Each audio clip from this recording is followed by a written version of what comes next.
The cupboard under the stairs at number 4 Privet Drive had become Harry Potter's entire world, and on this particular July morning, it felt smaller than ever. The wooden walls pressed in around him like a coffin, the single bare bulb casting harsh shadows across the cramped space that served as his bedroom. Harry sat hunched on his thin mattress, his knees drawn to his chest, staring at the cream-coloured envelope that had arrived with the morning post. The thick parchment felt foreign between his fingers, heavier than normal paper, and when he turned it over, emerald green ink spelled out his name in precise script that seemed to shimmer in the dim light. Mr. H. Potter, The Cupboard. Under the stairs, 4 Privet Drive, Little Whinging, Surrey. The specificity of the address made Harry's stomach clench with something that wasn't quite fear, but wasn't relief either. Someone knew exactly where he slept. Someone knew about the cupboard. For 10 years, the Dursleys had successfully convinced the outside world that Harry lived in the second bedroom, the one that currently housed Dudley's broken toys and outgrown clothes. But this letter, this impossible letter, that had somehow found its way past Uncle Vernon's increasingly frantic attempts to destroy them, knew the truth. Harry had been locked in the cupboard for 3 days now, ever since the incident at the zoo with the Brazilian boa constrictor. Uncle Vernon's face had turned an alarming shade of purple when they returned home, and he had shoved Harry into the cupboard with such force that Harry's shoulder still ached from where it had struck the wall. The lock had clicked with a finality that meant Uncle Vernon was truly angry this time, not just his usual irritated bluster. But anger was nothing new in the Dursley household. What was new was the way Uncle Vernon's hands had shaken as he destroyed letter after letter, the way Aunt Petunia's already thin lips had disappeared entirely, and the way Dudley had actually stopped eating for a full 5 minutes when the first letter arrived. Fear. The Dursleys were afraid, and Harry had learned long ago that when the Dursleys were afraid, it meant he had power they didn't understand. The letter crackled as Harry unfolded it, the sound unnaturally loud in the confined space. The heading read, Hogwarts School of Witchcraft and Wizardry, in elaborate script, and below that, an address that placed the school somewhere in Scotland. Harry read the contents 3 times, his mind struggling to process words like magic and wizard and term begins September 1st. Each reading brought the same conclusion, impossible as it seemed. According to this letter, Harry Potter was a wizard, and he was invited to attend a school that would teach him to control the strange things that happened around him. The strange things. Harry had never given them a proper name before, but now he could categorize them with clinical precision. The time his hair had grown back overnight after Aunt Petunia had butchered it with kitchen shears. The morning he had somehow appeared on the school roof while running from Dudley's gang, with no memory of climbing up. The way broken objects sometimes fixed themselves when he wished desperately that they would. The way Aunt Petunia's puddings occasionally turned into elaborate disasters when she was being particularly cruel about his parents' deaths. Magic. The word felt strange on his tongue when he whispered it in the darkness, but it also felt right in a way that nothing in his life ever had. Harry's fingers traced the list of required books, noting titles like The Standard Book of Spells and A History of Magic. Real subjects, with real textbooks, which meant real teachers and real students who could do the things that Harry had been punished for his entire life. But as his initial wonder began to fade, a darker realization crept in around the edges of his consciousness. Why now? Why, after 10 years of living in a cupboard, after 10 years of being told he was worthless and unwanted, was someone suddenly interested in his education? The timing felt too convenient, too calculated. Someone had known where he was all along, had known about the abuse and the neglect, and had chosen to leave him here until this precise moment. Harry set the letter aside and reached under his mattress, retrieving a pencil stub and a piece of paper he had torn from one of Dudley's discarded notebooks. He had developed the habit of writing down his thoughts when the cupboard became too suffocating, when the walls seemed to press in so tightly that he could barely breathe. The act of putting words on paper gave him a sense of control, a way to organize the chaos of his existence into something manageable. Today he wrote, "Why do they want me now? What changed?" The question hung in the air like dust motes in the thin beam of light that filtered under the cupboard door. Harry had always been bright, brighter than anyone gave him credit for. His teachers at primary school had noted his quick grasp of concepts, his ability to read well above his grade level, his startling recall for details. But those same teachers had also noted his withdrawn nature, his reluctance to speak unless directly questioned, and the way he flinched whenever an adult raised their voice. Harry understood cause and effect better than most children his age.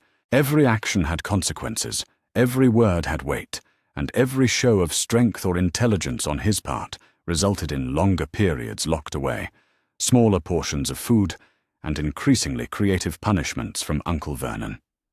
He had learned to make himself small, unremarkable, forgettable, and yet somehow, someone had been watching him all along. The more Harry thought about it, the more unsettled he became. If there was truly a magical world out there, a world where people could do the things he could do, then why had they left him with the Dursleys? According to the letter, his parents had been murdered by someone called Lord Voldemort, a wizard whose name apparently struck fear into the hearts of magical people. But that just raised more questions. If Harry's parents had been important enough to be targeted by this dangerous wizard, and if Harry himself was famous enough to warrant acceptance to a prestigious school without having to apply, then surely someone in the magical world should have been caring for him. Instead, he had been left with relatives who despised him, who had spent 10 years telling him that his parents were drunken layabouts who had died in a car crash because they were too irresponsible to wear seatbelts.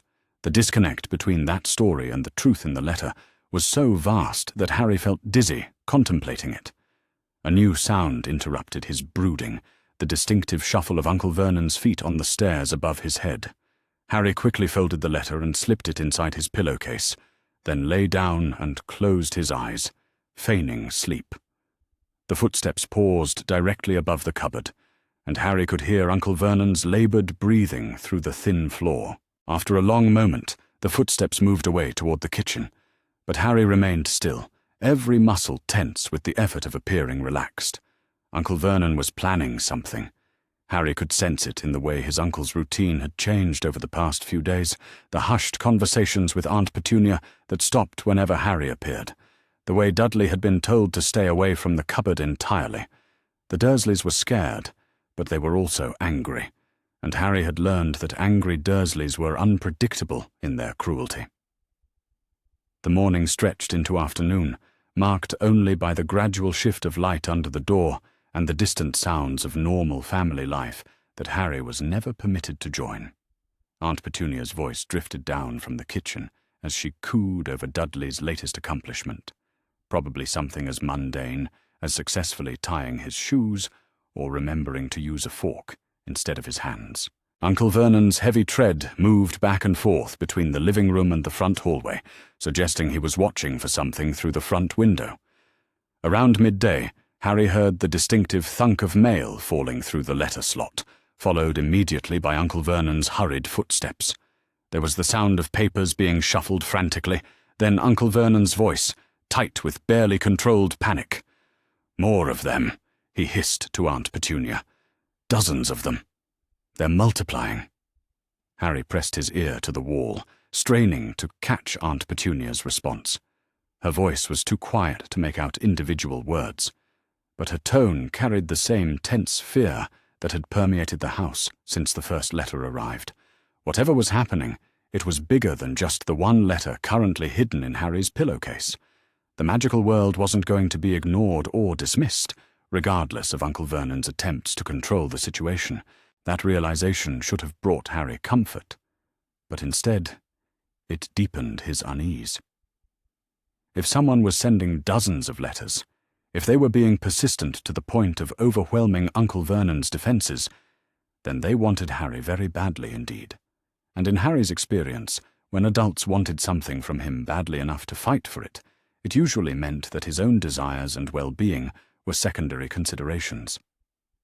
The afternoon dragged on with agonizing slowness, each minute marked by the steady tick of the hallway clock that Harry could hear through the thin walls. He found himself thinking about the letter's casual mention of his fame in the wizarding world, the way it spoke of his survival of Lord Voldemort's attack, as though it were common knowledge. The boy who lived, they apparently called him, as though his entire identity could be reduced to a single traumatic event that he couldn't even remember. Harry didn't want to be famous for surviving something horrible. He didn't want to be known for tragedy and loss and the deaths of his parents. But more than that, he didn't want to be defined by something that had been done to him rather than something he had accomplished for himself. Fame based on victimhood felt like another kind of prison, more subtle than the cupboard, but potentially more permanent.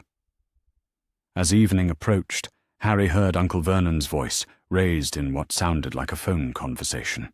The words were too muffled to understand, but the tone was pleading, desperate in a way that Harry had never heard from his uncle before. Uncle Vernon was asking someone for help, which meant the situation was escalating beyond his ability to control it.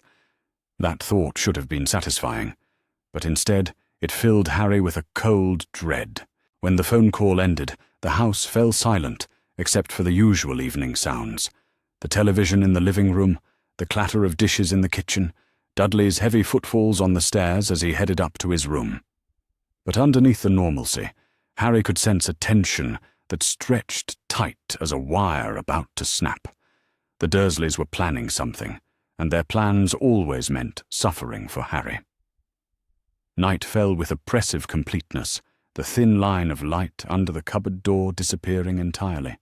Harry lay in the darkness, listening to the house settle around him, trying to predict what form the Dursleys' retaliation would take. They couldn't make the letters stop coming, but they could certainly make Harry pay for their existence. The sound of footsteps on the stairs came just after midnight, slow and deliberate, in a way that suggested careful planning rather than spontaneous anger. Harry lay perfectly still, controlling his breathing as the footsteps approached the cupboard door. There was a soft scratching sound, metal against metal, and then the lock clicked open with a whisper of sound that somehow seemed louder than a shout. The door swung open to reveal Uncle Vernon's bulk, silhouetted against the dim hallway light. He was fully dressed despite the late hour, and he carried a small suitcase in one hand. Behind him, Aunt Petunia hovered nervously, also dressed for travel, while Dudley lurked further back in the shadows, looking confused and slightly frightened. "Get up, boy," Uncle Vernon said quietly, his voice carrying an undertone of barely controlled hysteria. "We're leaving. Now." Harry sat up slowly, his mind racing. This wasn't the usual punishment pattern. The Dursleys had never included him in their plans before, had never shown any desire to take him anywhere beyond the necessary trips to school or the occasional forced visit to Aunt Marge. If they were willing to bring him along on what was obviously an unplanned trip, it meant they were more frightened of leaving him behind than they were of his company. "Where are we going?" Harry asked, surprised by how steady his voice sounded. Uncle Vernon's face twisted with frustrated rage. "Away from here, away from those freakish letters and the freaks who keep sending them. We're going somewhere they can't find you." The admission hung in the air between them like a confession. Uncle Vernon had just acknowledged, however indirectly, that the letters were real, that the magical world was real, and that they were running from it, which meant they were running from Harry's future, from his chance at education and freedom, and a life beyond the cupboard under the stairs. "I don't want to go," Harry said quietly. The words surprised him as much as they surprised Uncle Vernon. Harry had never directly refused an order from his uncle before, had never dared to express a preference that contradicted the Dursleys' plans. But something about the letter hidden in his pillowcase, something about the proof that there was a whole world out there where people like him belonged, had given him a strength he hadn't known he possessed. Uncle Vernon's face went through several shades of red before settling on a deep purple that suggested dangerously high blood pressure. You'll do as you're told, boy, or I'll make your life even more miserable than it already is. More miserable than being locked in a cupboard for days at a time. More miserable than being starved and beaten and told constantly that I'm worthless." Harry stood up, and for the first time in his life, he met Uncle Vernon's gaze without flinching. "I don't think that's possible." The silence that followed was so complete that Harry could hear his own heartbeat thundering in his ears. Uncle Vernon's hands clenched into fists, and for a moment Harry thought his uncle might actually strike him. But something in Harry's expression, some new quality in his bearing, seemed to give Uncle Vernon pause. "You think you're special now, don't you?" Uncle Vernon said finally, his voice dropping to a dangerous whisper. "You think those freaks care about you? They don't. You're just a weapon to them, something to be used and discarded when you're no longer convenient. Just like your parents were." The mention of his parents sent a spike of anger through Harry that was so intense it made the air in the cupboard shimmer with heat. But instead of losing control, instead of lashing out as Uncle Vernon clearly expected him to do, Harry channeled that anger into something cold and calculating. "If I'm just a weapon," Harry said slowly, "then I should choose who wields me, shouldn't I?" Uncle Vernon stepped back, as though Harry had slapped him, his face draining of colour. Behind him, Aunt Petunia made a small whimpering sound, and Dudley pressed himself against the far wall of the hallway. The implication of Harry's words was clear to all of them. If the magical world was determined to claim him, and if the Dursleys couldn't prevent it, then Harry would go willingly rather than allow them to continue controlling his life. "You can't," Aunt Petunia whispered, her voice barely audible. "The protection, the blood wards, you have to stay here until you're of age." Harry turned his attention to his aunt, noting the way her thin face had gone pale with genuine terror. So there were magical protections involved, and they were somehow connected to his residence at Privet Drive. That explained why he had been left with the Dursleys, despite their obvious unsuitability as guardians. But it also suggested that someone had been manipulating the situation from the very beginning, using those protections as justification for abandoning Harry to a life of abuse and neglect. "What happens if I leave?" Harry asked. Aunt Petunia's mouth opened and closed several times before she managed to speak. "He'll be able to find you, the one who killed Lily and James. The protections won't hold if you're not here." So Harry's safety depended on his misery, his protection was contingent on his imprisonment, and his survival required his continued suffering at the hands of people who despised him. The elegant cruelty of it took his breath away. Someone, somewhere, had decided that Harry's childhood was an acceptable sacrifice for his physical safety, and the Dursleys had been perfectly willing to cooperate with that arrangement. But now there were letters coming from a magical school, letters that acknowledged Harry's existence and offered him an alternative. If the people responsible for the protection plan wanted Harry to attend Hogwarts, then something had changed in their calculations. Either the threat had diminished, or they had decided that Harry's education was finally more important than his isolation. Neither possibility filled Harry with confidence about their motivations. "Who decided that I should live with you?" Harry asked, his voice taking on the same measured tone he used when working through particularly difficult math problems at school. Uncle Vernon and Aunt Petunia exchanged a quick glance, and Harry caught something that looked suspiciously like guilt flickering across his aunt's features. "Dumbledore," Aunt Petunia said finally, the name falling from her lips like a curse. "Albus Dumbledore. He's the one who brought you here, who explained about the protection, who promised that you'd be safe as long as you could call this place home. Dumbledore." The name appeared on the Hogwarts letter as Deputy Headmaster, which meant that the same person who had arranged for Harry's placement with the Dursleys was now inviting him to attend school.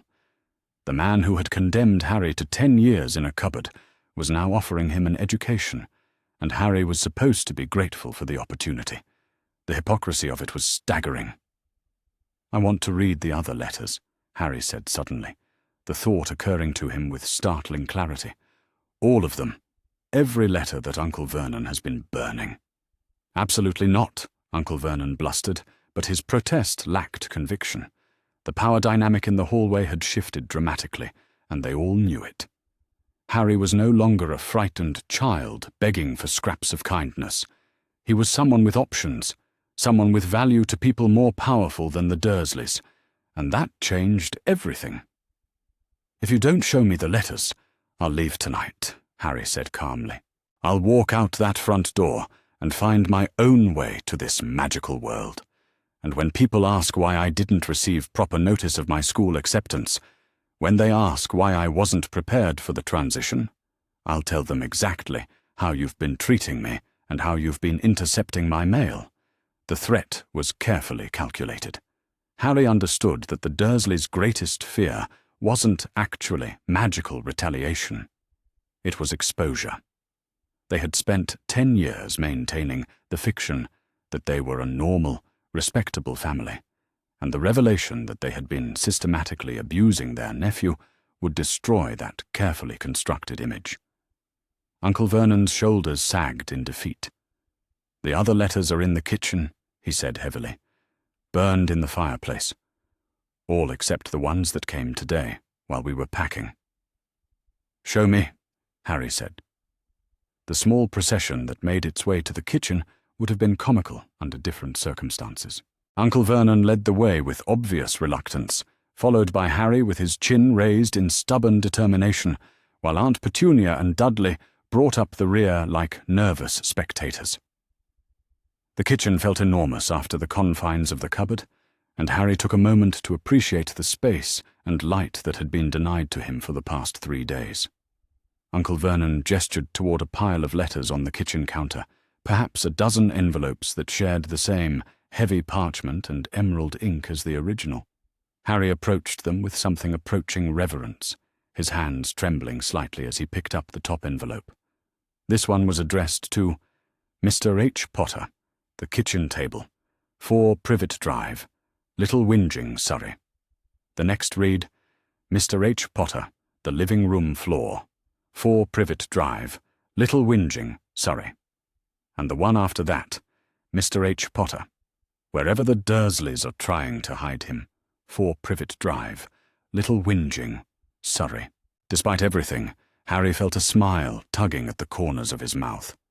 Someone was playing with the Dursleys, someone with a sense of humor and enough magical ability to track Harry's location with supernatural precision. The letters were a message, as much as they were correspondence. "We know where you are, we know what's happening to you, and we're not going away." But as Harry continued reading through the increasingly creative addresses, his amusement faded into something darker. If these people could track his location so precisely, if they knew enough about his situation to reference the Dursleys' attempts to hide him, then they also knew about the cupboard, about the abuse, about the systematic denial of basic care and affection. They knew, and they had done nothing about it for 10 years. Harry set the letters aside and looked directly at Aunt Petunia. "Tell me about my parents," he said. "The real story, not the lie about the car crash." Aunt Petunia's thin face crumpled as though she were in physical pain. She sank into one of the kitchen chairs, suddenly looking every one of her 40-odd years. "Lily was my sister," she said quietly. "She was different, special, just like you are. And I hated her for it." The admission hung in the kitchen air like smoke from a snuffed candle. Harry had suspected that his mother's relationship with the Dursleys was more complicated than simple dislike, but hearing it confirmed was still jarring. "She got the letter when she was 11, just like you," Aunt Petunia continued. "Our parents were so proud, so excited. Lily was going to a special school. Lily was going to learn magic. Lily was going to be extraordinary, and I was just Petunia, ordinary and forgettable and left behind." Harry found himself feeling an unexpected pang of sympathy for his aunt. He understood what it was like to be overlooked, to be treated as less important, to watch others receive attention and opportunities that seemed impossibly out of reach. But that sympathy was tempered by the knowledge that Aunt Petunia had chosen to perpetuate the cycle, to make Harry suffer for his resemblance to the sister she had envied. "They came back from school changed," Aunt Petunia said, her voice growing bitter. Lily especially. She could do things, impossible things, and she acted like it was perfectly normal. She'd wave her wand and clean her entire room in seconds, or make flowers bloom in winter, or turn teacups into mice just to amuse herself.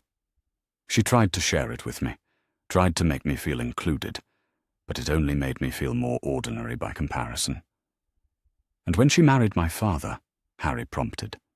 Aunt Petunia's expression darkened further. "James Potter was everything I expected a wizard to be. Arrogant, showing off, acting like normal people were beneath his notice. He thought he was so clever, so powerful, so important. And maybe he was.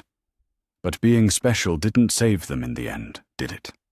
The pain in her voice was real, Harry realized. Beneath all the resentment and cruelty, Aunt Petunia had genuinely loved her sister, and losing her had broken something fundamental in his aunt's worldview. She had convinced herself that magic was dangerous, that being special was a curse rather than a gift, and she had spent 10 years trying to protect Harry from his heritage by denying it entirely. It was a twisted form of love, perhaps, but it was still love. The realization should have softened Harry's anger, should have helped him understand and forgive his aunt's cruelty. Instead, it made him feel hollow and sad, because understanding her motivations didn't change the fact that her protection had felt like punishment, that her love had manifested as neglect and abuse. "When Dumbledore came that night," Aunt Petunia whispered, "when he left you on our doorstep, with nothing but a letter explaining that you were our responsibility now, I wanted to take you to an orphanage. I wanted nothing to do with magic or wizards, or the world that had taken my sister away from me. But Vernon convinced me that we had a duty to protect you, that keeping you away from that world was the kindest thing we could do. We thought if we could make you normal, if we could suppress whatever strangeness was in you, then you might have a chance at a real life, a safe life. The road to hell," Harry thought grimly, was indeed paved with good intentions. Every cruel word, every missed meal, every night spent locked in the cupboard had been justified in the Dursleys' minds as protection. They had been saving him from a world they feared and hated, even if their methods had nearly destroyed him in the process. But now that world was calling to him anyway, offering him education and community, and a chance to be around people who understood what he was. The Dursleys' protection had failed. Their plan to keep him ordinary and safe had crumbled in the face of his 11th birthday, and whatever magical laws governed such things. Harry picked up the original letter, the one that had started this entire confrontation, and read it through one more time. When he was finished, he folded it carefully and slipped it into his pocket. "I'm going to Hogwarts," he said simply. Uncle Vernon opened his mouth to protest, but Harry held up a hand to forestall him. "I'm going to Hogwarts," Harry repeated, his voice carrying a quiet authority that seemed to surprise everyone present, including himself. "But I'm also going to find out everything I can about the magical world, about my options, about the people who will be teaching me, and the alternatives that might be available to me." Harry looked directly at Aunt Petunia, meeting her frightened gaze with steady determination. "You tried to protect me by keeping me ignorant and isolated. But ignorance isn't protection, it's just another kind of prison. If I'm going to be safe in the magical world, if I'm going to be anything more than a weapon for other people to use, then I need to understand how that world works. I need to make my own choices based on real information, not on fear and prejudice." The silence that followed was broken only by the soft tick of the kitchen clock. Harry felt as though he had crossed an invisible threshold, stepped from childhood into something larger and more complex. He was still 11 years old, still small for his age and marked by years of malnutrition and abuse.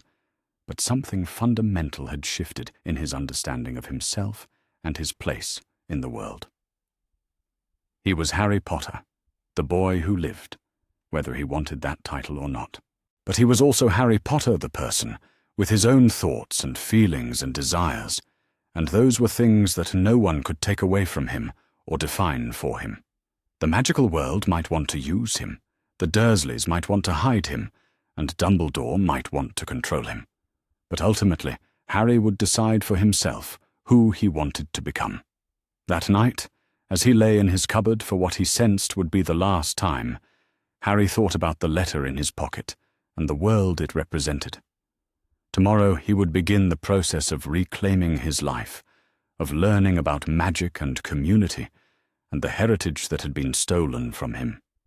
But tonight, in the darkness that had been his companion for so many years, he allowed himself to feel something he had never dared to feel before. Hope. The boy who lived was finally going to start living, on his own terms and by his own choices. And that, Harry thought as sleep finally claimed him, was its own kind of magic. The ancient chamber of the Wizengamot, deep beneath the Ministry of Magic, hummed with an electric tension that seemed to make the very air shimmer with barely contained magical energy. Harry Potter sat in the witness chair at the center of the circular amphitheater, surrounded by tiered seating that rose like stone waves toward a vaulted ceiling carved with symbols representing centuries of magical jurisprudence. The weight of history pressed down upon him as he gazed up at the assembled members of Britain's highest magical court, their purple robes and silver chains of office creating a sea of formal authority that would have been intimidating if not for the months of preparation that had brought him to this moment. At the highest tier sat Chief Warlock Albus Dumbledore, his blue eyes sharp with an intensity that Harry had never seen before, the grandfatherly mask of benevolent wisdom replaced by the calculating gaze of a political strategist facing an unexpected challenge to his carefully constructed plans. The transformation was subtle, but unmistakable to anyone who had learned to recognize the difference between genuine care and sophisticated manipulation. To Dumbledore's right sat Cornelius Fudge, the Minister for Magic, whose nervous energy was evident in the way his hands constantly adjusted his lime-green bowler hat and the manner in which his eyes darted between Harry and the assembled international observers who had come to witness these unprecedented proceedings. The presence of representatives from magical governments across Europe had clearly rattled the British magical establishment, transforming what should have been a routine domestic legal matter into an international incident with potentially far-reaching diplomatic implications. But it was the composition of the rest of the Wizengamot that truly captured Harry's attention and provided him with cautious optimism about the potential outcome of the hearing. Among the 50 members of the court, he could see faces that reflected genuine interest in justice rather than mere political expedience.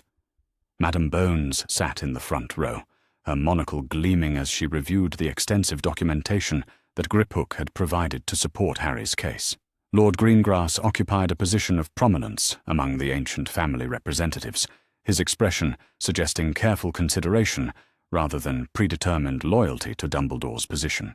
The international observers occupied a special gallery that had been hastily constructed to accommodate their presence, their formal robes representing magical governments from France to Germany to the Scandinavian countries that had all expressed official interest in the proceedings. Their attendance transformed the hearing from a simple guardianship dispute into a formal examination of British magical law and its compatibility with international standards for protecting the rights of young wizards. Madame Maxime sat in the front row of the International Gallery, her imposing presence providing Harry with a sense of security and support that helped him maintain his composure despite the overwhelming nature of his surroundings. Beside her, representatives from the International Confederation of Wizards took careful notes on every aspect of the proceedings, their attention suggesting that the outcome of this case would influence magical education policy throughout the civilized wizarding world. Griphook occupied the advocate's position with the confident bearing of someone who had spent decades navigating the complexities of magical law and political maneuvering. His briefcase contained what he had assured Harry was an overwhelming collection of evidence supporting their position.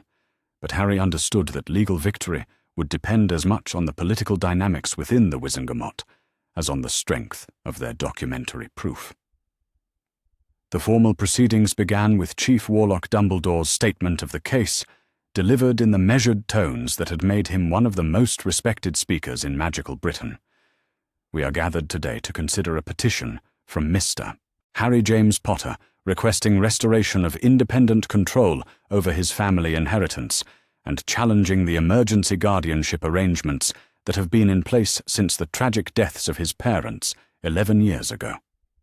The framing was careful and deliberate, emphasizing the emergency nature of the original guardianship, while avoiding any acknowledgement that those emergency powers had been extended far beyond their intended scope, or that they had been used in ways that directly contradicted the explicit wishes of Harry's parents.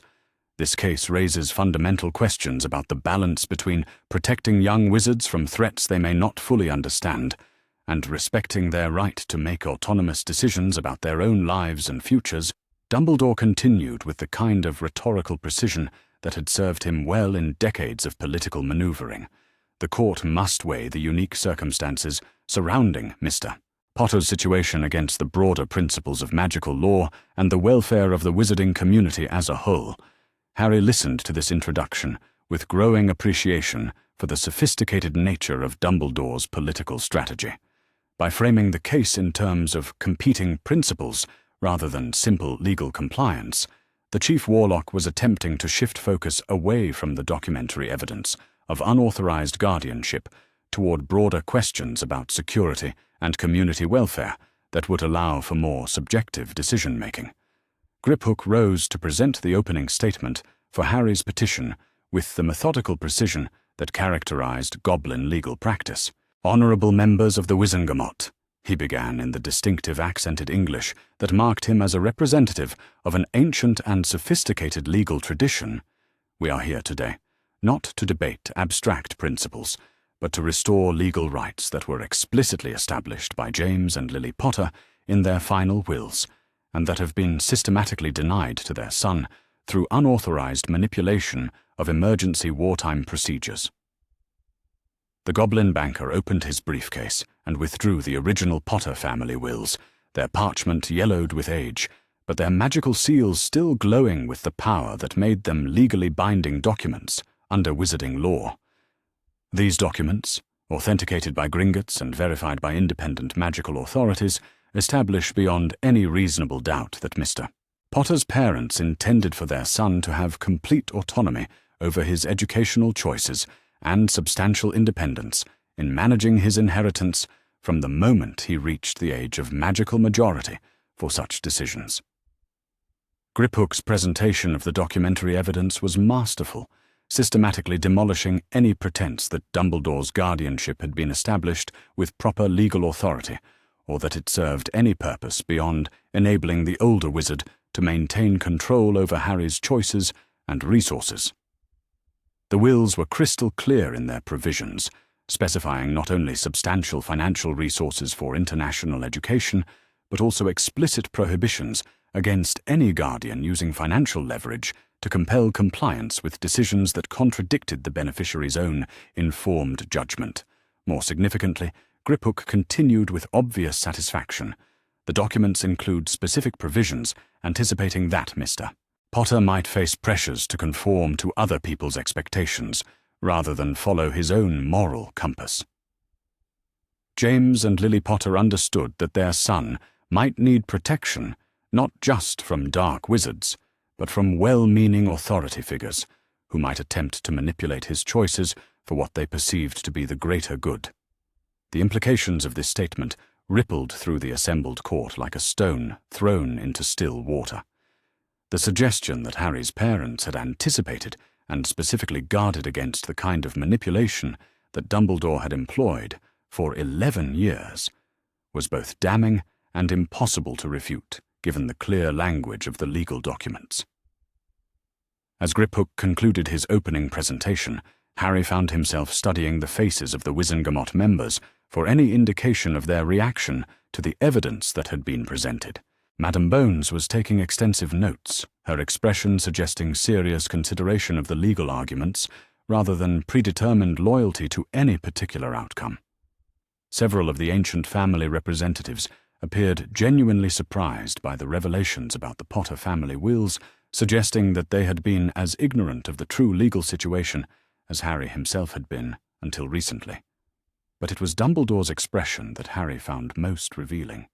The Chief Warlock maintained his composure with the skill of a lifetime politician, but Harry could see subtle signs of strain around his eyes and in the way his hands gripped the arms of his ornate chair.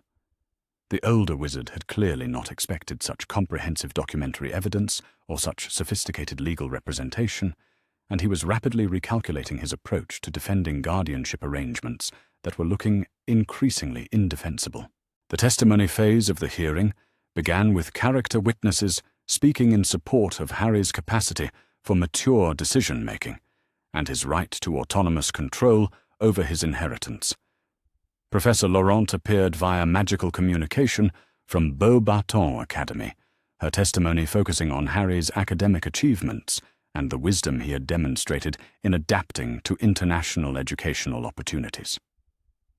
Mr. Potter has consistently shown exceptional judgment in both academic and personal matters, she testified with obvious pride in her students' accomplishments. His ability to analyze complex problems, consider multiple perspectives, and reach conclusions based on careful reasoning rather than emotional impulse is remarkable not just for someone his age, but for anyone at any age. He has earned the respect and admiration of both faculty and fellow students through his dedication to learning and his commitment to using his abilities in service of others, rather than for personal aggrandizement. Madame Maxime's testimony was particularly powerful as she described the circumstances that had brought Harry to Beauxbatons and the transformation she had observed during his time at the Academy. Her account of his living conditions with the Dursleys and his mature response to discovering educational alternatives painted a vivid picture of a young wizard who had been forced to develop adult-level decision-making skills through necessity rather than choice. The most revealing aspect of Mr. Potter's character, she concluded with quiet intensity, is his consistent refusal to use his considerable abilities or his growing reputation for personal advantage. Despite having every justification for bitterness or revenge based on his treatment during childhood, he has chosen to focus on positive contributions and the protection of others who face similar vulnerabilities. That kind of moral clarity and emotional discipline suggests a character fully capable of handling the responsibilities that come with financial independence and personal autonomy. The testimony from international magical authorities focused on the broader implications of Harry's case for educational policy and student rights throughout the wizarding world. Madame Beaumont from the International Confederation of Wizards spoke eloquently about the trend toward greater recognition of young wizards' autonomy and the importance of respecting educational choices made by students who demonstrated capacity for informed decision-making. Mr. Potter's case represents a fundamental test of whether the magical world will evolve toward greater respect for individual autonomy or will continue to operate under paternalistic assumptions that treat young people as property to be managed rather than individuals with legitimate rights and valid perspectives, she testified with academic precision. The international magical community is watching these proceedings with considerable interest, as the precedents established here will influence similar cases throughout Europe and beyond. But perhaps the most damaging testimony for Dumbledore's position came from Arthur Weasley, who appeared in his official capacity as a ministry employee with access to records regarding the management of orphan estates throughout the British magical community. His careful presentation revealed a pattern of questionable guardianship decisions that appeared to prioritize political convenience over the welfare of the children involved.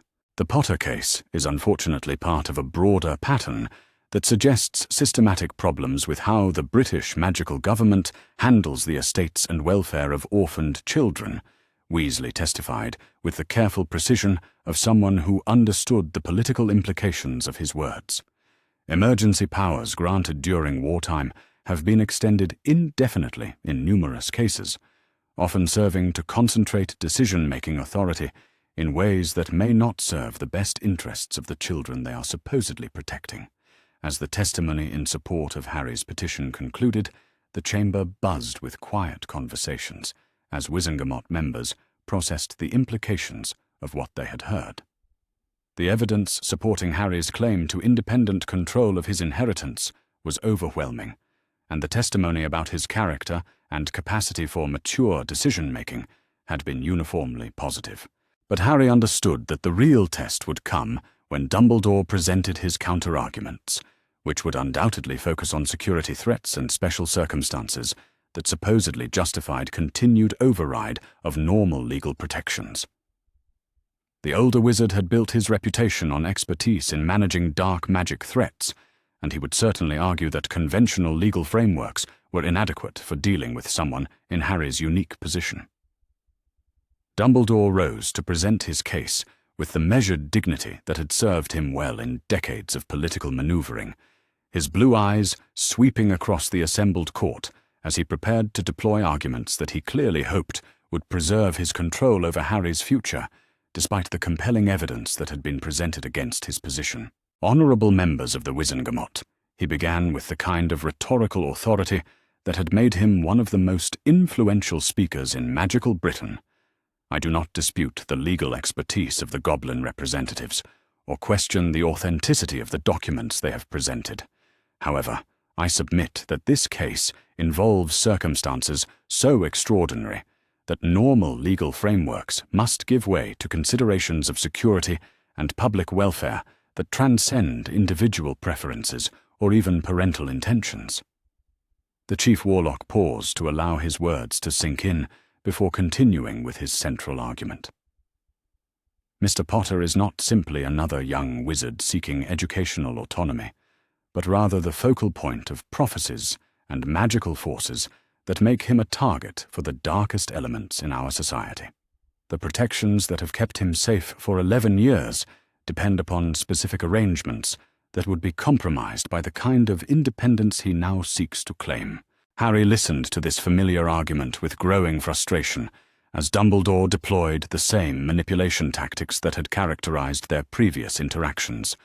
The older wizard was attempting to transform Harry's legitimate claim for autonomy into a threat to his own safety and to the broader magical community, using fear and obligation to justify continued control over someone who had repeatedly demonstrated capacity for mature decision-making. But Griphook was prepared for this line of argument, rising immediately to challenge both the factual basis and the legal implications of Dumbledore's security claims. With respect to the Chief Warlock, he said with the kind of precise courtesy that somehow managed to convey complete disdain, the security arrangements he describes were never formally established through proper legal channels, nor were they designed with any input from the parties they were supposedly protecting. The Goblin lawyer opened another section of his briefcase and withdrew documents that Harry had not seen before, their official seals suggesting origins in the highest levels of magical law enforcement. These are communications from the Department of Magical Accidents and Catastrophes and the Aura Office, both of which have conducted independent assessments of Mr. Potter's current security situation, he announced with obvious satisfaction. Their conclusions are unanimous. The protective arrangements currently in place at Beauxbatons Academy meet or exceed the security standards required for someone in Mr. Potter's circumstances. The revelation that official ministry departments had assessed and approved Harry's current security arrangements was a devastating blow to Dumbledore's central argument. If professional magical law enforcement authorities had determined that Harry was adequately protected at Beauxbatons, then claims about special security requirements became considerably less compelling. Furthermore, Griphook continued with growing momentum. These same authorities have raised significant concerns about the unauthorized nature of the guardianship arrangements that have been in place for the past 11 years. Emergency powers granted during wartime were never intended to override explicit parental provisions for their children's welfare, and their continued use in this case appears to violate both the letter and spirit of magical law. The legal argument was devastating in its precision and impossible to refute based on the documentary evidence that supported it. Dumbledore had built his control over Harry's life on foundations that were legally questionable at best and clearly unauthorized when examined against the explicit provisions that James and Lily Potter had made for their son's independence.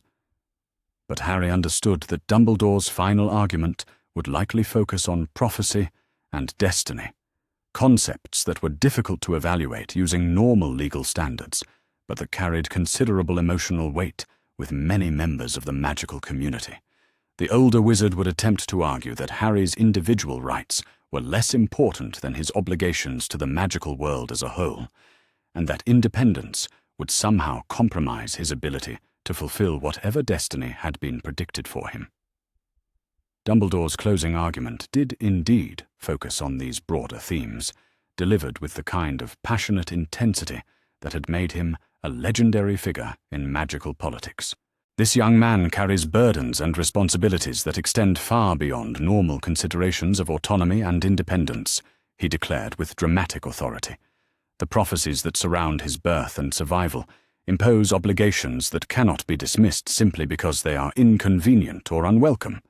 The appeal to destiny and prophecy was emotionally powerful, but Harry had spent months preparing for exactly this argument under the guidance of his international advisors. When Griphook gestured for him to rise and address the court directly, Harry felt ready to respond with the kind of principled clarity that had been developing throughout his time at Beauxbatons.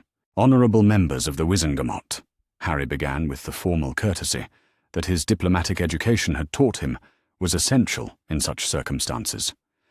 I respect Chief Warlock Dumbledore's concerns about prophecy and destiny, but I submit that true fulfillment of any destiny requires the kind of character development and moral growth that can only come through genuine autonomy and the opportunity to make meaningful choices about one's own life.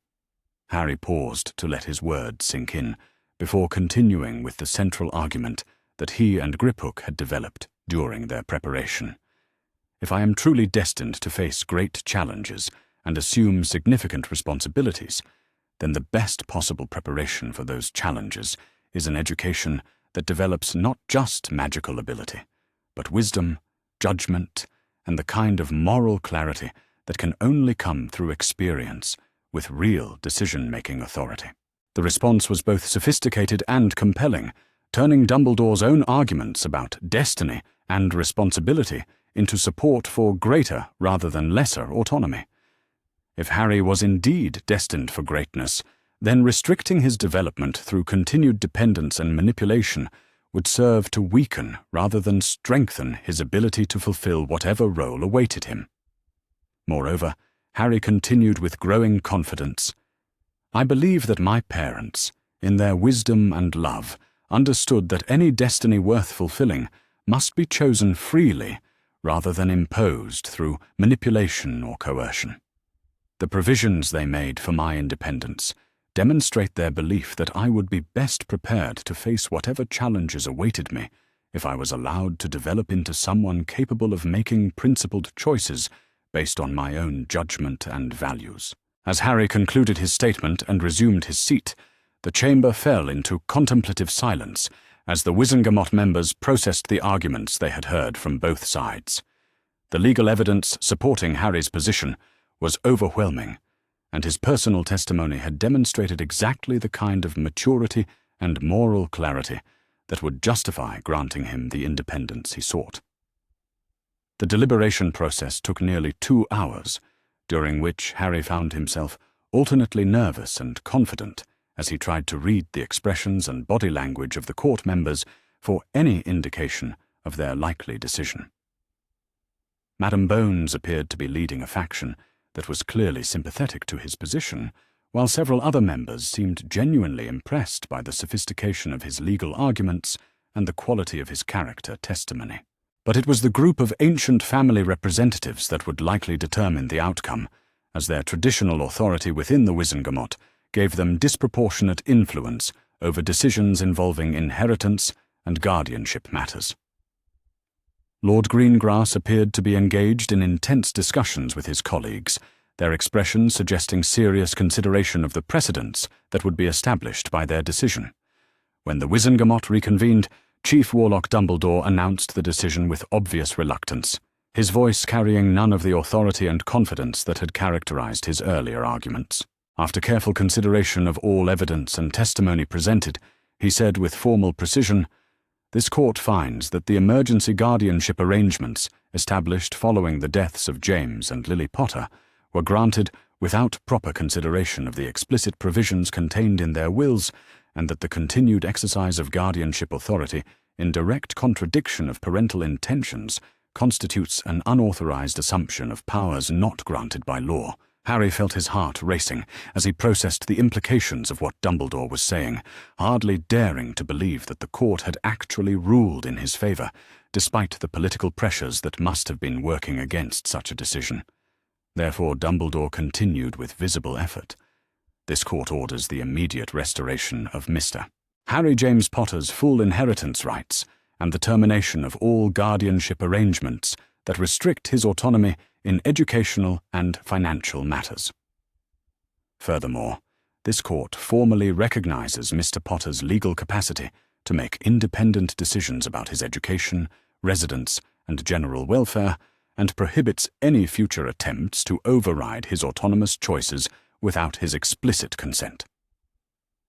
The ruling was everything Harry had hoped for, and more, establishing not just his right to financial independence, but his broader autonomy in all matters affecting his welfare and future. The precedent would undoubtedly influence similar cases throughout the magical world, and provide protection for other young wizards who found themselves in circumstances where adult authority figures attempted to override their legitimate right to self-determination. As the formal session concluded, and the international observers began filing out of the chamber with obvious satisfaction at the outcome, Harry found himself surrounded by well-wishers and supporters, who congratulated him on his victory and praised his courage in challenging such powerful opposition. But perhaps the most meaningful moment came when Madame Bones approached him with an expression of genuine respect and admiration.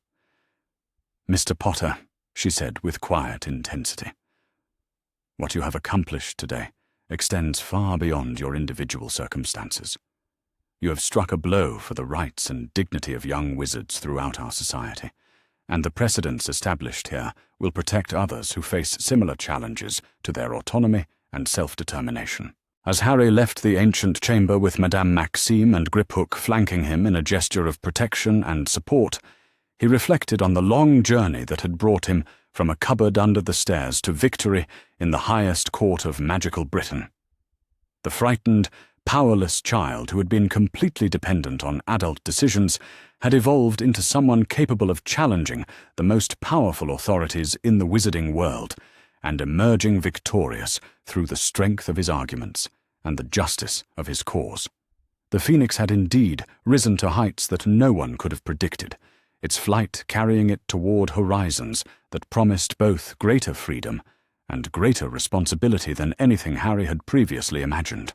The boy who lived had proven that he was capable not just of survival, but of principled resistance to those who would use his circumstances for their own purposes, rather than his welfare, and that victory represented something far more significant than mere legal vindication. It was proof that courage, principle, and proper preparation could triumph over even the most sophisticated forms of manipulation and control, establishing precedents that would protect the rights and dignity of young wizards for generations to come. The morning edition of the Daily Prophet arrived at Beauxbatons Academy with headlines that made Harry Potter nearly choke on his breakfast coffee, the bold letters seeming to dance across the page with an energy that matched the excitement rippling through the international magical community. "Potter wins. Historic Guardianship Challenge," the front page declared in letters large enough to be read from across the Great Hall, followed by a subheading that captured the broader implications of the previous day's victory. Wizengamot. Ruling establishes new precedents for student autonomy. Harry sat at his usual table, surrounded by roommates, whose expressions ranged from pride to amazement as they absorbed the magnitude of what had been accomplished through months of careful legal preparation and diplomatic maneuvering. The victory in the Wizengamot had been complete and decisive, But the real significance was only now becoming apparent as news of the ruling spread throughout the magical world, and its implications began to resonate in communities far beyond Britain. Jean-Baptiste was the first to voice what they were all thinking as he scanned the international coverage that had arrived with the Morning Post from across Europe. Mon Dieu, he breathed in wonderment, switching to his native French in his excitement. This is going to change everything. Look at these headlines from Le Sorcier Quotidien, from Der Zauberer Zeitung, from every major magical newspaper across the continent. Your case is being hailed as a watershed moment for student rights throughout the magical world. The French magical newspaper featured a lengthy editorial praising Harry's courage and the sophistication of his legal arguments, describing the case as proof that young wizards could successfully challenge even the most entrenched forms of adult authority when they possessed proper education, legal representation, and international support. The German publication focused on the precedents established by the ruling and their potential impact on magical education policy throughout Europe. Alessandro looked up from his own collection of correspondence, his scholarly instincts clearly engaged by the academic implications of Harry's victory. I have received letters from 3 different magical law professors requesting copies of the court transcripts for use in their classes, he reported, with obvious excitement. Your arguments about autonomy and moral development are already being incorporated into curricula at magical universities across Europe. The prospect of his legal victory becoming a teaching tool for future generations of magical lawyers was both flattering and slightly overwhelming. Harry had approached the case as a personal struggle for independence, but its transformation into a landmark precedent for student rights represented a responsibility that extended far beyond his individual circumstances. Eric's practical nature focused on the more immediate implications of the widespread media attention. This level of international coverage will undoubtedly inspire other young wizards who are facing similar restrictions on their autonomy, he observed with satisfaction. Your victory has shown that even the most powerful authority figures can be successfully challenged when the law and justice are on your side. The prediction proved prophetic as the day progressed, and owls began arriving with letters from young wizards across Europe who had been inspired by Harry's example to question their own circumstances and consider whether they possessed the legal rights and practical resources necessary to challenge adult decisions that seemed to prioritize political convenience over their welfare and happiness. The first such letter came from a 14-year-old witch in Germany whose magical guardians were attempting to force her into a betrothal contract that would secure political alliance between 2 ancient families. The young woman had read about Harry's case in Der Zauberer Zeitung and was inquiring whether international magical law might provide protection for students who refused to accept marriage arrangements made without their consent.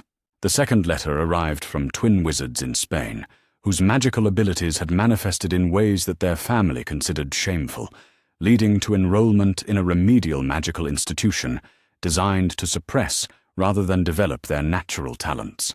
They wanted to know whether the precedents established by Harry's case might allow them to transfer to schools that would nurture rather than constrain their magical development. By midday, Harry had received nearly 24 such inquiries, each representing a young wizard or witch who had been inspired by his example to consider challenging adult authority that seemed more concerned with maintaining control than promoting genuine welfare. The volume and diversity of the correspondence was both encouraging and sobering, suggesting that his case had indeed opened doors for others, while also revealing the extent of the problems faced by young people throughout the magical world.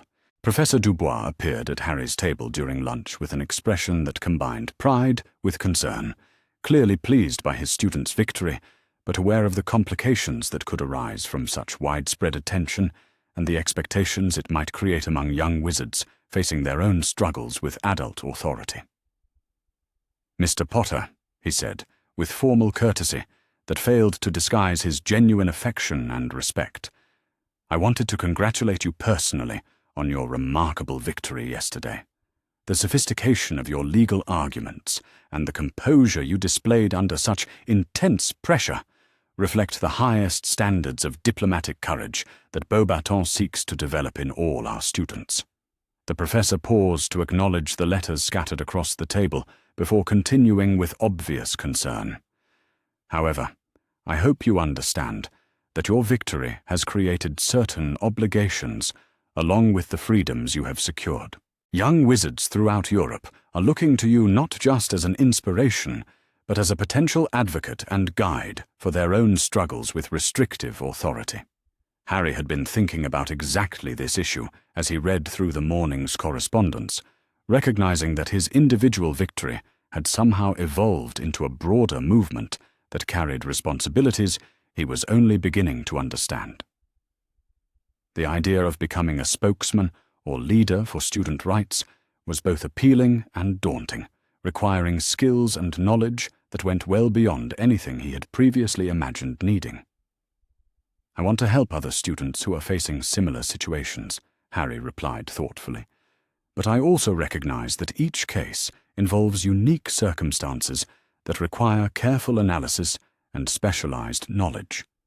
I think the most responsible thing I can do is work with people who have the expertise to provide proper guidance while using my visibility to draw attention to these issues."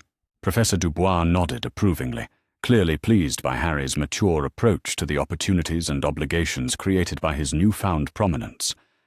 "That perspective demonstrates exactly the kind of wisdom and ethical thinking that makes you someone worthy of the attention you are receiving," he observed with satisfaction. "Perhaps we should consider establishing some form of structured program that could provide resources and guidance for young wizards who need assistance in claiming their rightful autonomy."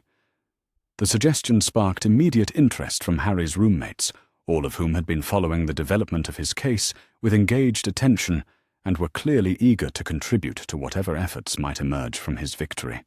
Their diverse cultural backgrounds and educational experiences would provide valuable perspectives for any program designed to help young wizards navigate the complex intersection of legal rights, family obligations, and educational opportunities.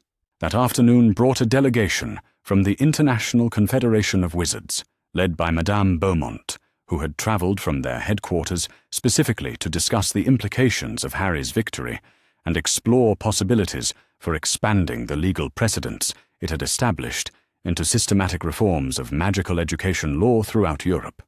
"Mr. Potter," she said, with obvious respect, as they settled into the elegant conference room that Madame Maxime had provided for their meeting, "your victory yesterday represents the most significant advance in student rights that we have seen in over a century.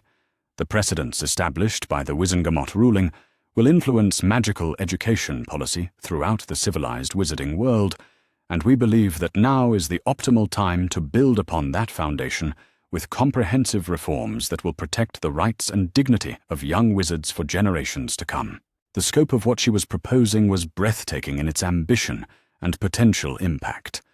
Rather than simply celebrating his individual victory, the international magical education community was prepared to use his case as the foundation for sweeping changes in how young wizards were treated throughout Europe and beyond.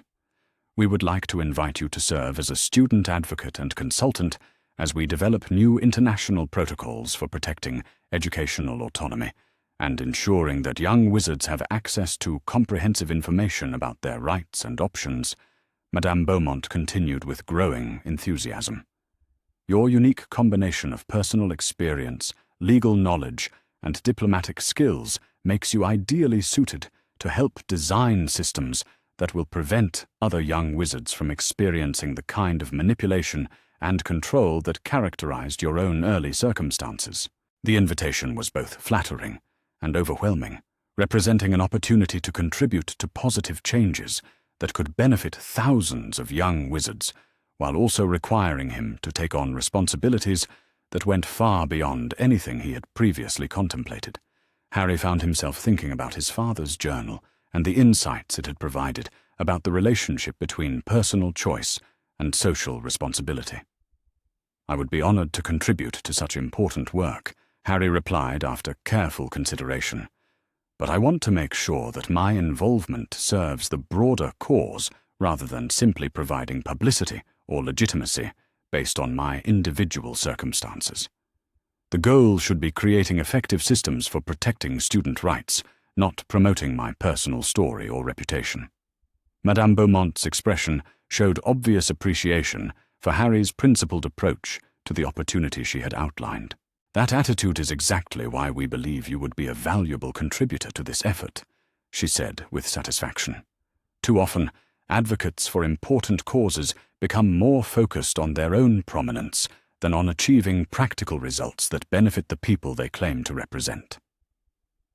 As their conversation continued, Harry learned that the International Confederation of Wizards was planning to establish a comprehensive student rights commission with representatives from major magical schools throughout Europe, advisory panels of young wizards who had successfully navigated challenges to their autonomy, and legal experts specializing in the intersection of family law, educational policy, and international magical cooperation. The Commission would develop model legislation for protecting student rights, provide resources and guidance for young wizards facing restrictions on their autonomy, and work to ensure that magical education systems throughout Europe evolved toward greater recognition of student agency and self-determination, rather than maintaining paternalistic approaches that treated young people as property to be managed, rather than individuals with legitimate perspectives and valid rights.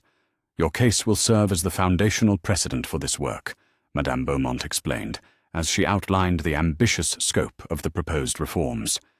"But the ultimate goal is creating systematic changes that will make such extreme legal challenges unnecessary by establishing clear standards for protecting student autonomy from the beginning of their magical education."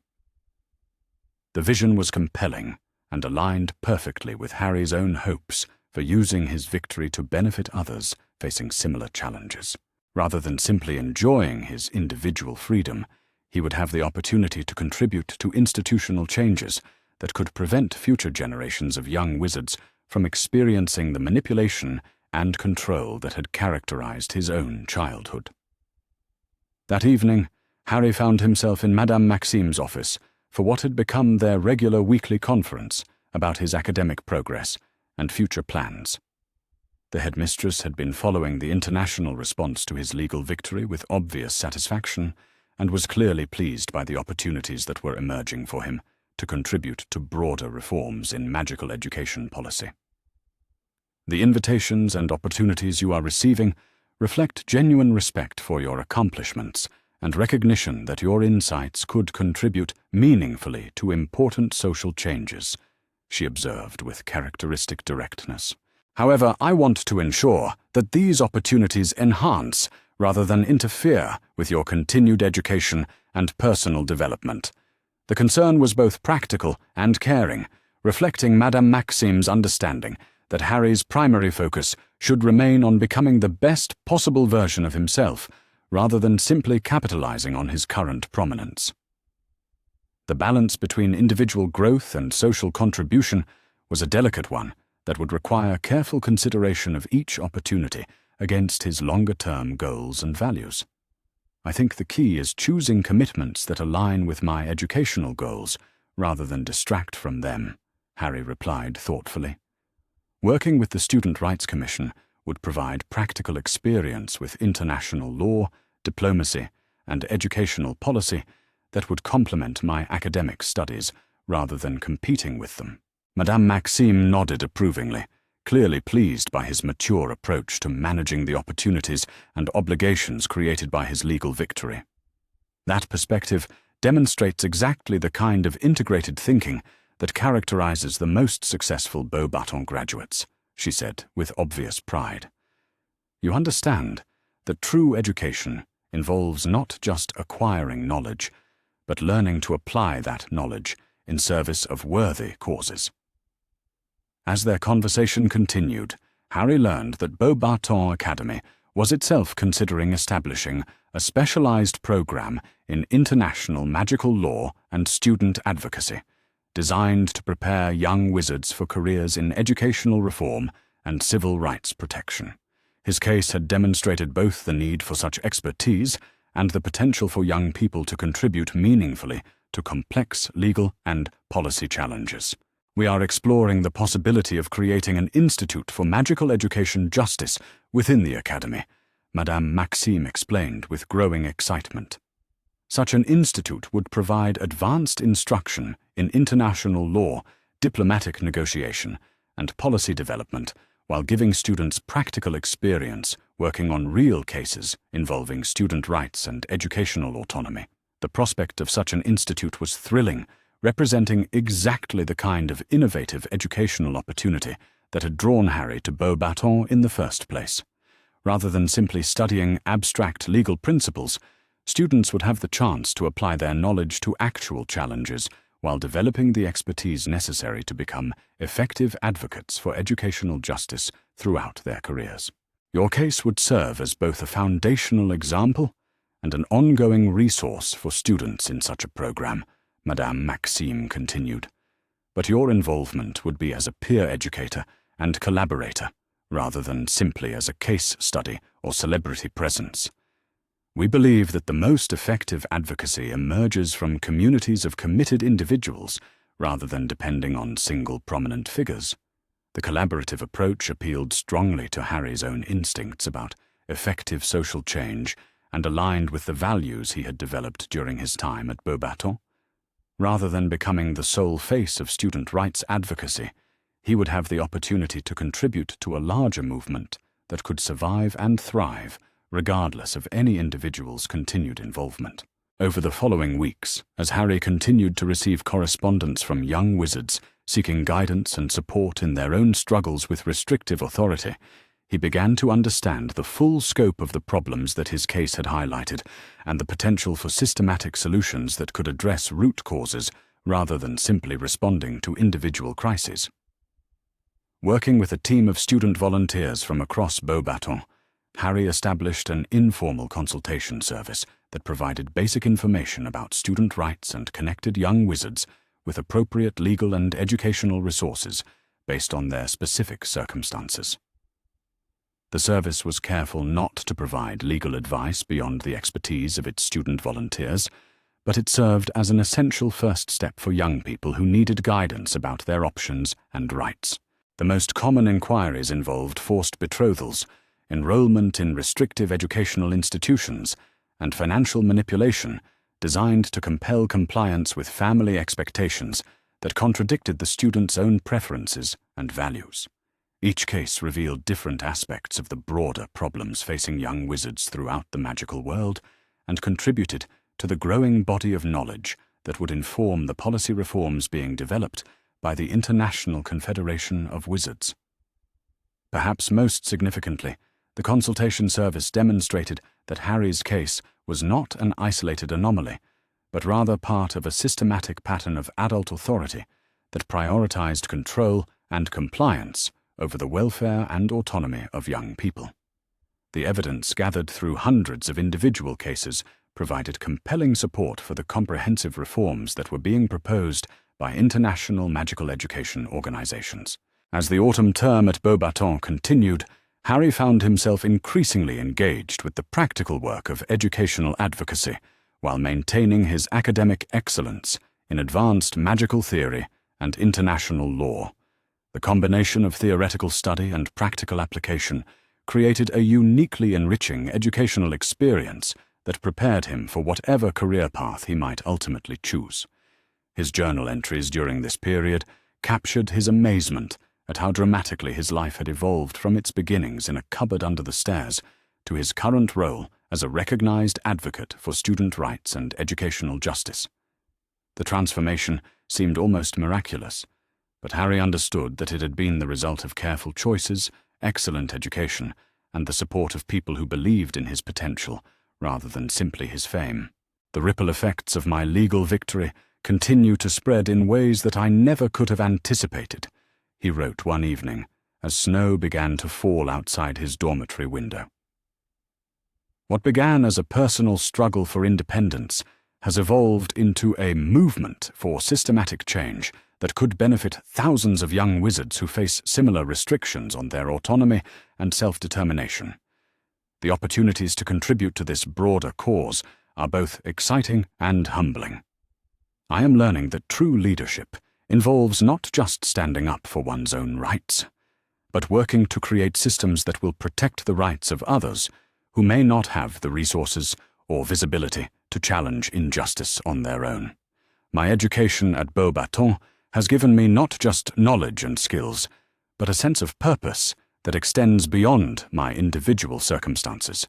The values of collaboration, international understanding, and service to others that characterize this institution have shaped my approach to the opportunities and responsibilities that have emerged from my legal victory. I am no longer the frightened child who escaped from Privet Drive, but I am also not yet the adult I hope to become.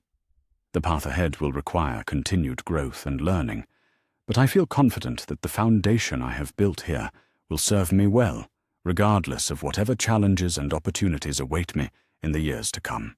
As Harry prepared for sleep on what had been one of the most remarkable days in a year, filled with transformative experiences, he reflected on the long journey that had brought him from isolation and powerlessness to prominence and influence. The phoenix that had risen from the ashes of his constrained childhood had found its voice and its purpose, using both to create changes that would benefit not just himself, but countless others who deserved the same opportunities for autonomy and self-determination that he had fought so hard to secure. The boy who lived had become something more significant than even the most optimistic observers had predicted, a catalyst for systematic change that would reshape the relationship between authority and autonomy throughout the magical world. And that transformation represented perhaps the most powerful magic of all, the ability of principled action to create ripple effects that extended far beyond any individual circumstances to touch lives and create opportunities that might never have existed otherwise. The letters that continued to arrive each day from young wizards seeking guidance and inspiration served as daily reminders of the importance of the work he had undertaken and the potential for continued progress in protecting the rights and dignity of students throughout the magical community. Each successful case, each young wizard who gained the autonomy to make informed choices about their own future, represented a victory, not just for individual freedom, but for the broader principle that young people deserved to be treated with respect and given the opportunity to develop their full potential. The ripple effects were indeed spreading, creating waves of change that would continue long after Harry Potter graduated from Beauxbatons and moved on to whatever career awaited him. The precedents had been established, the systems were being developed, and the movement for student rights had found its footing in the fertile ground of international magical cooperation and shared commitment to justice and equality. The phoenix had risen, and its flight was carrying the entire magical world toward a future that promised greater freedom, dignity, and opportunity for all young wizards brave enough to claim their rightful place as autonomous individuals, worthy of respect and support in their journey toward becoming the people they were meant to be.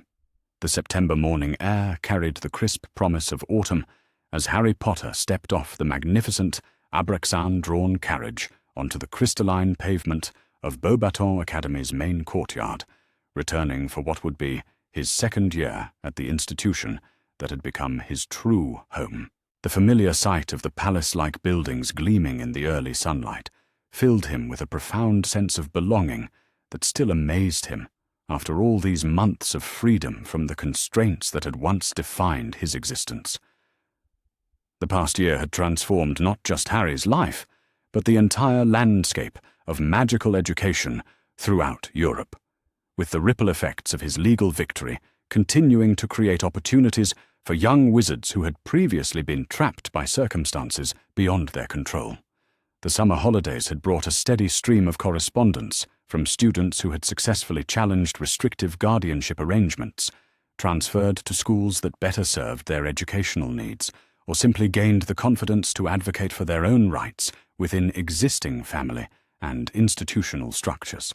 But perhaps the most remarkable development had been the establishment of the Institute for Magical Education Justice at Beauxbatons Academy, a groundbreaking program that combined advanced instruction in international law, diplomatic negotiation, and educational policy with practical experience working on real cases involving student rights and educational autonomy. Harry had spent much of the summer working with Madame Maxime and a team of international legal experts to design curricula that would prepare future advocates for the complex challenges of protecting young wizards' rights while respecting legitimate concerns about their welfare and development. As Harry made his way toward Harmony Tower and the dormitory that had been his sanctuary throughout his first year, he reflected on the profound changes that had occurred not just in his own circumstances, but in his understanding of his place in the broader magical world. The frightened child who had fled from Privet Drive had evolved into someone capable of contributing meaningfully to institutional change. But that evolution had been gradual and carefully supported by educators who understood the delicate balance between challenging students to grow and providing them with the security necessary for healthy development. The dormitory room that welcomed him back was both familiar and transformed, with new additions that reflected his evolving interests and responsibilities. Beside his bed stood a desk equipped with the latest magical communication devices that would allow him to maintain contact with the growing network of student advocates throughout Europe. Bookshelves that had once held only his basic academic texts now contained advanced treatises on international law, educational policy, and social justice movements that had influenced magical and non-magical societies throughout history.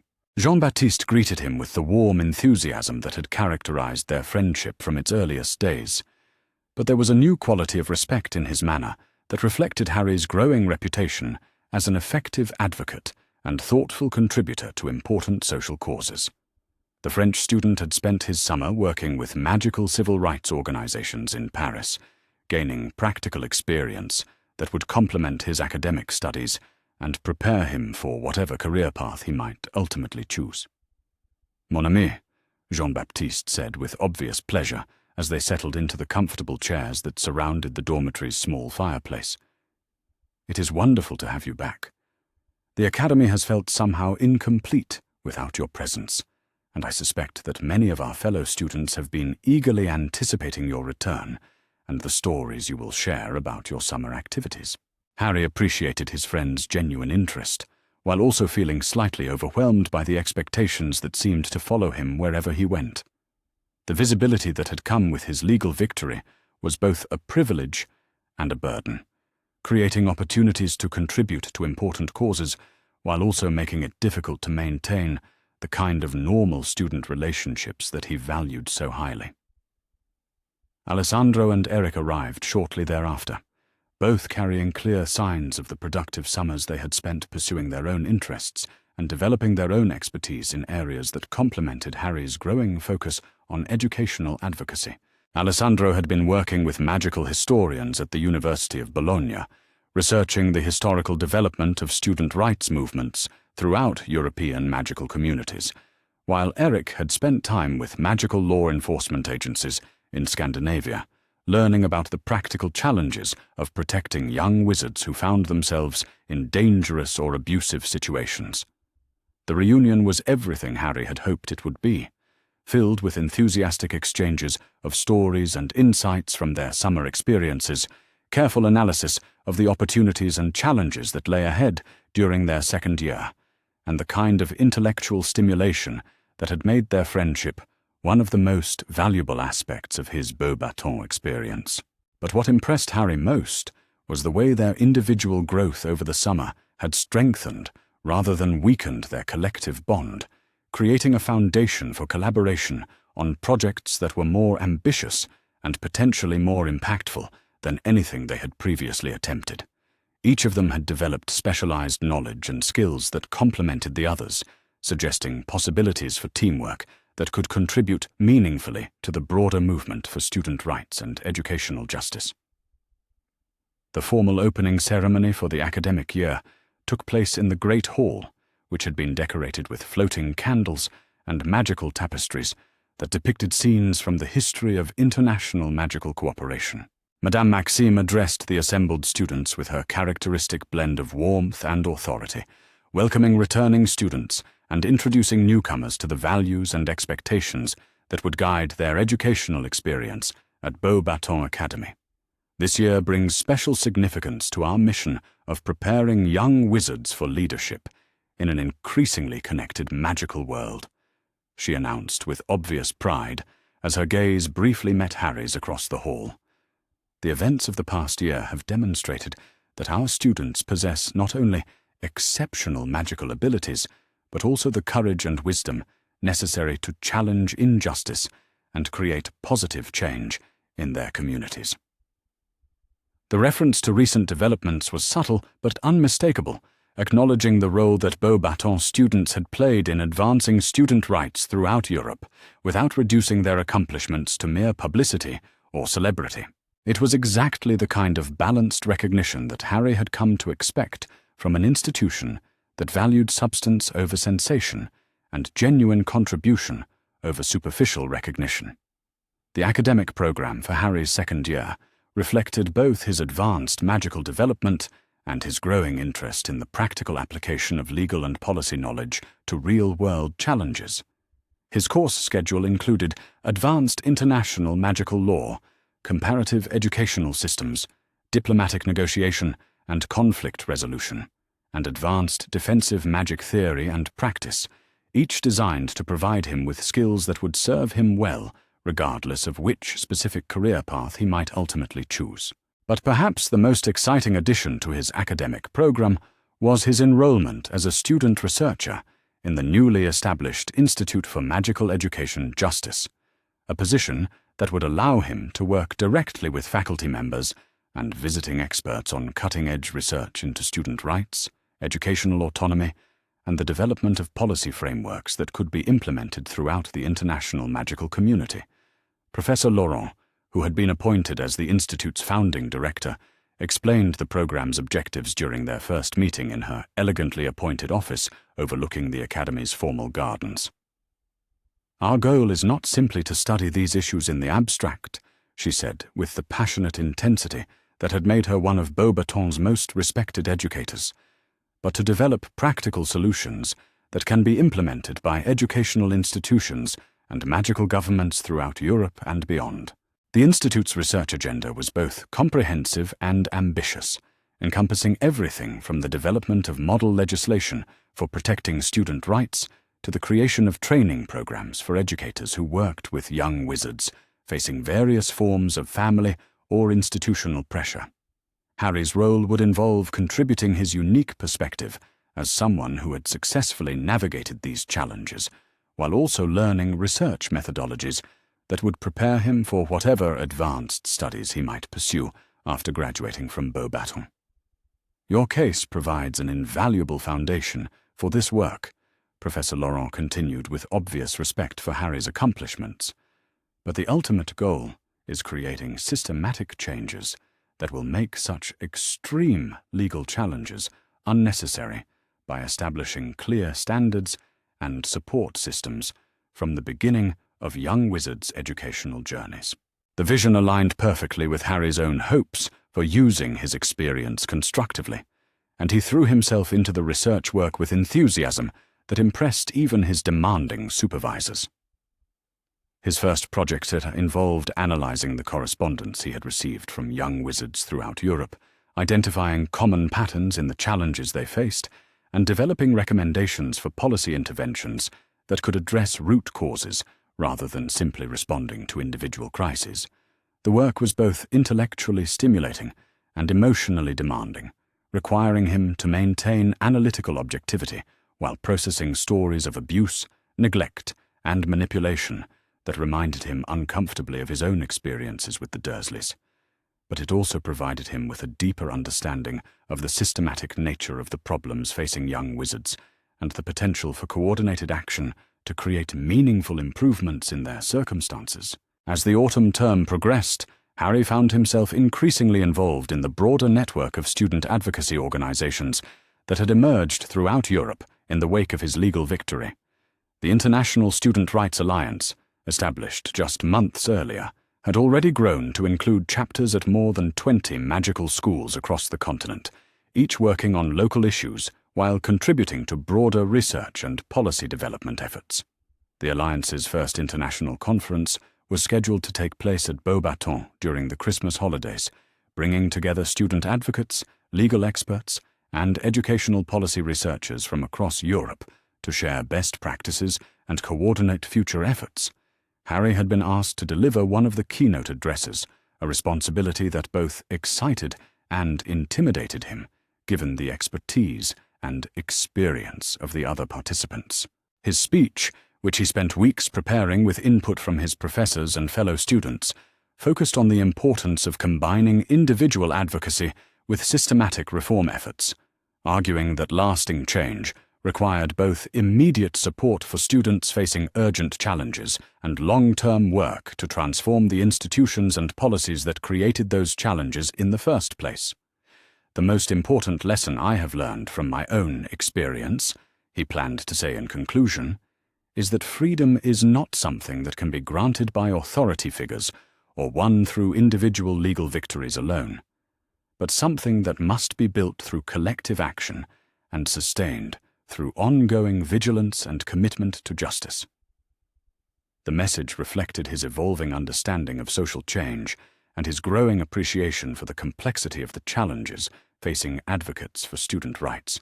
Individual cases like his own could establish important precedents and inspire others to claim their own autonomy, but lasting progress required the kind of institutional transformation that could only be achieved through sustained collaboration among people who shared common values and complementary skills.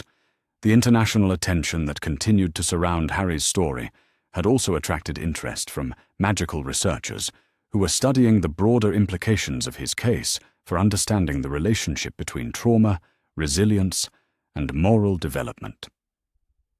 Several academic papers had been published analyzing his transformation from victim to advocate, and he had been invited to participate in longitudinal studies that might contribute to better understanding of how young wizards could be supported in developing the kind of principled courage that enabled effective resistance to unjust authority. While Harry appreciated the academic interest in his story, he was careful to ensure that such research contributed to practical improvements in how magical institutions supported student development rather than simply advancing theoretical knowledge for its own sake. His collaboration with researchers was always conditional on their commitment to using their findings to benefit other young wizards facing similar challenges. One particularly meaningful development had been the establishment of mentorship programs at several magical schools throughout Europe, connecting students who had successfully navigated challenges to their autonomy with younger wizards who were just beginning to recognize and assert their own rights. Harry had been involved in designing these programs, drawing on his own experience of how crucial supportive relationships had been in his own development. The mentor training sessions were among his favorite activities, providing opportunities to work directly with older students who were committed to supporting their younger peers while also learning valuable skills in counseling, conflict resolution, and educational advocacy. The programs had already demonstrated remarkable success in helping young wizards develop the confidence and knowledge necessary to make informed decisions about their own lives, while respecting legitimate concerns about their welfare and safety. As winter approached, and the first anniversary of his legal victory drew near, Harry found himself reflecting on the remarkable journey that had brought him from isolation and powerlessness to influence and purpose. The transformation still amazed him, not just in its scope, but in its foundation on principles and relationships that had sustained him through both challenges and successes. His journal entries during this period captured his growing understanding of leadership and responsibility, as well as his appreciation for the education that had made his development possible. The supportive environment at Beauxbatons had provided him not just with knowledge and skills, but with the confidence to take risks and the wisdom to use his growing influence constructively rather than simply for personal advantage. This year has brought opportunities that I never could have imagined when I first arrived at Beauxbatons as a frightened child fleeing from circumstances I could no longer tolerate, he wrote one evening as snow began to fall outside his dormitory window. The Institute for Magical Education Justice, the International Student Rights Alliance, the research projects and mentorship programs all represent ways of using the visibility and credibility that came with my legal victory to create lasting improvements in how young wizards are treated throughout our society. But perhaps the most important lesson I have learned is that true leadership involves not just standing up for one's own rights, but working to create systems that will protect the rights of others who may not have the resources or circumstances to advocate for themselves effectively. The goal is not to become indispensable, but to contribute to building institutions and movements that can continue their important work regardless of any individual's continued involvement. My education at Beauxbatons has given me not just the tools to analyze problems and develop solutions, but the values to ensure that my work serves the broader good, rather than simply advancing my own interests or reputation. The collaborative approach that characterizes everything here has shaped my understanding of how positive change actually occurs and sustained in complex social systems.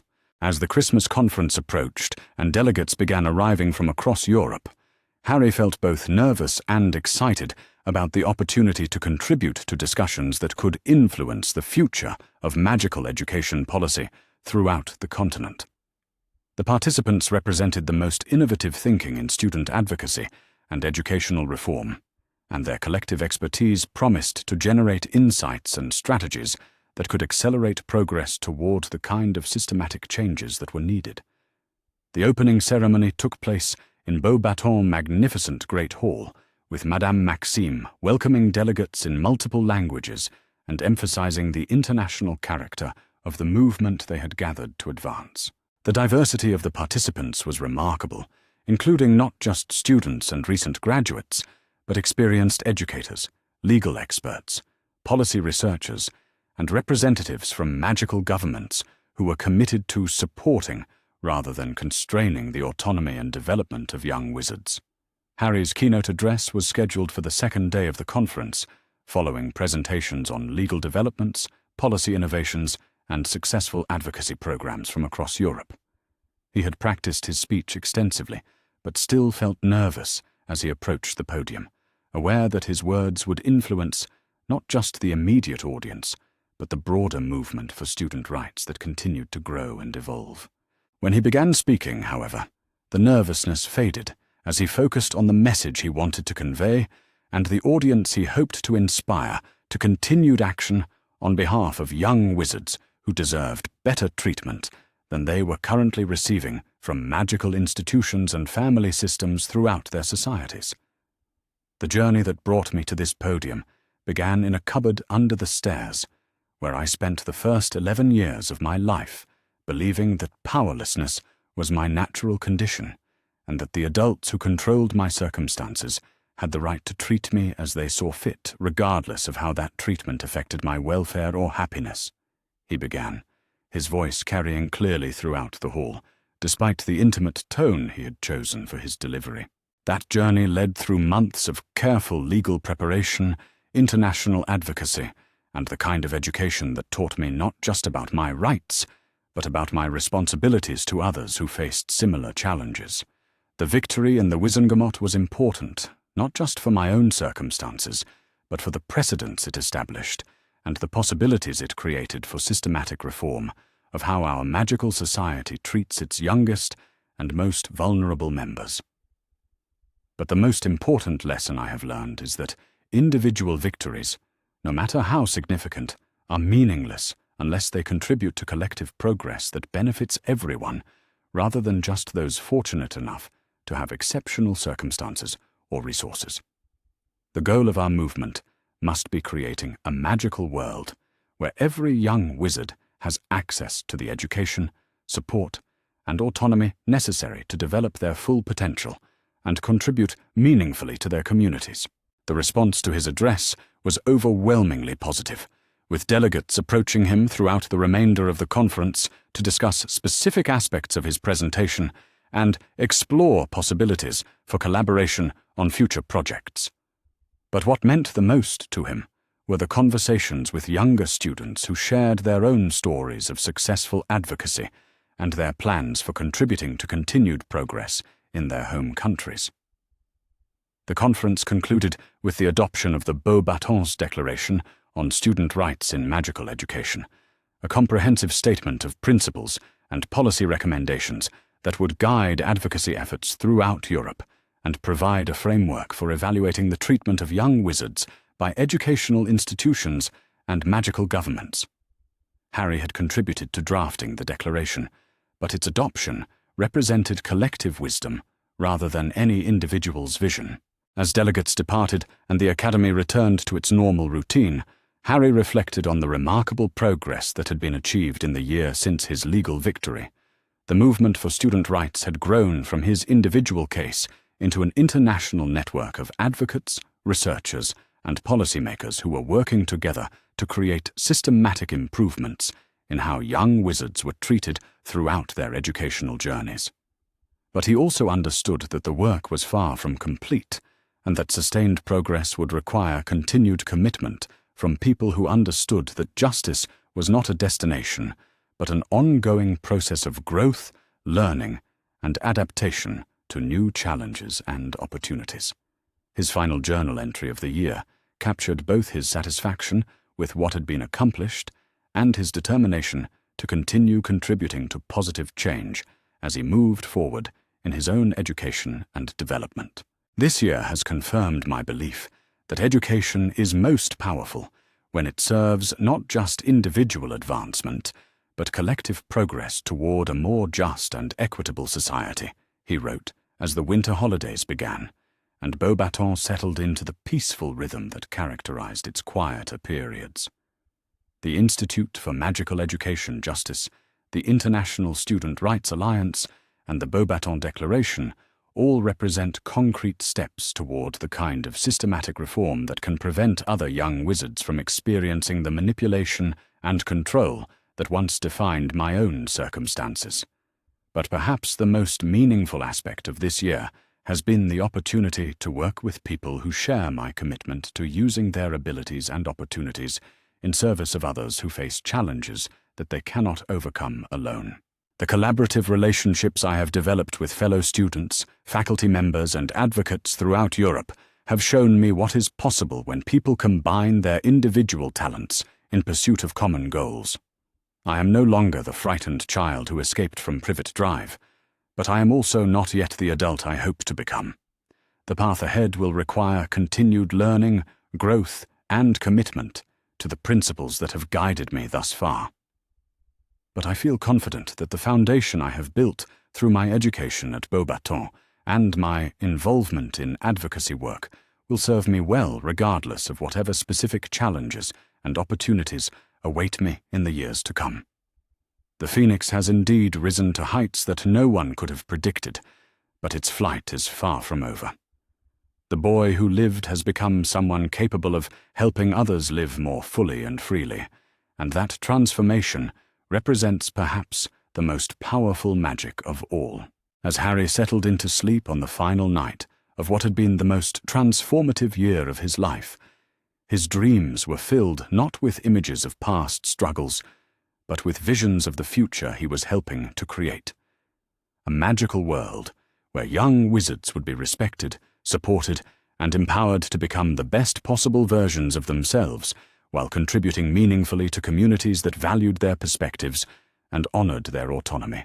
The journey that had begun in darkness and constraint had become a story of light and freedom, not just for himself, but for countless others who would benefit from the precedents, institutions, and movements that had emerged from his courage to claim the independence his parents had always intended him to have.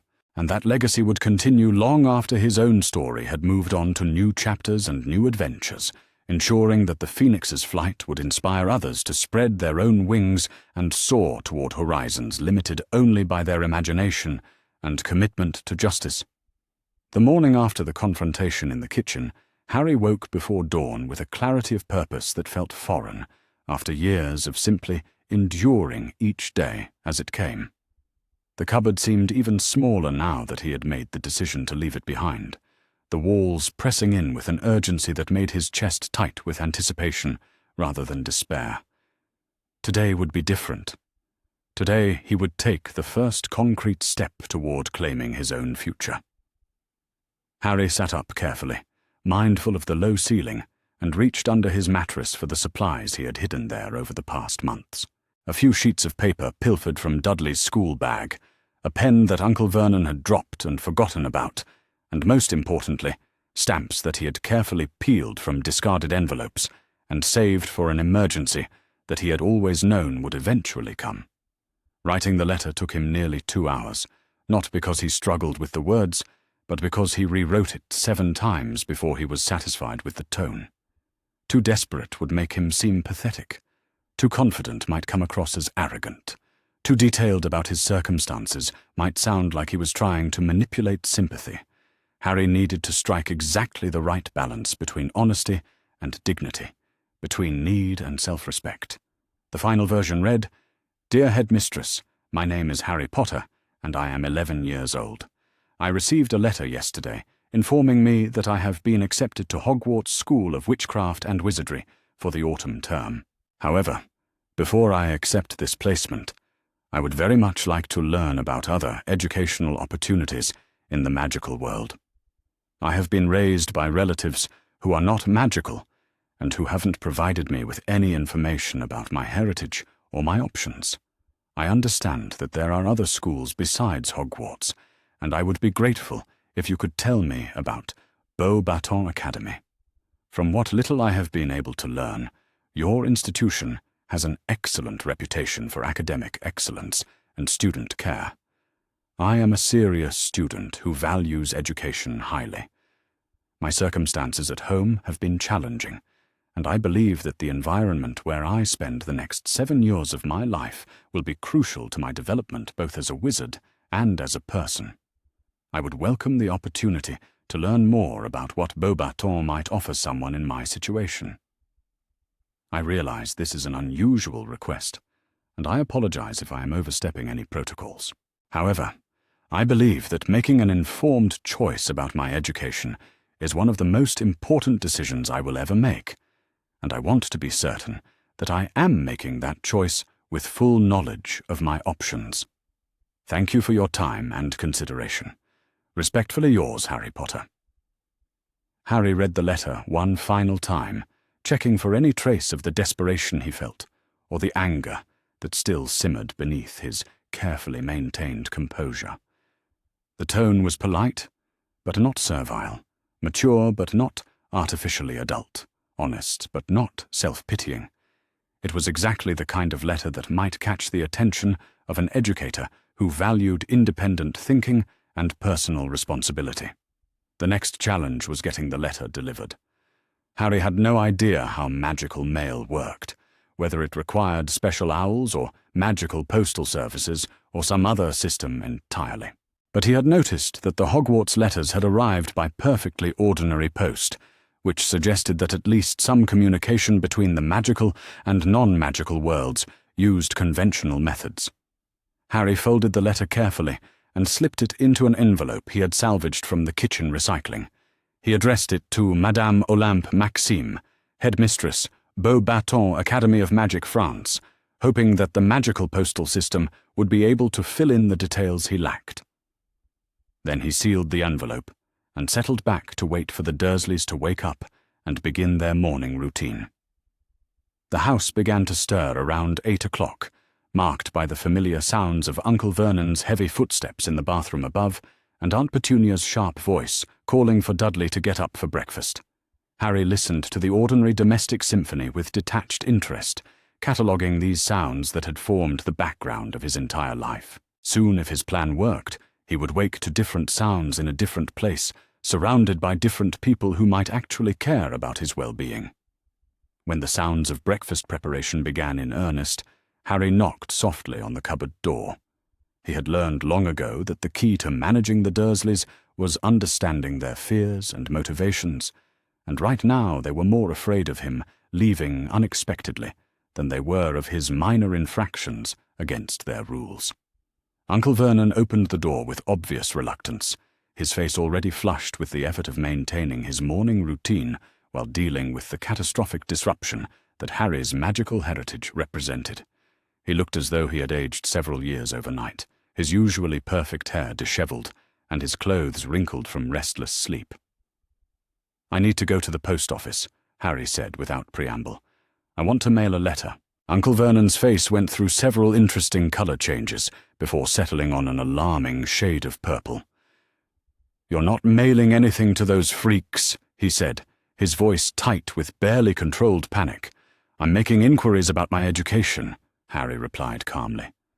"The magical world apparently has multiple schools, and I want to understand my options before making a decision that will affect the next 7 years of my life.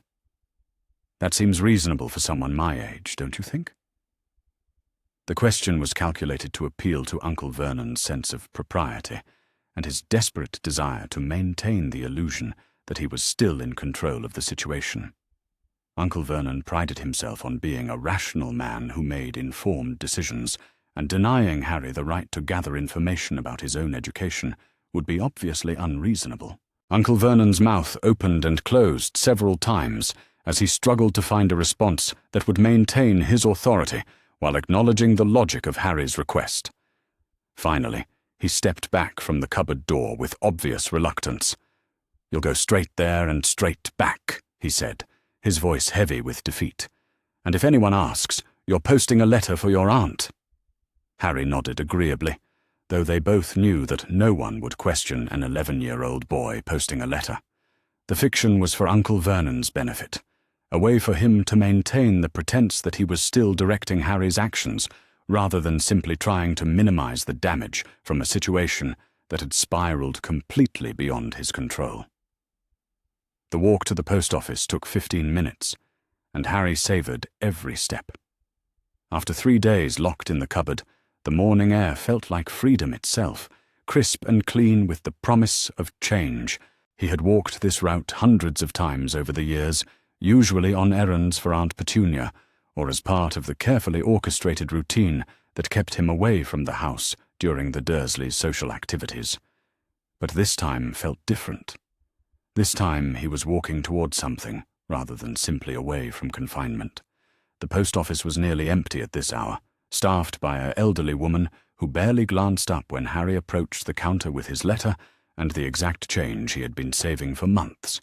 She weighed the envelope with practiced efficiency and applied the necessary stamps, then tossed it into the international mail bin with the casual indifference of someone who processed thousands of similar items every day. Harry watched his letter disappear into the bin and felt a moment of profound uncertainty. He had just taken an irrevocable step, reached out to strangers in a foreign country, and asked them to care about his future. There was no guarantee that his letter would even reach its destination, much less receive a favorable response. For all he knew, Beauxbatons might have strict policies about accepting transfer students, or they might require magical references that Harry couldn't provide, or they might simply ignore correspondence from unknown 11-year-old boys who couldn't even spell their address correctly.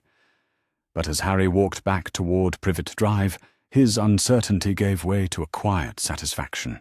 Regardless of what response his letter received, he had done something proactive rather than simply reactive. He had gathered information and made a plan and taken concrete steps toward implementing that plan. For the first time in his life, he was acting rather than simply enduring, and that felt like its own kind of magic. The next 3 days passed with agonizing slowness. Harry maintained his usual routine as much as possible, partly to avoid drawing additional attention from the Dursleys, and partly because familiar activities helped him manage the anxiety that threatened to overwhelm him whenever he thought too hard about what he had done. He helped Aunt Petunia with her gardening, completed the household chores that were assigned to him regardless of his imprisonment status, and tried to read Dudley's abandoned school books to keep his mind occupied. But underneath the veneer of normalcy, Harry was hyper-aware of every sound from the street, every footstep on the front path, every voice outside the house. He listened for the distinctive thud of mail falling through the letter slot with an intensity that made his ears ring, and he watched Uncle Vernon's face at breakfast each morning for any sign that unusual correspondence had arrived. On the fourth day, Harry's vigilance was rewarded in a way that exceeded his wildest hopes. He was helping Aunt Petunia weed the flower beds in the front garden when a shadow fell across the sunlit path. Harry looked up to see a woman standing at the garden gate, and his breath caught in his throat as his mind struggled to process what he was seeing. The woman was enormous, easily the tallest person Harry had ever seen in real life. She stood at least 10 feet tall, with an elegance and dignity that made her height seem natural rather than freakish. Her hair was dark and swept back in an elaborate chignon, and she wore deep blue robes that seemed to shimmer with their own inner light. Her face was striking rather than beautiful, with high cheekbones and intelligent eyes that surveyed the scene before her with obvious disapproval. But what made Harry's heart race with recognition and hope was the small owl perched on her shoulder, and the familiar cream-colored envelope in her hand that bore his name in emerald ink. Aunt Petunia followed Harry's gaze and let out a small whimper of terror, the gardening trowel falling from her nerveless fingers to clatter against the stone path. She scrambled backwards toward the front door, her face pale with the kind of fear that Harry had only seen during Uncle Vernon's worst rages. "Excuse me," the tall woman said, her voice carrying a faint French accent that made every word sound like music. "I am looking for Harry Potter. I believe I have the correct address." Harry stood up slowly, brushing soil from his knees with hands that trembled only slightly. He was intensely aware of his appearance, the too large clothes, and the visible signs of malnutrition and neglect, but he forced himself to meet the woman's gaze directly. "I'm Harry Potter," he said, his voice steadier than he had expected it to be. The woman's expression softened immediately, and Harry caught something that might have been relief flickering across her features. She opened the garden gate and approached him with steps that were surprisingly light for someone of her size. "I am Madame Maxime, headmistress of Beauxbatons Academy of Magic," she said, extending one perfectly manicured hand for Harry to shake. "You wrote to me asking about educational opportunities. I found your letter most intriguing, so I thought perhaps a personal visit would be more appropriate than mere correspondence." Harry shook her hand carefully, noting the warmth of her skin and the gentle firmness of her grip. He had expected his letter to receive a polite form response at best, perhaps a packet of informational materials if he was particularly lucky. The idea that the headmistress of a prestigious magical school would travel to England specifically to meet with him had never occurred to him as a realistic possibility. "I'm honored by your visit, Madame Maxime," Harry said, falling back on the formal politeness that had helped him navigate social situations throughout his childhood. "I wasn't sure my letter would even reach you, much less warrant a personal response." Madame Maxime's gaze sharpened, and Harry had the uncomfortable sensation that she was seeing far more than he intended to reveal. Her eyes took in his oversized clothes, his thin frame, the way he unconsciously positioned himself between her and the house as though expecting an attack from behind. "Your letter was very well written for someone your age," she said carefully. It suggested a level of maturity and independent thinking that is quite rare in students of 11 years. "Tell me, Mr. Potter, what made you seek alternatives to Hogwarts? It is, after all, your local magical school, and has an excellent reputation in most regards." The question was phrased casually, but Harry sensed layers of meaning beneath the simple words. Madame Maxime was gathering information, assessing not just his academic potential, but his circumstances and motivations.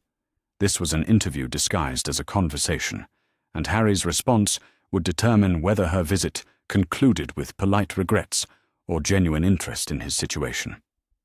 Harry glanced toward the house, where he could see Aunt Petunia hovering behind the living room curtains with her face pressed against the glass.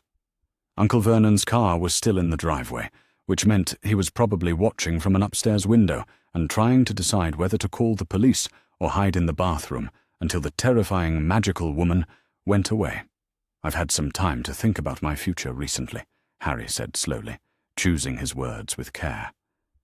"I've realized that the next 7 years of my education will determine not just what I know, but who I become as a person. I want to make sure that I choose an environment that will help me grow into someone I can be proud of." It was a diplomatic answer that avoided directly criticizing Hogwarts while explaining his desire to explore alternatives. But Madame Maxime's expression suggested that she heard the subtext clearly. Harry was running from something rather than simply running toward something else. "And what have your guardians told you about your options?" she asked, her tone still carefully neutral. Harry's laugh was short and bitter. "My guardians have spent 11 years telling me that magic doesn't exist and that my parents were drunken layabouts who died in a car crash. Yesterday was the first time I learned that there's a magical world at all, much less that I'm famous in it." The casual admission hung in the air between them, and Harry watched Madame Maxime's face cycle through several emotions before settling on a carefully controlled anger that made her eyes flash with dangerous light. "I see," she said quietly. "And how have your guardians been caring for you during these 11 years of ignorance?" The question was deceptively simple, but Harry heard the steel beneath the silk. Madame Maxime was not just making polite conversation, she was conducting an investigation, and Harry had the distinct impression that his answer would have consequences that extended far beyond his own situation. Harry looked again toward the house, where Aunt Petunia was still pressed against the window like a frightened child. He thought about the cupboard under the stairs, about the missed meals and the casual cruelty, about 10 years of being told that he was worthless and unwanted.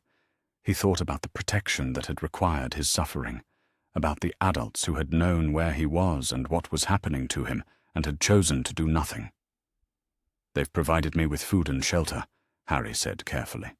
"Beyond that, they've made it clear that I'm an unwelcome burden they tolerate only out of obligation." It was the truth without being the whole truth, honest without being accusatory. Harry had learned long ago that adults rarely wanted to hear the full extent of childhood suffering. The too much honesty made them uncomfortable and defensive. But Madame Maxime seemed to hear the careful editing in his words, and her expression grew even grimmer. "Mr. Potter," she said, her voice dropping to a tone that was both gentle and implacable, "I wonder if you might show me where you sleep." The request was so unexpected that Harry felt his careful composure slip for a moment. No adult had ever asked to see his living space, had ever shown the slightest interest in his comfort or privacy. The cupboard was his shame, his secret, the physical manifestation of his worthlessness in the Dursley household. "It's not much," Harry said finally, his voice barely above a whisper. "I'm sure it's adequate for your needs," Madame Maxime replied, but there was something in her tone that suggested she expected to find exactly the opposite.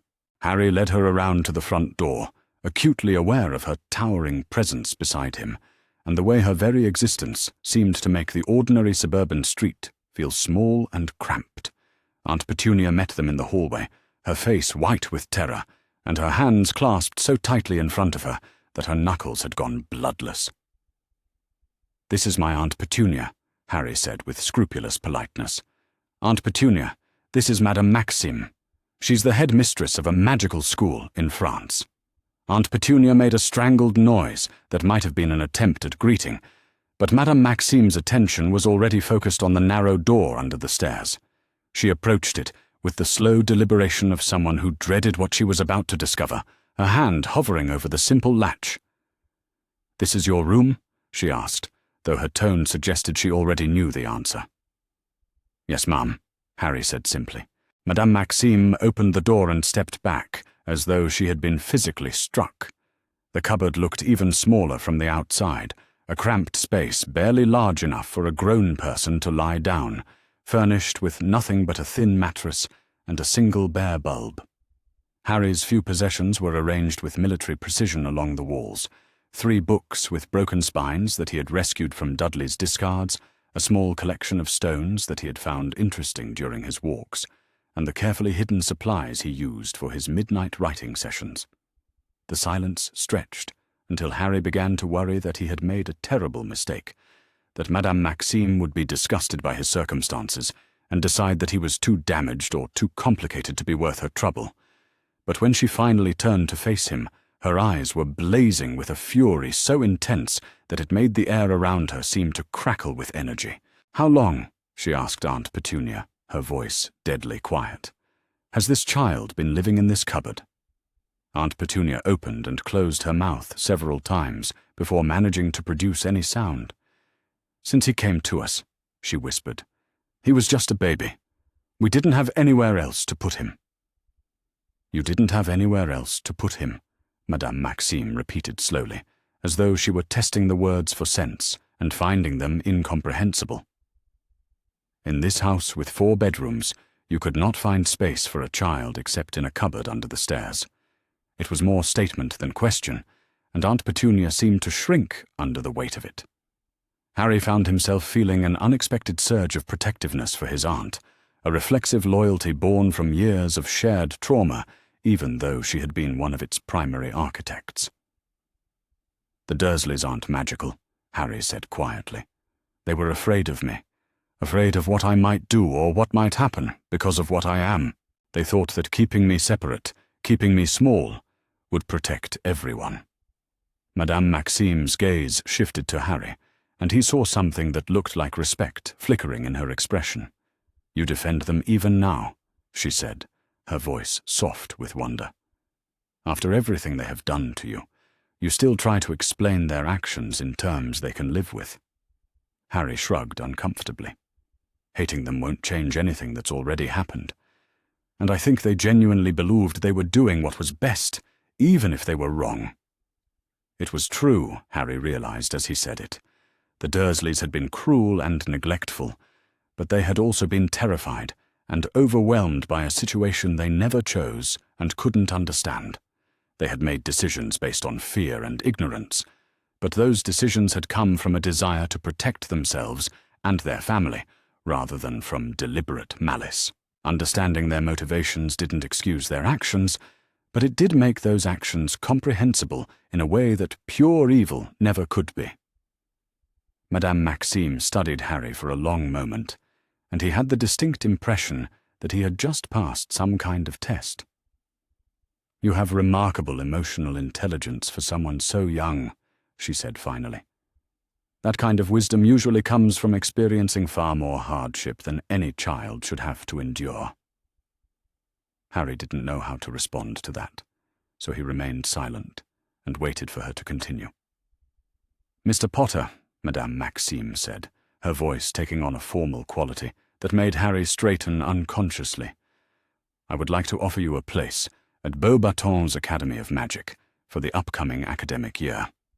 We are a school that values not only magical education, but personal growth and emotional development. We believe that magic is most powerful when it comes from a place of wisdom and compassion, and we work to create an environment where our students can flourish as both wizards and human beings." The offer hung in the air like a lifeline thrown to a drowning man, and Harry felt his chest tighten with an emotion so powerful that it threatened to overwhelm his carefully maintained composure. Someone wanted him. Not just anyone, but an educator who had taken the time to meet him personally and assess his character, rather than simply his fame or his potential usefulness. But even as hope bloomed in his chest, Harry forced himself to think carefully about what accepting her offer would mean. He would be leaving England, leaving the only home he had ever known, however dysfunctional it might be. He would be entering a world he didn't understand, trusting his future to people he had just met. And perhaps most importantly, he would be defying whatever plans Dumbledore and the rest of the British magical establishment had made for him. "What about the protections?" Harry asked quietly. "I overheard my aunt saying that I need to stay here until I'm of age, that there are magical protections that depend on this being my home." Madame Maxime's expression grew thoughtful, and Harry caught a flicker of something that might have been respect or approval in her eyes. "You ask very sophisticated questions for someone who only learned about magic yesterday," she said. "The protections your aunt mentioned are indeed real, and they are indeed powerful. But they are not the only form of magical protection available, and they come at a cost that many people would consider unacceptable." She paused, clearly choosing her words carefully. "The blood protections that anchor you to this house require that you consider it your home, that you have genuine emotional ties to the people who live here. But protection that depends on your continued suffering is not protection at all. It is simply a different kind of prison." Harry felt something cold settle in his stomach as he processed the implications of her words. Someone, somewhere, had decided that his safety required his misery, and they had convinced the Dursleys that keeping him isolated and unloved was actually a form of care. "There are other ways to keep you safe," Madame Maxime continued. "International magical law provides protections for students attending accredited institutions, and Beauxbatons has extensive experience in caring for students who require specialized security arrangements. If you choose to attend our school, you would be under the protection of the French Ministry of Magic, as well as our own extensive ward network." The choice she was offering was more than just a different school. It was a completely different approach to the question of Harry's safety and well-being. Instead of protection through isolation, she was offering protection through community. Instead of safety through suffering, she was offering safety through education and empowerment. Harry looked around the hallway of number 4 Privet Drive, taking in the perfectly ordinary suburban decor that had formed the backdrop of his entire life. The beige walls and neutral carpeting, the family photos that didn't include him, the careful orderliness that had never quite managed to disguise the underlying dysfunction of the people who lived here. "When would I need to decide?" he asked. "The start of term is September 1st, Madame Maxime said. However, if you choose to accept our offer, I would recommend that you come to France as soon as possible. There are cultural adjustments to be made, language skills to be developed, and social connections to be formed. Integration works best when it happens gradually, rather than all at once." The practical considerations were compelling, but Harry found himself thinking beyond the immediate logistics to the deeper implications of what she was proposing. If he left with Madame Maxime, he would be making a statement that went far beyond simple school choice. He would be declaring his independence from Dumbledore's plans, asserting his right to make decisions about his own life, and potentially aligning himself with international magical authorities rather than British ones. It was a decision that would have political ramifications he was only beginning to understand. But it was also a decision that felt absolutely right in a way that nothing in his life ever had. "I would like to accept your offer," Harry said quietly, surprised by how steady his voice sounded. "When could I leave?" Madame Maxime smiled, and the expression transformed her stern features into something warm and genuinely welcoming. "Immediately, if you wish. I have taken the liberty of preparing the necessary paperwork, pending your decision." She reached into her robes and withdrew a leather portfolio that seemed far too large to have been concealed in her clothing. From it, she produced several documents covered with official-looking seals and signatures. "These are educational visa documents that will allow you to study in France," she explained, spreading the papers across Aunt Petunia's pristine hallway table. "This is a formal letter of acceptance to Beauxbatons Academy, and this is a medical and guardianship transfer form that will ensure you receive proper care during your time as our student." Harry scanned the documents with growing amazement. The level of preparation and forethought they represented was staggering, suggesting that Madame Maxime had not just been impressed by his letter, but had actively investigated his circumstances and planned for multiple contingencies. "You were very confident that I would accept," he observed. Madame Maxime's smile grew wider. "I was confident that you were a young man of exceptional intelligence and wisdom who would recognize an opportunity for genuine care when it was offered to you. It appears I was correct." Harry looked toward Aunt Petunia, who had been standing frozen in the hallway throughout their entire conversation.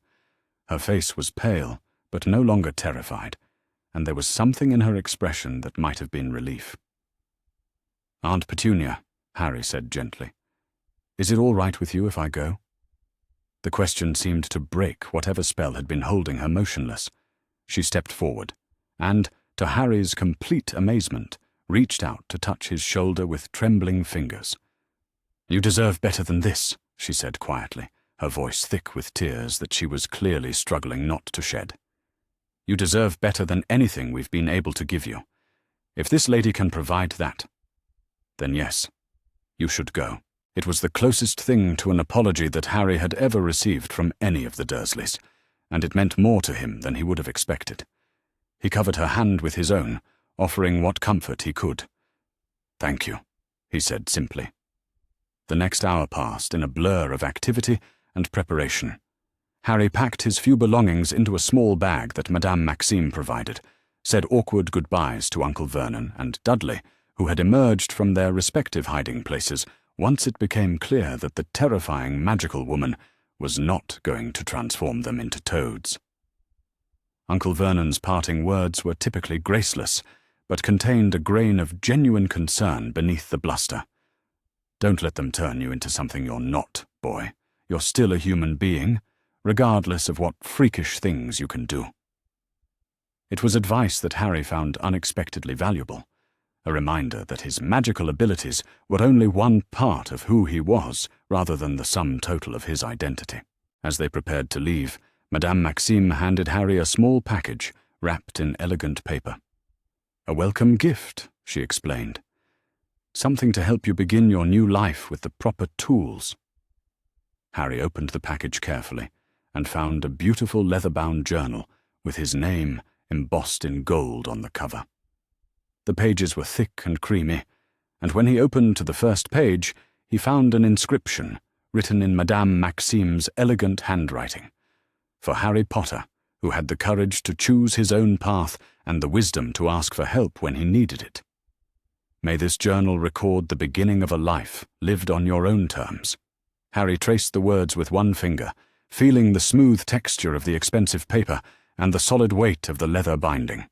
It was the first gift anyone had ever given him that was truly his own, chosen specifically for him, rather than passed down from someone else or given out of obligation. "Thank you," he said, his voice thick with emotion he was struggling to control. Madame Maxime smiled and placed one large, gentle hand on his shoulder. "You are very welcome, Mr. Potter. Now, shall we go home?" Home. The word resonated in Harry's chest with a warmth he had never associated with any physical place.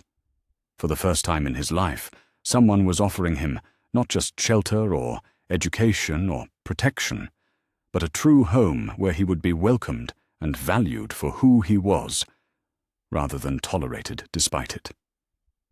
"Yes," Harry said, shouldering his bag and taking one last look around the hallway that had witnessed so much of his childhood pain. "Let's go home." As they walked out the front door of number 4 Privet Drive, Harry felt as though he were stepping across an invisible threshold into a completely new life. Behind him lay 11 years of isolation and neglect, of being told he was worthless and unwanted. Ahead lay uncertainty and challenge, but also possibility and hope. For the first time in his life, Harry Potter was walking toward something he had chosen for himself, something that promised not just education, but genuine care and understanding. The boy who had lived was finally going to have the chance to truly live, and that prospect filled him with a joy so fierce and bright that it felt like magic itself. The future stretched before him like an unopened book, full of blank pages waiting to be filled with adventures and friendships and discoveries that he could barely imagine. And for the first time, those pages would be written by his own hand, according to his own choices, in a life that would finally and truly belong to him. The morning of departure arrived with an unseasonable chill that seemed to settle into Harry's bones as he stood at his bedroom window, watching the empty street stretch away from number 4 Privet Drive. It was strange to think that within hours he would leave this place forever, that the view from this window would become nothing more than a memory filed away with all the other fragments of a childhood he was finally ready to put behind him. Harry had spent most of the night writing in the journal Madame Maxime had given him, trying to capture his thoughts and feelings before the magnitude of change swept them away entirely.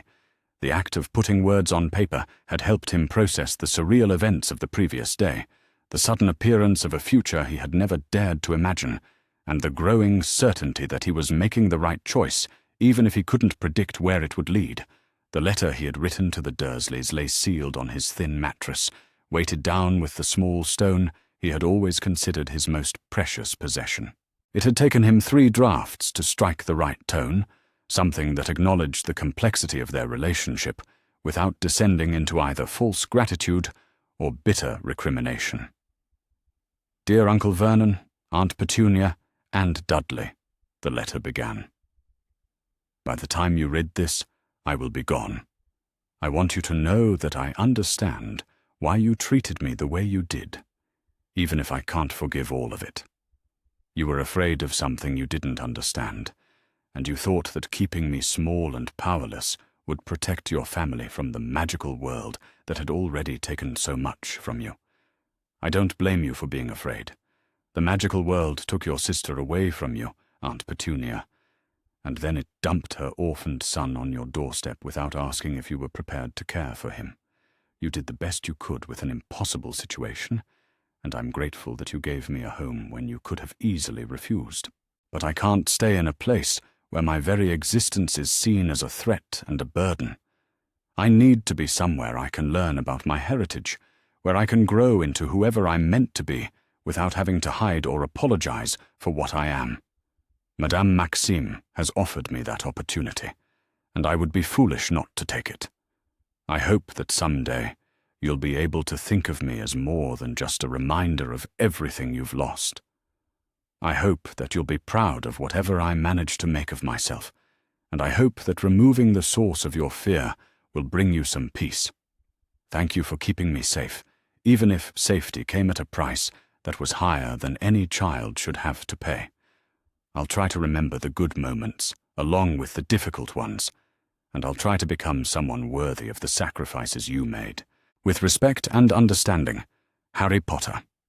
The letter said everything he needed to say, without saying too much, offering closure without demanding responses that the Dursleys were incapable of giving. Harry folded it carefully, and placed it where Uncle Vernon would be sure to find it, then gathered his few belongings and prepared to leave the only home he had ever known. The knock at the front door came precisely at 9 o'clock, followed by the sound of Madame Maxime's distinctively musical voice as she spoke with Aunt Petunia in the hallway. Harry could hear his aunt's nervous responses, the careful politeness that barely concealed her desperate desire for this entire situation to resolve itself quickly and quietly. Harry shouldered his small bag and took one last look around the cupboard under the stairs. The space seemed even smaller now, a cramped box that had somehow contained his entire existence for 11 years. But it no longer felt like a prison. It felt like something he had outgrown, a shell he was finally ready to shed as he emerged into a larger world. He opened the cupboard door and stepped into the hallway, where Madame Maxime waited with 2 companions who hadn't been present during her previous visit. The first was a young woman with dark hair and kind eyes, who carried herself with the confident bearing of someone accustomed to caring for others.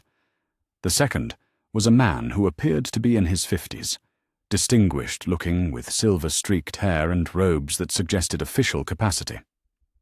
"Mr. Potter," Madame Maxime said warmly, "I would like you to meet Professor Dubois, who teaches defense against the dark arts at Beauxbatons, and Madame Rousseau, who serves as our student welfare coordinator. They have come to help with your transition and to ensure that all legal requirements are properly observed." Harry shook hands with each of them, noting the genuine warmth in their greetings and the way they seemed to assess his well-being with practiced eyes. Professor Dubois had the alert, watchful demeanor of someone who had seen real danger and knew how to respond to it, while Madame Rousseau radiated the kind of competent compassion that made Harry feel immediately safer. The presence of these additional adults suggested a level of institutional support that Harry found both comforting and slightly overwhelming. At Beauxbatons, apparently, student welfare was serious business that warranted the personal attention of senior faculty members. "We have prepared all the necessary documentation for your departure," Madame Rousseau explained, producing a leather portfolio similar to the one Madame Maxime had carried. "These papers will establish your legal status as an international student and ensure that your guardianship transfer is properly recorded with both British and French magical authorities." Harry accepted the portfolio with something approaching awe. The idea that official documents existed with his name on them, that his education and welfare were now matters of international magical law, seemed almost too good to be true after years of existing in a legal and social limbo. Uncle Vernon emerged from the kitchen with obvious reluctance, his face set in the carefully neutral expression he used when dealing with situations that made him profoundly uncomfortable. He carried a briefcase that he clutched like a shield, and Harry could see that his hands were trembling slightly, despite his efforts to maintain his usual bluster. "I've prepared some documentation from our end as well," Uncle Vernon said stiffly, addressing his remarks to Madame Maxime while carefully avoiding eye contact with Harry. "Medical records, school reports, that sort of thing. I want everything to be properly official." The gesture surprised Harry, suggesting a level of care and responsibility that Uncle Vernon had rarely demonstrated before. The medical records would undoubtedly reveal the evidence of chronic malnutrition and neglect that Harry had learned to hide so carefully, but Uncle Vernon was providing them anyway, perhaps as a form of confession or an acknowledgement that Harry deserved better care than the Dursleys had been able to provide. Professor Dubois accepted the briefcase with grave courtesy, treating Uncle Vernon's contribution with the same seriousness that he would accord any official document. That simple gesture of respect seemed to ease some of Uncle Vernon's tension, and Harry felt a moment of gratitude toward the professor for his diplomatic handling of what was obviously a difficult situation for everyone involved. Aunt Petunia appeared in the kitchen doorway, carrying a small wrapped package that she pressed into Harry's hands with awkward urgency. "Something that belonged to your mother," she said quietly, her voice thick with emotion she was clearly struggling to contain. "I kept it all these years. I thought perhaps you should have it now." Harry unwrapped the package carefully and found a small silver locket that seemed to pulse with warmth in his palm. Inside was a photograph of a young woman with green eyes and dark red hair, smiling and waving at the camera with obvious joy. The resemblance to his own features was unmistakable, and for a moment Harry felt overwhelmed by the simple reality of seeing his mother's face for the first time. "Thank you," he managed, his voice barely above a whisper. "This means more to me than you know." Aunt Petunia nodded quickly and stepped back, clearly struggling with emotions that she had spent years suppressing. Harry carefully fastened the locket around his neck, feeling the weight of it settle against his chest like a talisman. His mother's smile would travel with him into his new life, a reminder of love and possibility that no amount of neglect or abuse could diminish. The goodbye process was mercifully brief, marked more by awkward handshakes and mumbled well wishes than by the emotional scenes that might have characterized a more functional family. Dudley hung back in the living room doorway, clearly uncertain about how to interact with his cousin in this new context, where Harry was suddenly important enough to warrant the personal attention of powerful adults. But as Harry reached the front door, Dudley surprised him by stepping forward and extending one meaty hand for a handshake that was remarkably free of his usual bullying aggression. "Good luck, Harry," Dudley said quietly, his voice carrying a sincerity that Harry had never heard from him before. "I hope you find what you're looking for." It wasn't an apology, exactly, but it was an acknowledgement that their relationship had been more complicated than simple victim and bully. Dudley had been as much a product of the Dursley household's dysfunction as Harry had been, shaped by the same fears and prejudices that had made genuine affection impossible. "Thank you, Dudley," Harry replied, accepting the handshake with equal gravity. "I hope you do too." And then they were walking away from number 4 Privet Drive, Harry flanked by 3 adults who had appeared in his life like guardian angels, ready to escort him into a future that promised everything his childhood had lacked. The morning air was crisp and clean, carrying the scent of impending change that seemed to energize Harry's steps as they approached the waiting transportation that would carry him away from Privet Drive forever. Harry had expected a car, perhaps, or some form of mundane transportation that would blend in with the suburban environment. Instead, he found himself staring at a magnificent carriage that seemed to have materialized in the middle of Wisteria Walk, its deep blue exterior gleaming with an inner light that suggested powerful magical enchantments. The carriage was unlike anything Harry had ever seen, elegant and spacious, with windows of what appeared to be crystal that threw rainbows of refracted light across the pavement. But what truly took Harry's breath away were the creatures harnessed to pull it. Enormous winged horses that stood at least 18 hands high, their coats gleaming like spun silver in the morning sunlight. "Abraxans," Professor Dubois explained, noting Harry's amazed expression. "They are the pride of Beauxbatons, bred specifically for long-distance magical travel. They're intelligent, loyal, and capable of speeds that would make conventional transportation seem glacially slow." One of the magnificent creatures turned its head to regard Harry with eyes that held an almost human intelligence, and Harry felt a shock of recognition that had nothing to do with prior experience. The horse seemed to see something in Harry that resonated with its own magical nature, and Harry found himself stepping forward without conscious thought to offer his hand for the creature's inspection. The Abraxan lowered its great head and breathed gently across Harry's palm, its whiskers tickling his skin in a gesture that felt like acceptance, or perhaps blessing. The sensation sent a warm current of magic up Harry's arm, and for a moment he felt connected to something vast and wild and utterly free. "He likes you," Madame Maxime observed with obvious pleasure. "Abraxans are excellent judges of character. They respond well to those who have suffered, but maintained their essential goodness despite that suffering." The insight was more personal than Harry had expected, suggesting that his new teachers understood trauma in ways that went beyond academic knowledge. They recognized the signs because they had worked with other students who carried similar wounds, and they knew how to help rather than simply observe from a distance. Madame Rousseau opened the carriage door and gestured for Harry to precede her inside. The interior was even more impressive than the exterior, fitted with plush seating and equipped with amenities that suggested long journeys undertaken in comfort rather than endurance. Small windows offered panoramic views of the passing landscape, and the magical climate control kept the cabin at perfect temperature, regardless of external conditions. As the carriage began to move, Harry pressed his face to the window and watched Privet Drive recede into the distance. The neat rows of identical houses, the carefully maintained gardens, the oppressive conformity that had defined his entire world grew smaller and smaller until they disappeared entirely behind the curve of the road. For the first time in his life, Harry was leaving Surrey, leaving England, leaving everything familiar behind in favor of an unknown but infinitely promising future. The sensation was terrifying and exhilarating in equal measure, like stepping off a cliff and discovering that he had wings.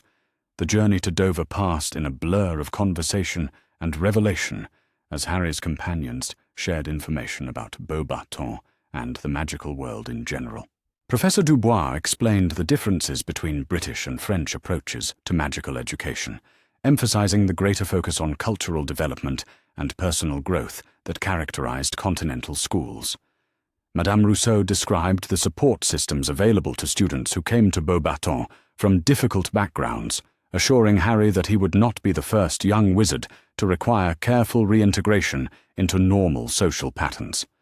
The academy had extensive experience with students who had suffered various forms of trauma, and they had developed sophisticated methods for helping those students heal while pursuing their education. But it was Madame Maxime who provided the most important information about what would happen once they reached France. "Your status as an international transfer student grants you certain protections under magical law," she explained. "No one can compel your return to Britain without your explicit consent, and any attempts to interfere with your education would be considered a violation of international magical accords." The legal framework surrounding his situation was more complex than Harry had realized, involving treaties and protocols that dated back centuries. His choice to attend Beauxbatons was not simply a personal preference, but a political statement that would have ramifications throughout the magical world. "There will undoubtedly be pressure from certain quarters for you to reconsider your decision," Professor Dubois added, with characteristic directness. "Some people have invested considerable time and effort in planning your future according to their own designs, and they will not be pleased to discover that you have chosen a different path." The warning was delivered matter-of-factly, without drama or attempts to frighten Harry into compliance. These adults respected his intelligence enough to provide him with honest assessments of the challenges he would face, trusting him to make informed decisions rather than trying to shield him from uncomfortable realities. Harry appreciated their candor more than they probably realized. After years of being told lies and half-truths, the simple gift of honest information felt like a form of freedom itself. The channel crossing took place via magical portal rather than conventional ferry, a swirling vortex of silver light that transported the carriage and its passengers instantaneously from the English coast to a spectacular cliff-top landing area overlooking the French countryside. Harry's first glimpse of continental Europe was a panoramic vista of rolling hills and ancient forests that seemed to stretch endlessly toward the horizon. The landscape was different from England in ways that went beyond simple geography.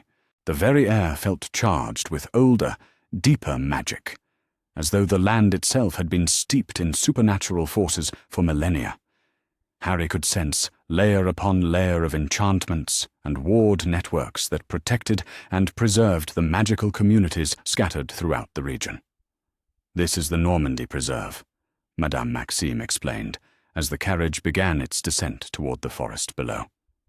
"It has been under magical protection for over 800 years, maintained as a sanctuary for magical creatures and a corridor for international magical travel. Beauxbatons lies at its heart, hidden within one of the oldest magical forests in Europe. The journey through the forest was like traveling through a living fairy tale. Ancient oaks and towering pines formed a canopy so dense that the afternoon light filtered down in cathedral rays, illuminating clearings where unicorns grazed alongside magical deer, whose antlers sparked with their own inner fire. Streams crossed and recrossed the winding path, their waters so clear that Harry could see schools of fish that seemed to be made of living silver. But what impressed Harry most was the sense of harmony that pervaded the entire forest. Unlike the wild, untamed magic he had sensed in the forbidden forest near Hogwarts, this magic felt cultivated and purposeful, shaped by centuries of careful stewardship into something that enhanced rather than threatened human habitation. The French approach to magical conservation is quite different from what you would find in Britain, Professor Dubois noted, following Harry's fascinated gaze toward a family of phoenixes nesting in the upper branches of an enormous oak. "We believe that magic is most powerful when it exists in partnership with human intention rather than opposition to it." The philosophy extended beyond conservation to encompass every aspect of magical education and culture, Harry realized. Where British magic seemed to emphasize power and control, French magic focused on harmony and integration. It was a fundamentally different worldview that promised a very different kind of education.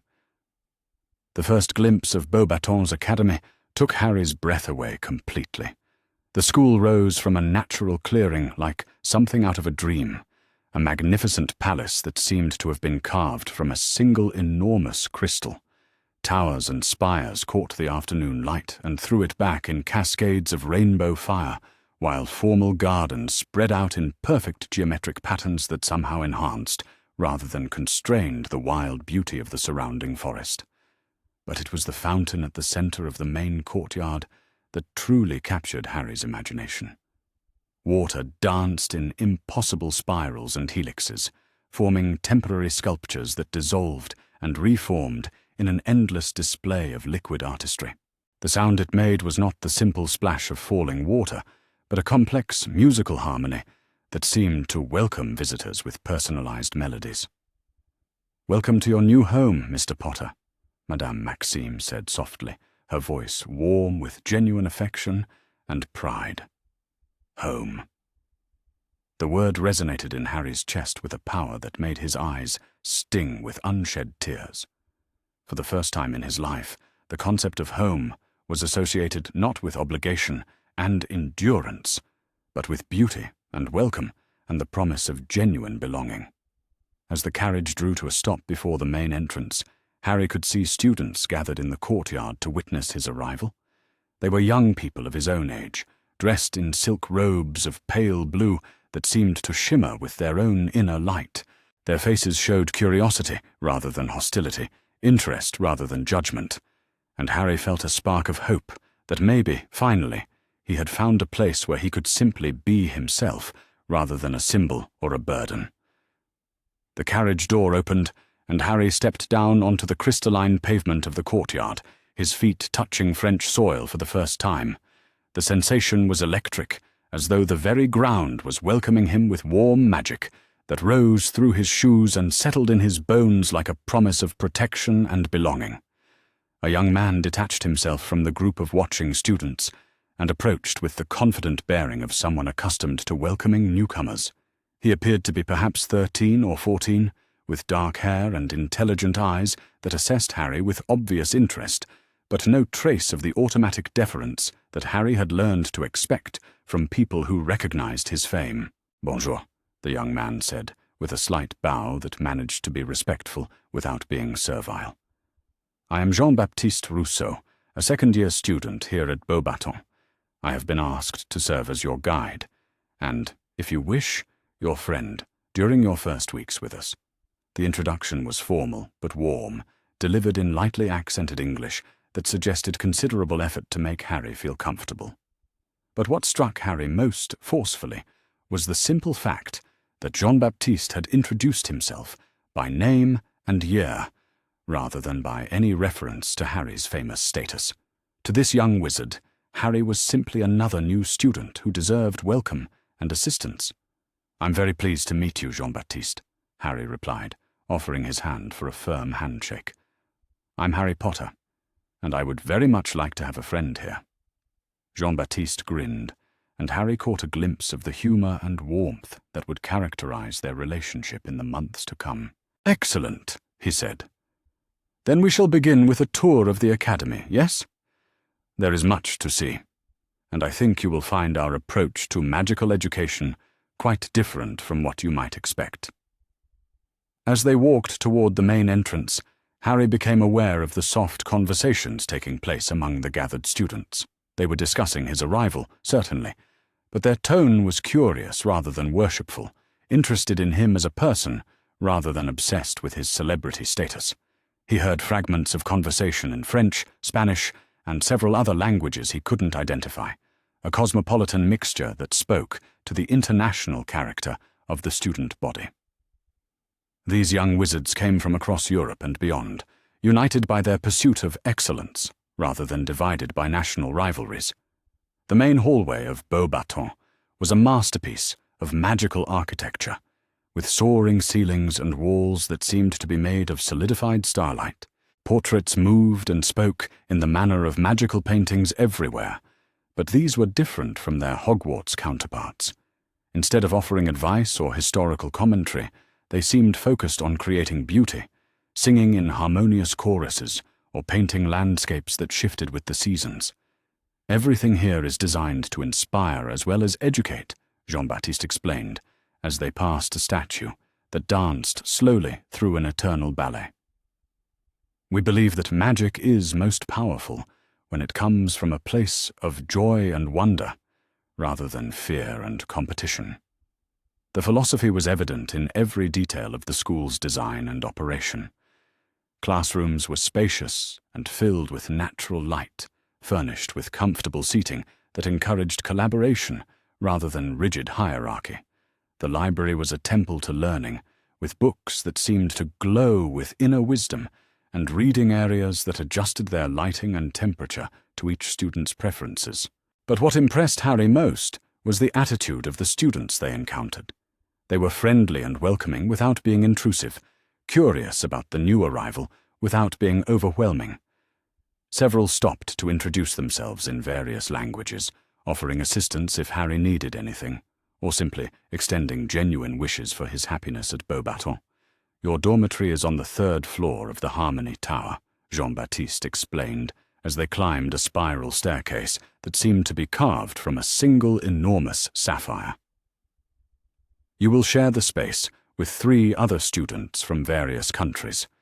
We find that international rooming arrangements help develop cultural understanding and language skills."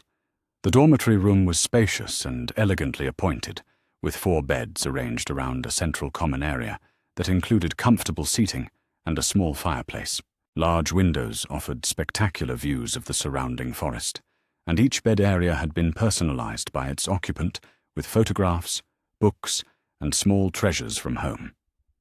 Harry's bed was the one nearest the window, furnished with crisp linens in Beauxbatons blue and a small welcome basket containing chocolates, fruit, and a guidebook to the academy written in multiple languages. On the pillow lay a single white rose, accompanied by a note written in elegant script. "Welcome to Beauxbatons, Harry Potter. We hope you will find here the home you have been seeking. With warmest regards, the faculty and students of Beauxbatons Academy." The simple gesture brought tears to Harry's eyes, representing as it did everything he had never had at Privet Drive: welcome, warmth, and the promise of genuine belonging. He set his bag on the bed and looked around the room that would be his sanctuary for the next several years, trying to absorb the reality of his transformed circumstances. Through the window, he could see the sun setting behind the forest canopy, painting the sky in shades of gold and crimson that seemed to celebrate his arrival. Somewhere in the distance, an owl called out in greeting, and Harry felt a sense of completion that he had never experienced before. He was home. Finally. Impossibly, gloriously home. As night fell over the Beauxbatons grounds, Harry sat by his window and wrote in his journal, recording the events of the most important day of his life. Tomorrow would bring new challenges and discoveries, but tonight he was content simply to exist in a place where he was wanted and welcomed. For the first time in 11 years, Harry Potter fell asleep without the sound of locks clicking shut, without the pressing weight of unwelcome obligation, without the cold certainty that he was alone in the world. He slept in a place of beauty and magic, surrounded by people who had chosen to care for him, and his dreams were filled with possibilities that stretched as far as the star-filled sky above the ancient forest. The boy who lived had finally found a place where he could truly live, and that made all the difference in the world. The first light of dawn at Beauxbatons Academy crept through the crystal windows of Harmony Tower like liquid gold, transforming Harry's dormitory into a cathedral of warm illumination that made everything within it seem to glow with inner magic. Harry woke naturally for the first time in years, his body responding to gentle sunlight rather than the harsh demands of Uncle Vernon's shouting or the mechanical alarm that had punctuated his mornings at Privet Drive. For a moment, he lay perfectly still in the comfortable bed, savoring the simple luxury of waking without fear or dread. The sheets were softer than anything he had ever experienced, woven from silk that seemed to adjust its temperature to his body's needs. The mattress supported him like a gentle embrace, and the pillow cradled his head with a comfort that spoke of genuine care for student welfare. Around him, his 3 dormmates were beginning to stir, their movements creating a symphony of small sounds that felt companionable rather than intrusive. Harry had met them briefly the previous evening, but exhaustion had prevented any meaningful conversation. Now, in the peaceful morning light, he had the opportunity to observe his new roommates and begin forming the relationships that would define his time at Beauxbatons. Jean-Baptiste Rousseau occupied the bed nearest the fireplace, His dark hair tousled from sleep, and his face relaxed in the way that suggested complete comfort with his surroundings. Even asleep, he possessed an elegance that Harry associated with French culture, a natural grace that extended to his sleeping posture and the careful arrangement of his personal belongings on the bedside table. Across from Harry, a boy with striking silver-blonde hair and pale skin was sitting up and stretching with the fluid movements of someone accustomed to physical discipline. This was Eric Anderson from Sweden, a second-year student who had been introduced as an expert in Nordic magical traditions and defensive magic. His bed area was organized with military precision, books and supplies arranged in perfect order that suggested both discipline and deep respect for learning. The fourth member of their group was still sound asleep, buried under a mountain of colorful quilts and surrounded by an impressive collection of books in what appeared to be several different languages. Alessandro Romano from Italy had the olive skin and dark features that Harry associated with Mediterranean regions, but it was his obvious love of reading that had made the strongest impression during their brief introduction. Even his sleeping position suggested someone accustomed to falling asleep with a book in his hands. "Good morning, Harry," Jean-Baptiste said softly, his voice carrying the musical quality that Harry was beginning to associate with French-accented English. "Did you sleep well in your first night away from England?" The question was asked with genuine interest rather than mere politeness, and Harry found himself smiling as he sat up and stretched muscles that felt remarkably relaxed after months of sleeping on a thin mattress in the cramped cupboard. "Better than I have in years," Harry replied honestly. I had forgotten what it felt like to wake up naturally, instead of being startled awake by shouting or alarm clocks.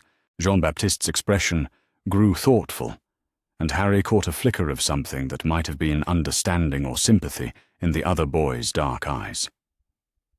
"Many students who come to Beauxbatons from difficult situations find that it takes time to adjust to kindness," he said carefully.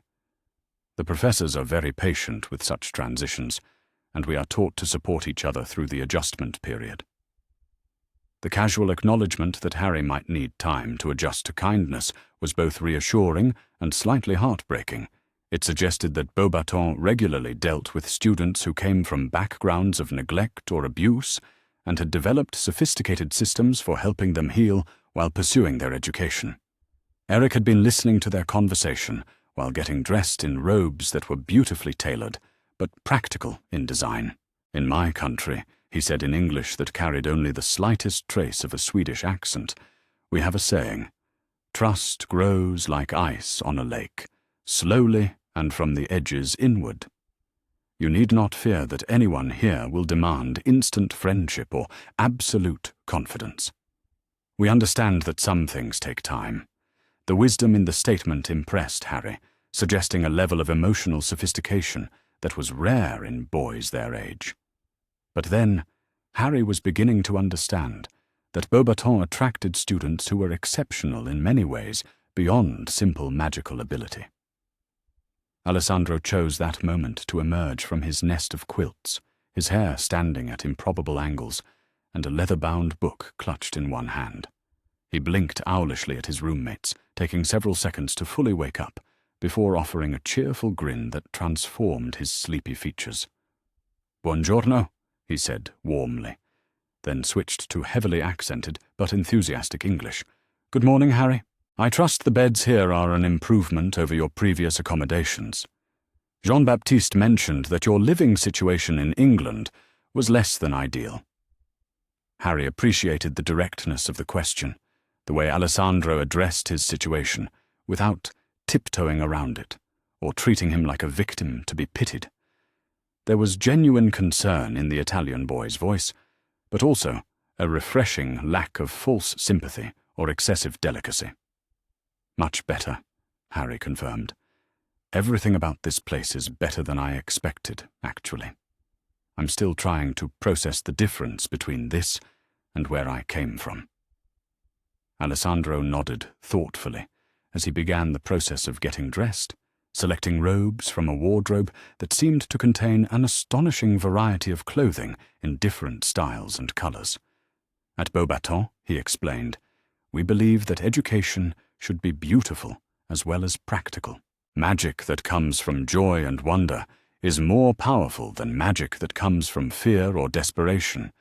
It was a philosophy that Harry was beginning to hear, repeated in various forms, and he found himself curious about how that translated into actual classroom instruction.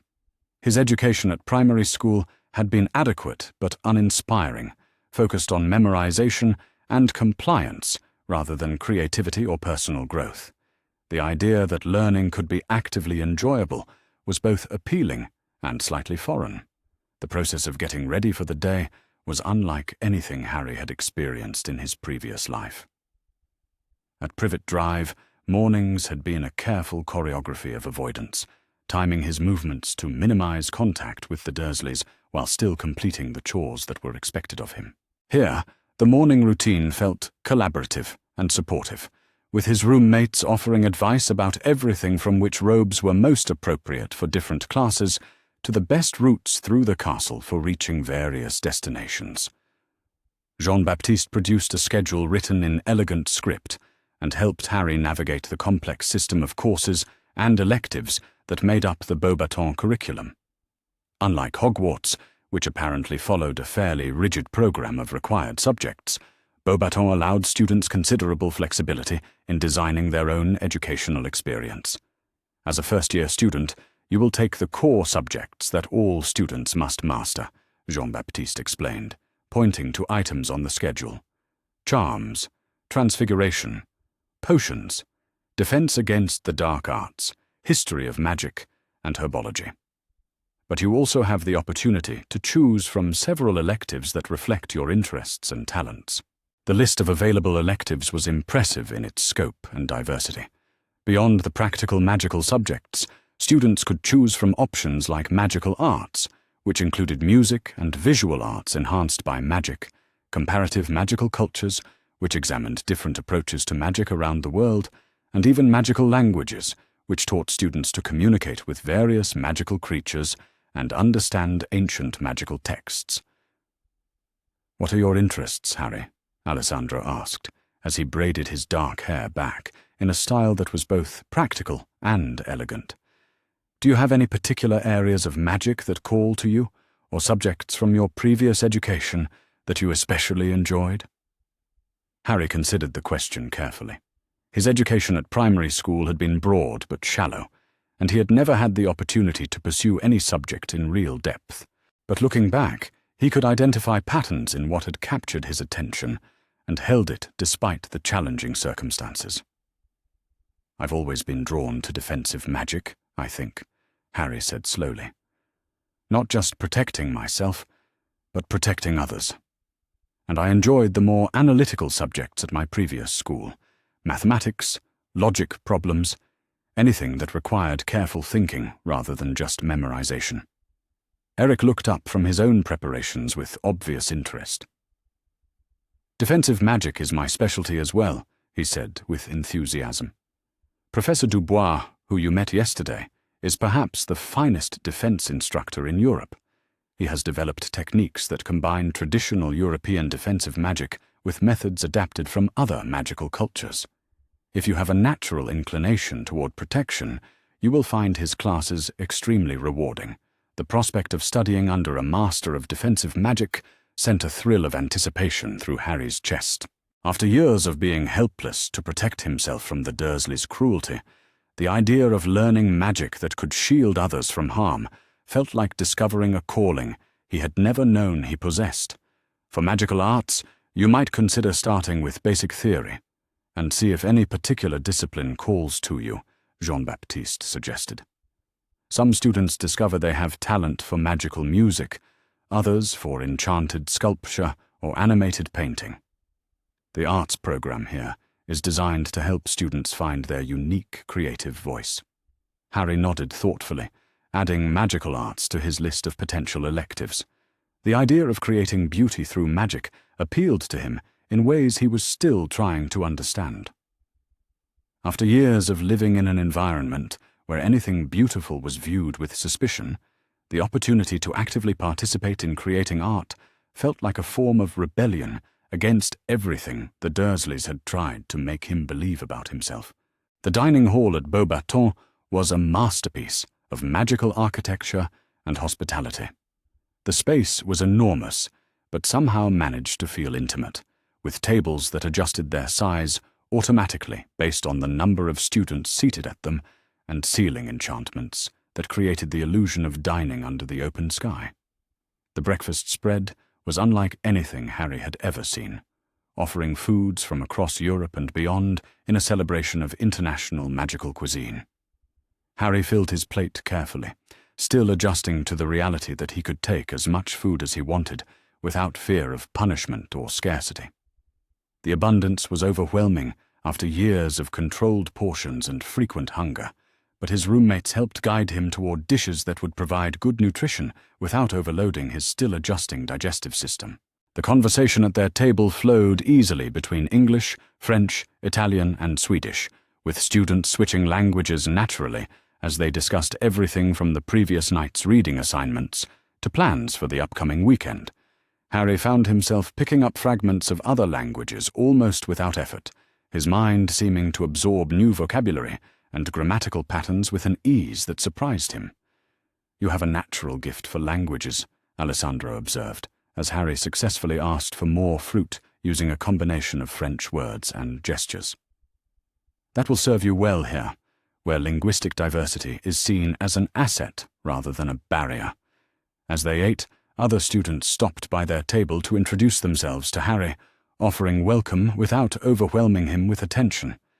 He met students from Spain and Portugal, from Germany and the Netherlands, from countries he had only read about in geography books. Each introduction expanded his understanding of the magical world as a vast, interconnected community, rather than the insular British system he had glimpsed through his Hogwarts letter. But what impressed Harry most was the way these students interacted with each other and with him.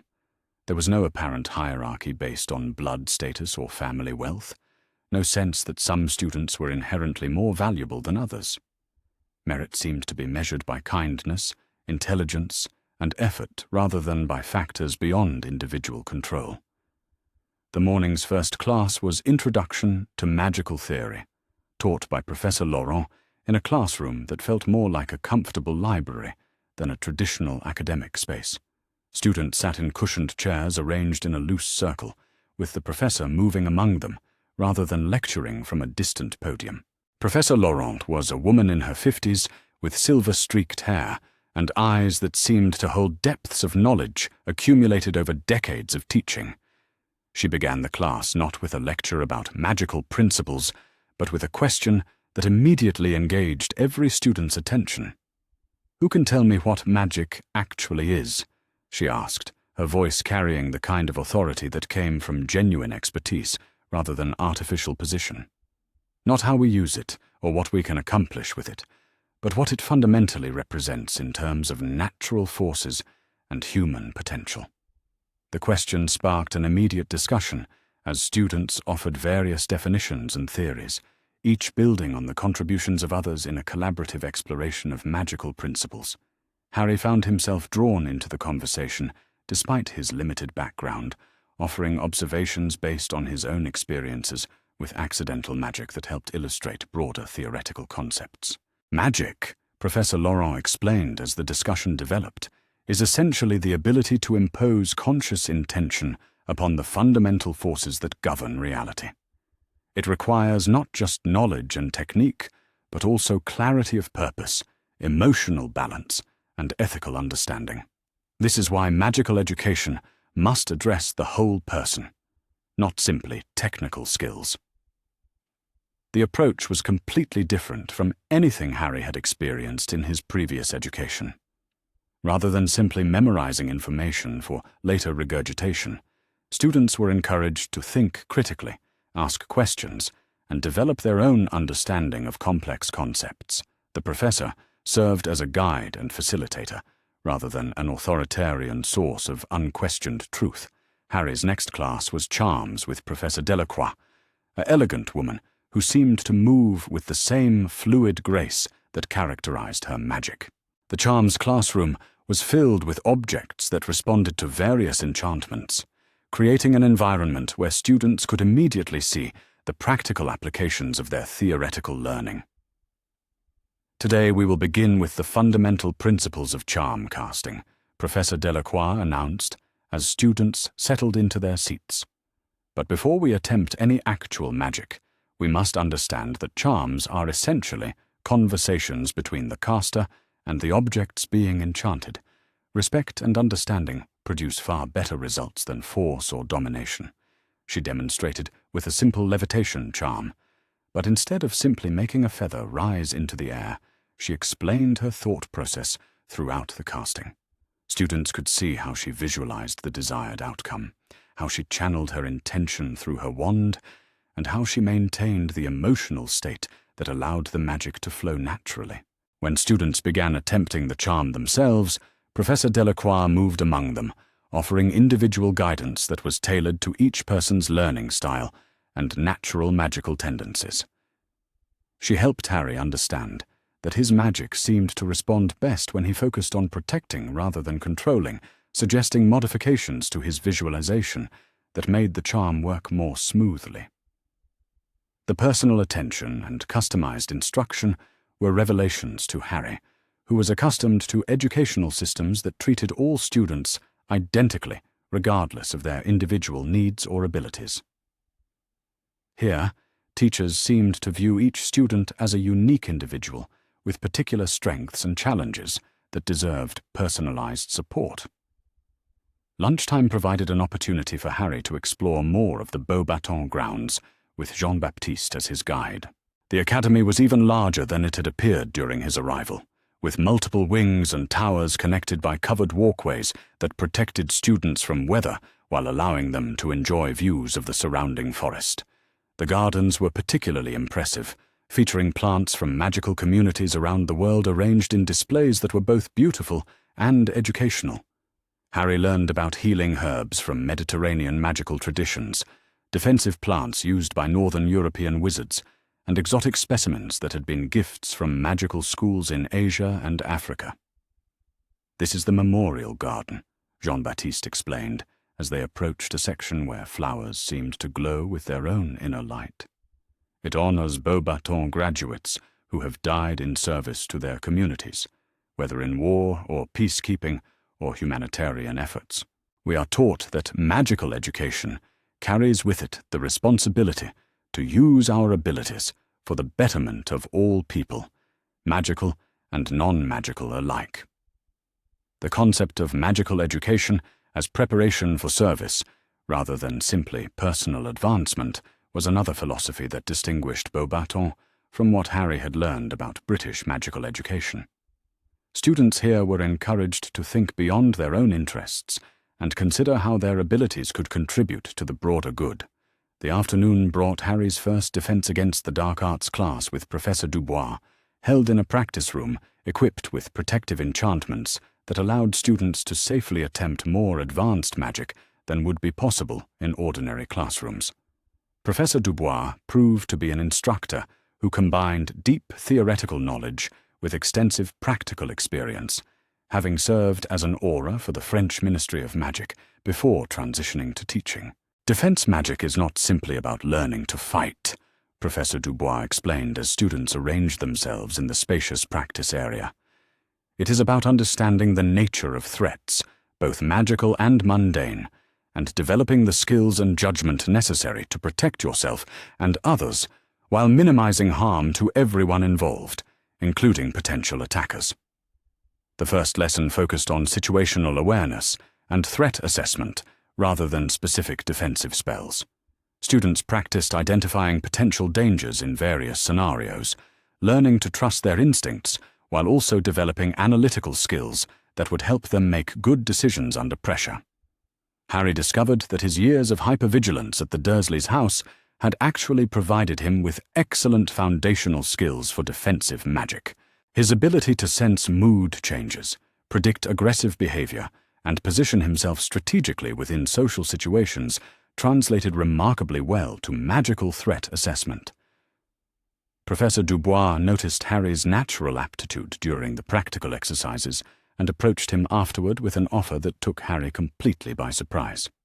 "Mr. Potter, you demonstrate remarkable instinctive understanding of defensive principles," the professor said, with genuine appreciation in his voice.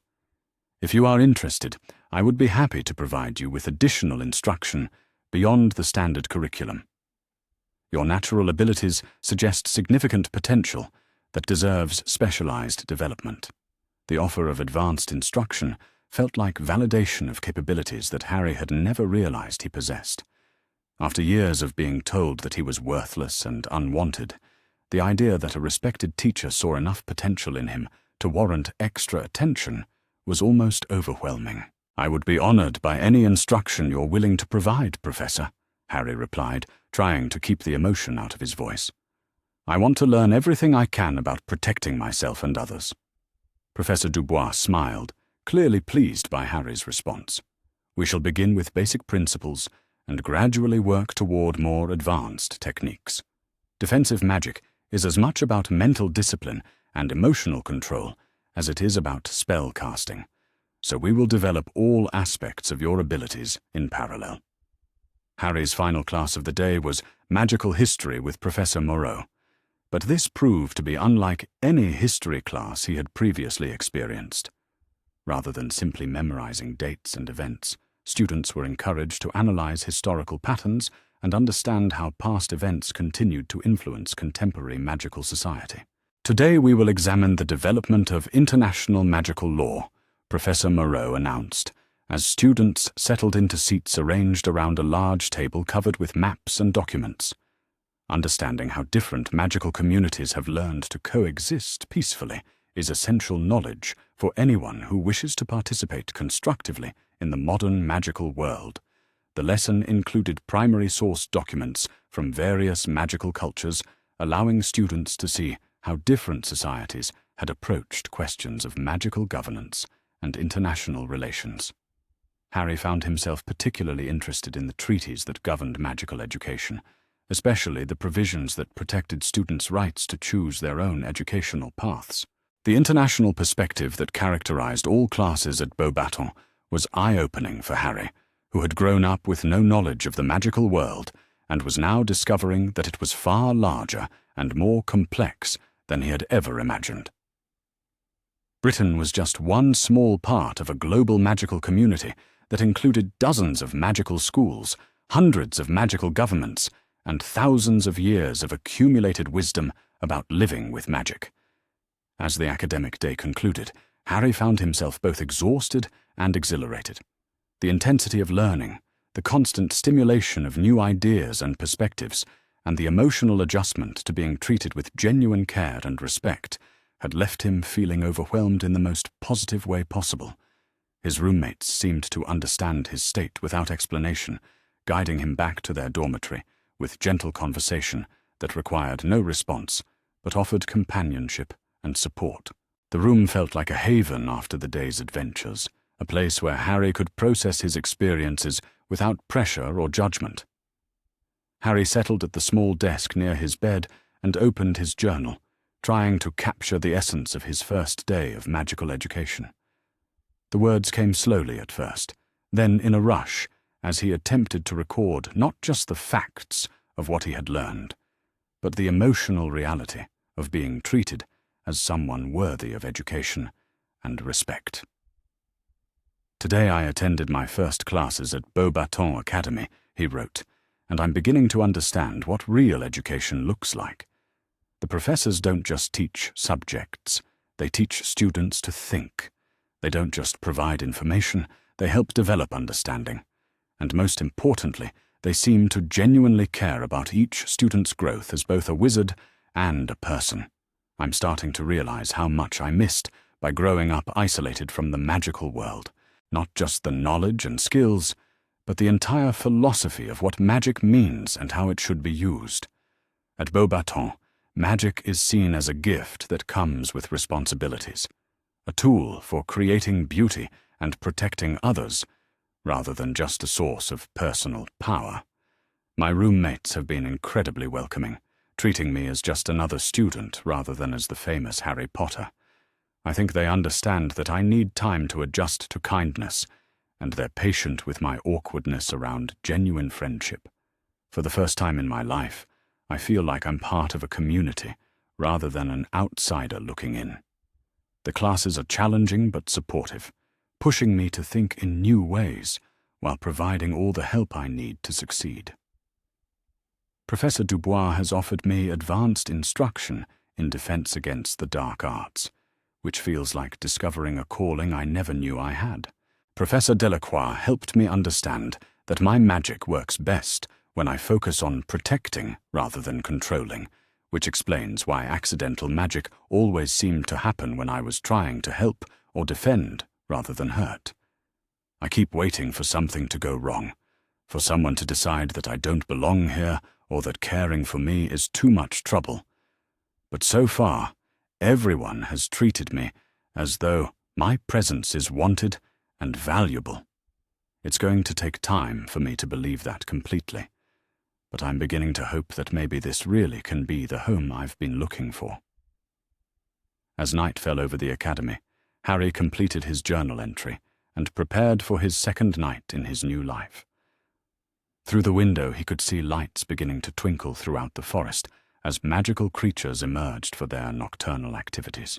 The sight was beautiful and somehow comforting, a reminder that he was now part of a magical world that was vast and wondrous beyond anything he had previously imagined.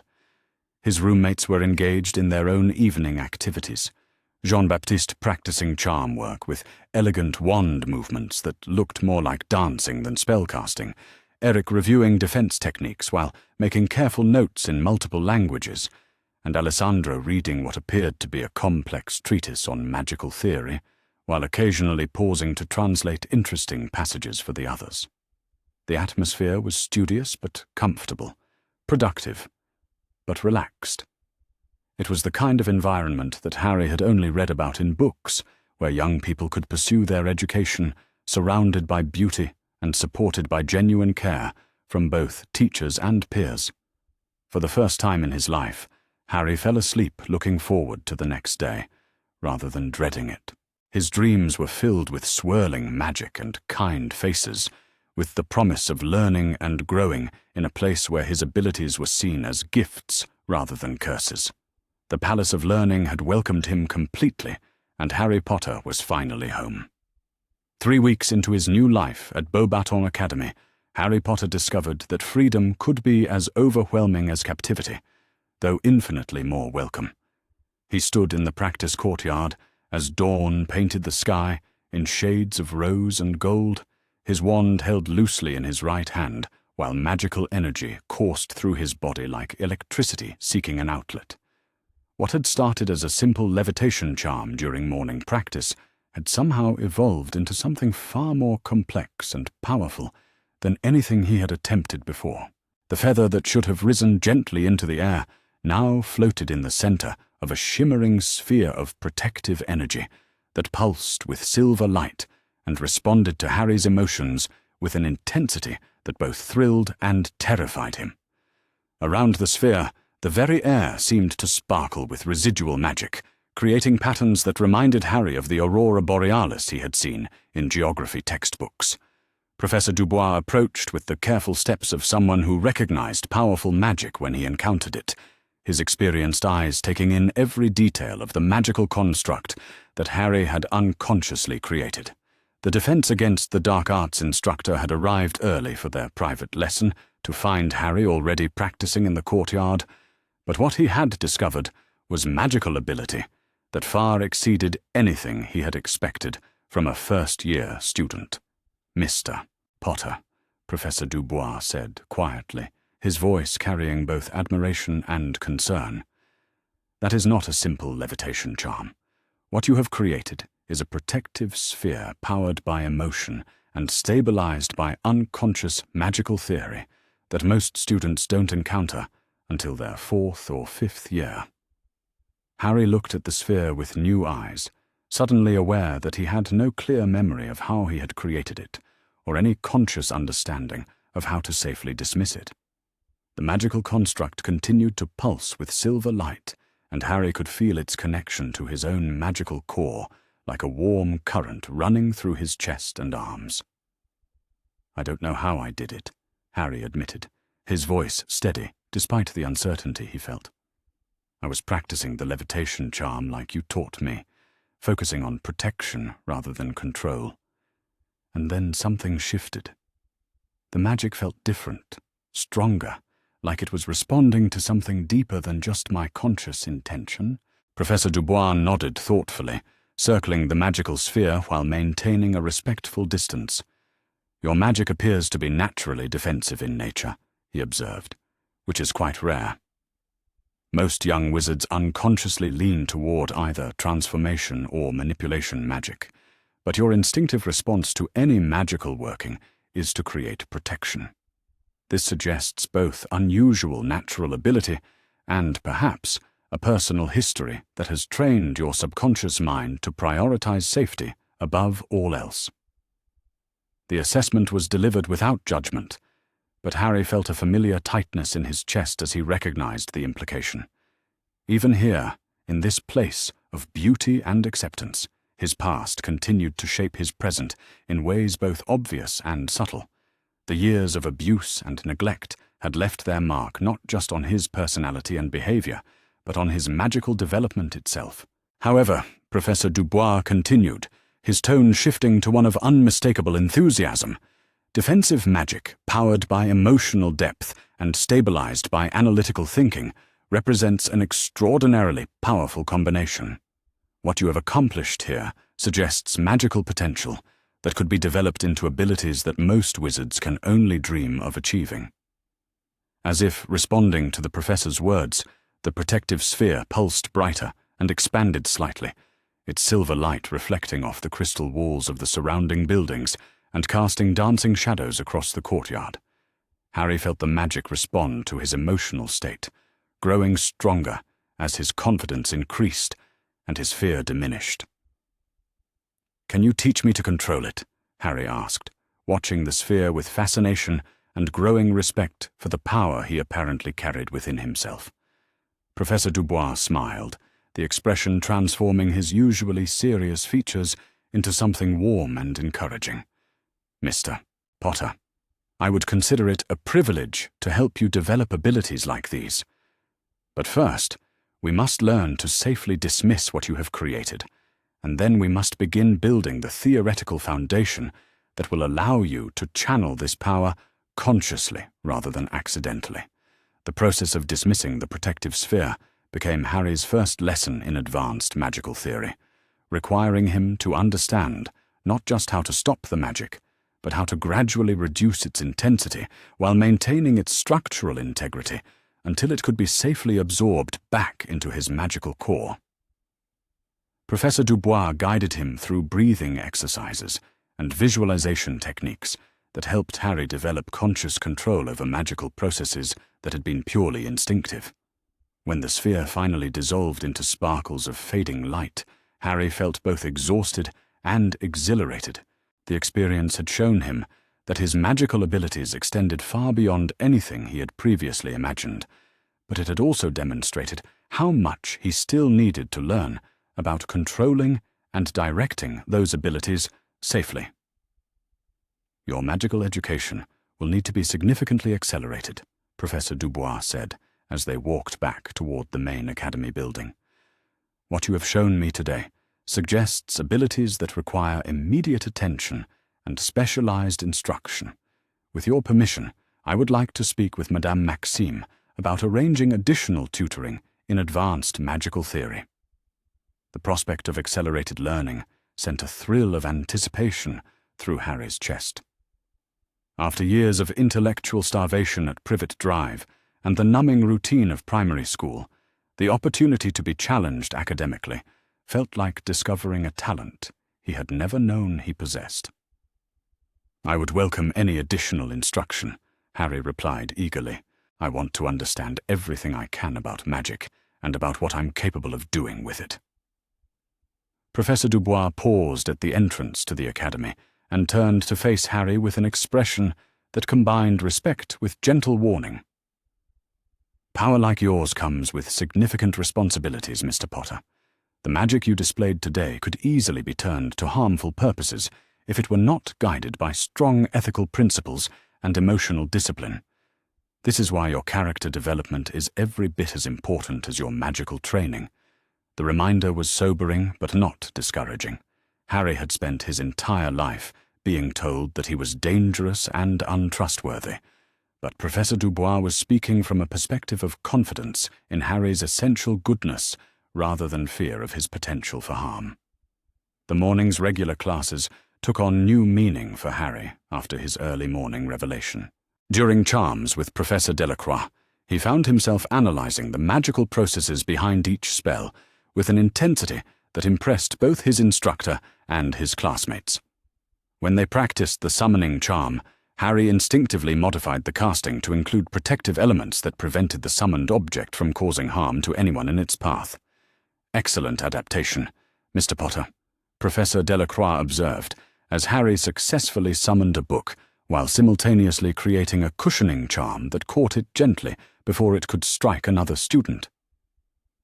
"You are beginning to think like a magical theorist rather than simply a spellcaster." That kind of creative problem-solving suggests exceptional potential for advanced magical studies. Jean-Baptiste, who had been practicing beside Harry, looked at his roommate with new appreciation. "Mon Dieu," he said quietly, switching to French in his excitement. "Tu es vraiment extraordinary. That level of spell modification is usually beyond even third-year students."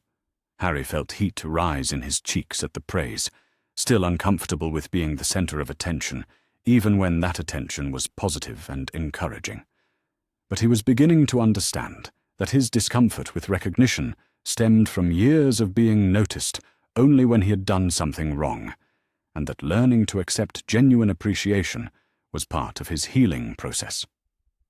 Alessandro and Eric had been observing Harry's magical development with growing interest, and during lunch they peppered him with questions about his approach to spell casting and magical theory. Their curiosity was academic rather than intrusive, reflecting their own serious commitment to magical education and their desire to understand techniques that might improve their own abilities. "You visualize protection before you visualize effect," Eric observed, as they discussed Harry's approach to charm work. "In Nordic magical traditions, we are taught that intention shapes outcome, but your method suggests that emotional foundation shapes intention. It is a fascinating variation that produces remarkably stable magic." Alessandro had been taking notes throughout their conversation, his natural scholarly instincts engaged by what he clearly recognized as innovative magical technique. "Have you considered documenting your methods?" he asked seriously. The combination of emotional grounding and protective focus could represent a significant contribution to magical education theory. The suggestion that his instinctive magical approach might be worthy of formal documentation was both flattering and slightly overwhelming. Harry was still adjusting to the idea that his abilities were unusual, much less that they might be valuable enough to share with other students and educators. "I think I need to understand my own methods better before I try to teach them to anyone else," Harry replied with characteristic humility. "Right now, most of what I do is unconscious. I need to develop conscious control before I can explain the process to others." That afternoon brought Harry's first advanced Defense Against the Dark Arts lesson with Professor Dubois, held in a specialized practice room deep within the academy that was warded against magical overflow and equipped with monitoring enchantments that could track the most subtle magical emissions. The room felt different from the ordinary classrooms, charged with residual magic from years of advanced spell practice, and somehow more serious in its purpose. Professor Dubois had arranged several magical targets throughout the practice space, some stationary and others that moved with lifelike unpredictability. But instead of beginning with offensive spells, he started the lesson with an analysis of different types of threats and the defensive responses most appropriate to each situation. "Defensive magic is not simply about blocking attacks," he explained, as Harry examined the various targets and obstacles. "It is about understanding the nature of threats, predicting their development, and responding in ways that neutralize danger while minimizing harm to everyone involved, including potential attackers. The philosophy behind this approach resonated deeply with Harry's own instincts about conflict resolution. Having spent years being powerless to defend himself against the Dursleys' abuse, he had no desire to become someone who used power to harm others, even those who might threaten him. Their first practical exercise involved creating protective barriers against various simulated attacks, starting with simple projectiles and gradually progressing to more complex magical assaults. Harry discovered that his barriers were naturally more robust than those typically created by students his age, and that they possessed an unusual quality of adaptability that allowed them to strengthen automatically in response to different types of threats. Your shields respond to the nature of the attack rather than simply blocking it, Professor Dubois observed, as Harry's barrier effortlessly deflected a complex curse that should have required significant conscious modification to handle effectively.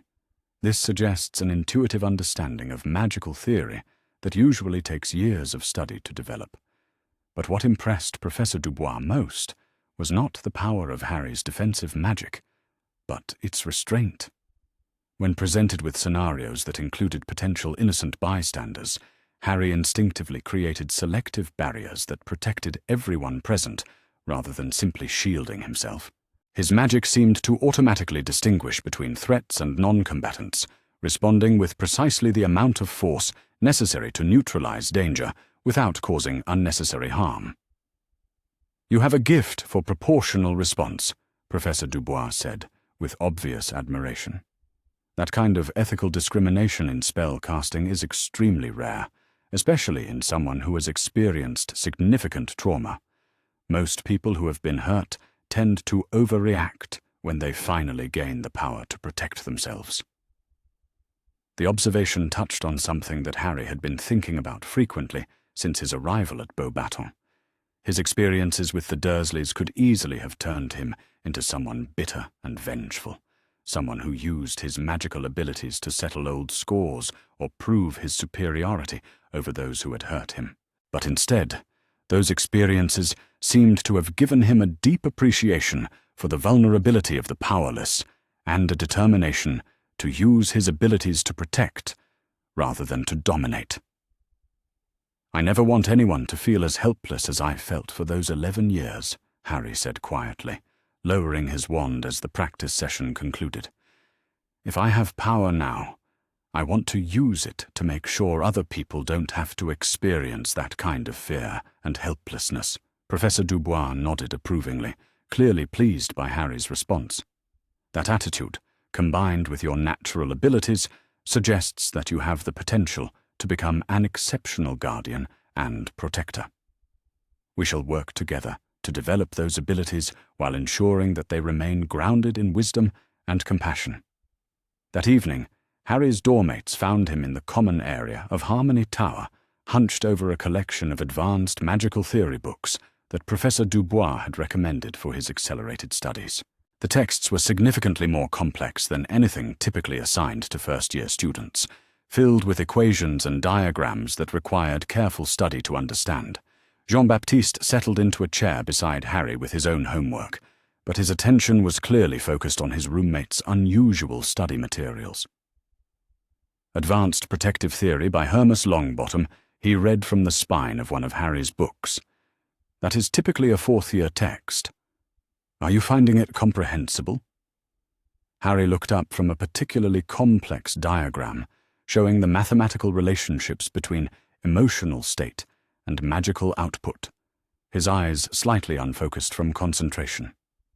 "Most of it makes sense, actually," he replied with some surprise. "The theoretical framework matches what I've been experiencing instinctively, so reading about it feels more like learning the vocabulary to describe something I already understand, rather than learning completely new concepts." Alessandro appeared from behind a stack of his own books, clearly intrigued by their conversation. "That suggests remarkable natural magical intuition," he observed. "The ability to understand complex theory through practical experience rather than formal instruction is quite rare among magical students." Eric joined their impromptu study group, bringing with him a collection of notebooks filled with his own research into defensive magic techniques from various cultural traditions. In Sweden, we have legends of wizards who could understand magic through what we call heart knowledge rather than head knowledge, he said thoughtfully. They were said to be born with an instinctive understanding of magical principles that allowed them to perform feats that formerly trained wizards found difficult or impossible. The conversation evolved into an informal seminar as the four roommates shared perspectives on magical theory and practice from their different cultural backgrounds. Harry found himself contributing insights based on his recent experiences with advanced protective magic, while his friends offered interpretations and extensions based on their own magical traditions. What impressed Harry most about these discussions was the way his roommates treated him as an equal contributor, despite his limited formal magical education. They valued his insights, not because of his fame, but because of the unique perspective he brought to their shared exploration of magical principles. As the evening progressed, other students from Harmony Tower began joining their study group, drawn by the animated discussion of magical theory and the obvious enthusiasm of the participants. Soon their informal gathering had expanded into an impromptu magical salon where students from multiple year levels shared knowledge and debated theoretical principles with remarkable sophistication. Harry found himself at the center of several discussions about the relationship between emotion and magical power, his recent experiences providing concrete examples that illustrated abstract principles his older classmates were studying. His ability to create advanced protective magic through emotional resonance, rather than formal technique, sparked considerable interest and led to productive exchanges about alternative approaches to magical education. Margot Beaumont, a third-year student from Belgium, was particularly intrigued by Harry's description of his unconscious spell modification techniques. You are essentially performing magical improvisation at a level that most of us struggle to achieve with careful preparation and extensive practice, she observed. That suggests either exceptional natural ability or an alternative magical learning pathway that deserves serious study. The suggestion that his instinctive magical approach might represent a legitimate alternative to traditional magical education was both exciting and slightly intimidating. Harry had assumed that his unusual techniques were simply compensations for his lack of formal training, but his fellow students seemed to view them as innovations worthy of serious consideration. As the study session concluded and students began returning to their dormitories for the night, Harry reflected on how dramatically his life had changed since his arrival at Beauxbatons. Not only was he receiving the magical education he had never known he needed, but he was also being encouraged to contribute to that education through his own unique insights and experiences. Professor Dubois arrived at Harmony Tower just as students were preparing for bed, carrying a package that he presented to Harry with obvious satisfaction. "Advanced practice materials," he explained, as Harry unwrapped a collection of specialized magical instruments and texts. "These will allow you to continue developing your abilities even during private study time." The package included a practice wand designed for advanced theoretical work, several books on magical theory that weren't available in the general library, and a set of magical measurement devices that would allow Harry to monitor his own magical development with scientific precision. "I have also arranged for you to begin attending some classes with older students," Professor Dubois continued. "Your abilities have developed to the point where first-year instruction is no longer adequate for your needs. You will continue with your age-appropriate courses, but we will supplement them with advanced instruction that challenges your capabilities appropriately." The prospect of accelerated magical education was both thrilling and slightly daunting. Harry was eager to learn everything he could about magic, but he was also aware that advanced study would require even greater commitment and discipline than his current coursework demanded. "Thank you for believing in my potential, Professor," Harry said sincerely. "I won't waste the opportunities you're giving me." Professor Dubois smiled, clearly pleased by Harry's response. "Your potential is evident to anyone with the experience to recognize it, Mr. Potter. Our role as educators is simply to provide you with the tools and guidance you need to develop that potential fully." After Professor Dubois departed, Harry prepared for bed while processing the implications of his accelerated advancement. His magical abilities were developing far more rapidly than he had expected, opening possibilities he had never dared to imagine. But with those possibilities came responsibilities that he was only beginning to understand. As he settled into bed with one of his new advanced texts, Harry reflected on the transformation that had occurred in his life since leaving Privet Drive. The frightened, powerless child who had lived in a cupboard under the stairs was evolving into someone capable of advanced magic and meaningful contributions to magical education. Through his window, Harry could see the lights of other towers where his fellow students were engaged in their own studies and preparations for the challenges ahead. The sight filled him with a sense of belonging and purpose that he had never experienced before, a feeling that he was finally becoming the person he was meant to be. His journal entry that night captured his amazement at the rapid pace of his magical development and his gratitude for the teachers and fellow students who were supporting his growth. Today I discovered that my magical abilities extend far beyond anything I had previously imagined, he wrote in careful script. What started as a simple charm practice session revealed defensive magic that Professor Dubois says is advanced even by upperclassmen standards. The realization that I have this kind of power is both exhilarating and sobering.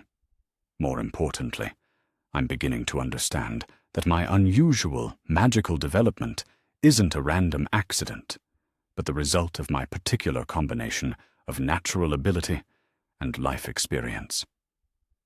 The years of powerlessness and abuse, as terrible as they were, seem to have given me an instinctive understanding of protection magic that most wizards have to learn through formal study. Professor Dubois has arranged accelerated instruction for me, which means I'll be challenged at a level appropriate to my abilities, rather than being held back by my age or limited formal background. The prospect of advanced study is exciting, but also intimidating.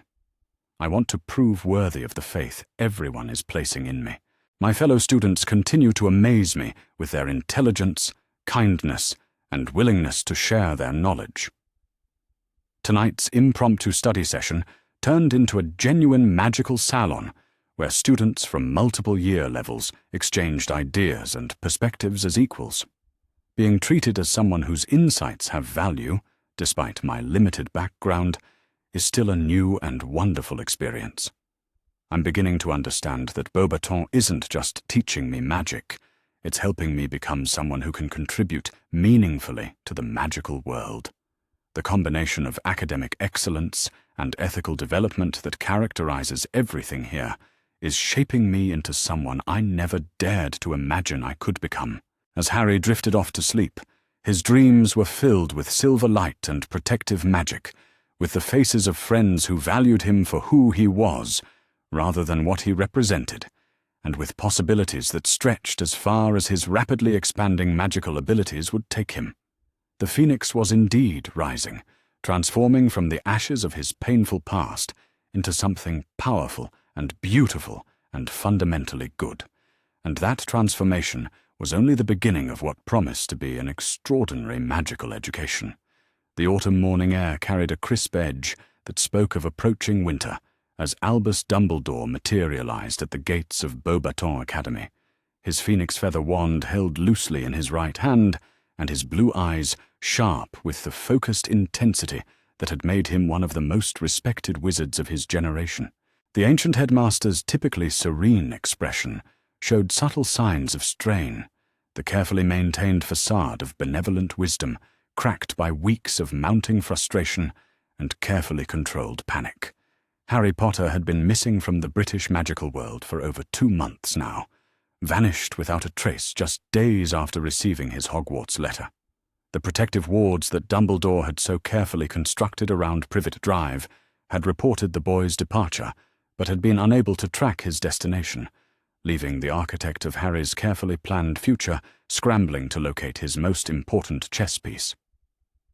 The discovery that Harry had somehow ended up at Beauxbatons Academy had required considerable detective work and several carefully placed inquiries through international magical channels. The French Ministry of Magic had been politely unhelpful when approached through official channels, citing student privacy laws and international educational treaties that protected young wizards who chose to pursue their education outside their country of origin. But Dumbledore had not become one of the most powerful wizards in the world by accepting bureaucratic obstacles at face value. A carefully orchestrated diplomatic visit, ostensibly to discuss educational cooperation between Hogwarts and Beauxbatons, had provided the perfect cover for what was actually a reconnaissance mission designed to assess the situation and reclaim his wayward charge. The gates of Beauxbatons opened at his approach, responding to magical protocols that governed visits between heads of major magical institutions. But instead of the welcoming committee that typically greeted such distinguished visitors, Dumbledore found himself facing a single figure whose presence immediately complicated his carefully laid plans. Madame Olympe Maxime stood in the Academy's main courtyard like a guardian deity protecting her domain, her impressive height enhanced by robes of deep blue silk that seemed to shimmer with protective enchantments. Her dark eyes held an alertness that spoke of careful preparation for this encounter, and her expression combined diplomatic courtesy with unmistakable steel. "Albus," she said, with formal politeness that failed to disguise the wariness in her voice, "what an unexpected pleasure. To what do we owe the honor of your visit to Beauxbatons?" Dumbledore approached with his characteristic measured pace, his hands clasped behind his back in a gesture that projected calm authority, while concealing the tension that gripped him. "Olympe," he replied with equal formality. "I hope you will forgive the unannounced nature of my visit. I find myself in the rather awkward position of seeking a young wizard who seems to have become confused about his educational obligations." The euphemism hung in the air between them like a gauntlet thrown down in challenge. Both educators understood exactly what was being discussed, but the careful language maintained the fiction that this was a friendly consultation rather than the opening move in what could become a significant diplomatic incident. Madame Maxime's expression remained perfectly composed, but Harry, watching from his position behind a crystalline pillar near the Academy's main entrance, caught the subtle tightening around her eyes that suggested barely controlled anger. He had been expecting this confrontation since his arrival at Beauxbatons, but actually seeing Dumbledore in person brought back all the complicated emotions he had been struggling to process since learning the truth about his placement with the Dursleys. "I'm afraid I don't understand your meaning, Albus," Madame Maxime replied with dangerous softness. "All of our students are here by their own choice and with full legal documentation. We have no confused children at Beauxbatons, only young wizards and witches pursuing their education in an environment that supports their growth and development." The rebuke was delivered with such elegant politeness that it took Dumbledore a moment to process its full implications. When he did, his blue eyes sharpened with something that might have been surprise or perhaps grudging respect for his former colleague's diplomatic skill. "Of course," Dumbledore said smoothly, his tone shifting to one of paternal concern tinged with gentle authority. "However, I believe there may have been some misunderstanding about young Harry Potter's educational arrangements. The boy has certain obligations and protections that require his presence at Hogwarts, and I'm sure that once these are properly explained, he will understand the necessity of returning to complete his education where it is most appropriate."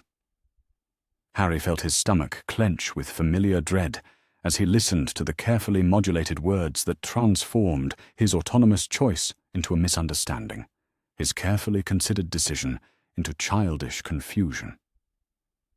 This was the manipulation he had sensed beneath Dumbledore's reputation for wisdom and benevolence, the subtle redefinition of reality that made resistance seem unreasonable and submission appear to be enlightened cooperation.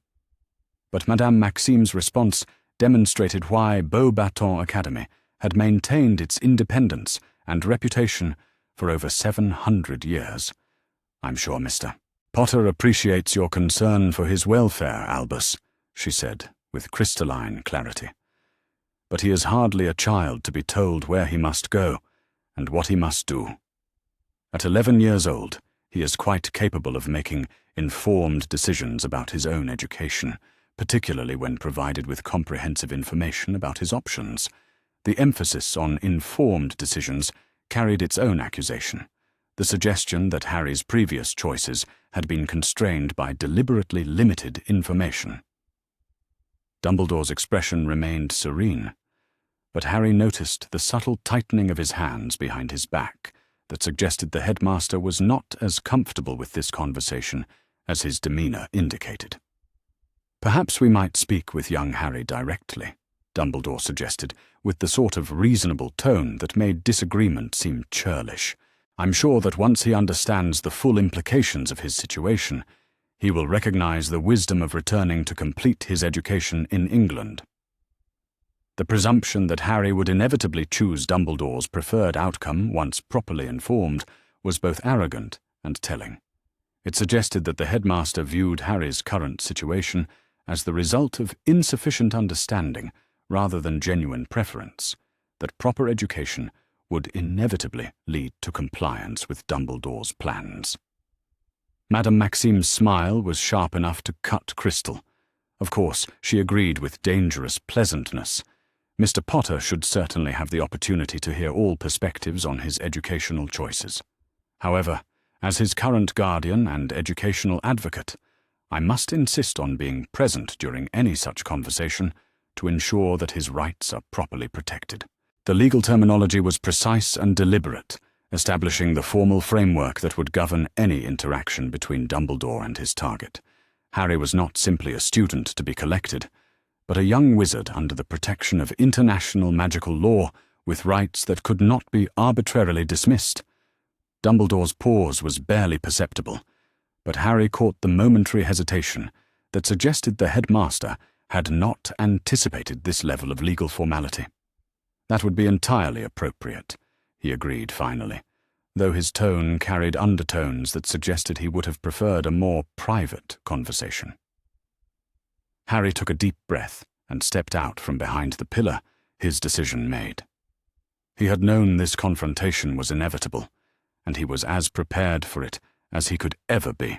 The weeks at Beauxbatons had given him confidence in his choices and a clear understanding of his rights, but they had also shown him the vast difference between manipulation, disguised as guidance, and genuine educational support.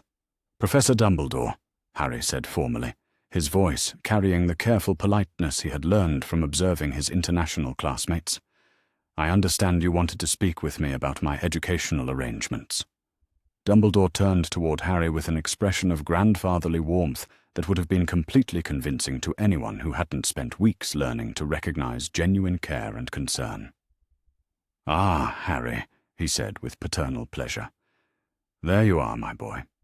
I must say you look well, though I confess I've been quite concerned about your sudden departure from your relatives' home." The casual reference to the Dursleys as relatives rather than guardians was typical of Dumbledore's subtle manipulation of language, Harry realized. By avoiding any acknowledgement of the abuse and neglect that had characterized his placement there, Dumbledore transformed his escape into mere petulance rather than a justified flight from intolerable circumstances. "I appreciate your concern, Professor," Harry replied with equal formality, "but I'm very happy with my current educational arrangement. Beauxbatons has provided me with opportunities for growth and learning that I never would have received elsewhere." The statement was carefully neutral, but uncompromising, acknowledging Dumbledore's position while firmly asserting Harry's satisfaction with his current situation. Harry had learned from his roommates the importance of diplomatic language that conveyed resolve without unnecessary provocation. Dumbledore's smile remained warm, but Harry caught the flicker of frustration that crossed his blue eyes. "I'm delighted to hear that you're enjoying your time here, my boy," he said with practiced benevolence. "However, I'm afraid there are certain circumstances regarding your situation that require careful consideration. The magical protections that keep you safe, for instance, depend upon your maintaining your primary residence with your relatives in England." There it was, Harry thought with grim satisfaction. the argument he had been expecting. Dumbledore was playing his strongest card first, appealing to Harry's survival instincts and suggesting that leaving England had placed him in mortal danger. But Harry's education at Beauxbatons had included extensive instruction in international magical law and the various forms of protection available to young wizards in unusual circumstances. He was no longer the ignorant child who could be controlled through selective presentation of information. I understand that there were certain protections associated with my residence at Privet Drive, Harry said carefully, drawing on knowledge he had gained through his accelerated studies. However, I've learned that international magical law provides alternative forms of protection for students attending accredited institutions outside their country of origin. Beauxbatons has extensive experience with security arrangements for students who require specialized protection. Dumbledore's expression remained benign, but Harry noticed the way his hands shifted behind his back, a subtle tell that suggested the headmaster was recalculating his approach. That is indeed true, he acknowledged with apparent reluctance, but the specific nature of the protections you require make conventional security measures insufficient. The threat posed by Tom Riddle's followers requires protections that are both ancient and specifically tied to the sacrifice your mother made to save your life. The invocation of his mother's sacrifice was a masterful emotional manipulation, Harry realized, designed to make him feel guilty for rejecting protections that had been purchased with her life. But his studies at Beauxbatons had also included philosophical discussions about the ethics of using emotional leverage to compel compliance, and he recognized the technique for what it was. I would never dishonor my mother's sacrifice, Harry said quietly, his voice carrying genuine emotion that was nonetheless controlled and purposeful. But I also don't think she would want me to spend my life trapped in a situation that caused me suffering simply because it was convenient for other people's plans. The protection she gave me was meant to preserve my life, not to imprison it. The response clearly surprised Dumbledore, who had apparently expected either emotional capitulation or adolescent rebellion, rather than thoughtful resistance based on ethical principles. His blue eyes sharpened with something that might have been approval, despite his obvious frustration with Harry's position. Madame Maxime had been observing this exchange with the focused attention of someone who understood that she was witnessing a pivotal moment in the life of a student under her protection. When Harry finished speaking, she stepped forward with the grace and authority that made her one of the most respected educators in the magical world. "Mr. Potter raises an excellent point," she said, with quiet force. "Protection that requires the continued suffering of the person being protected is not protection at all, but simply a different form of imprisonment. At Beauxbatons, we believe that true security comes from empowering young wizards to protect themselves and others, not from hiding them away in circumstances that prevent their growth and development."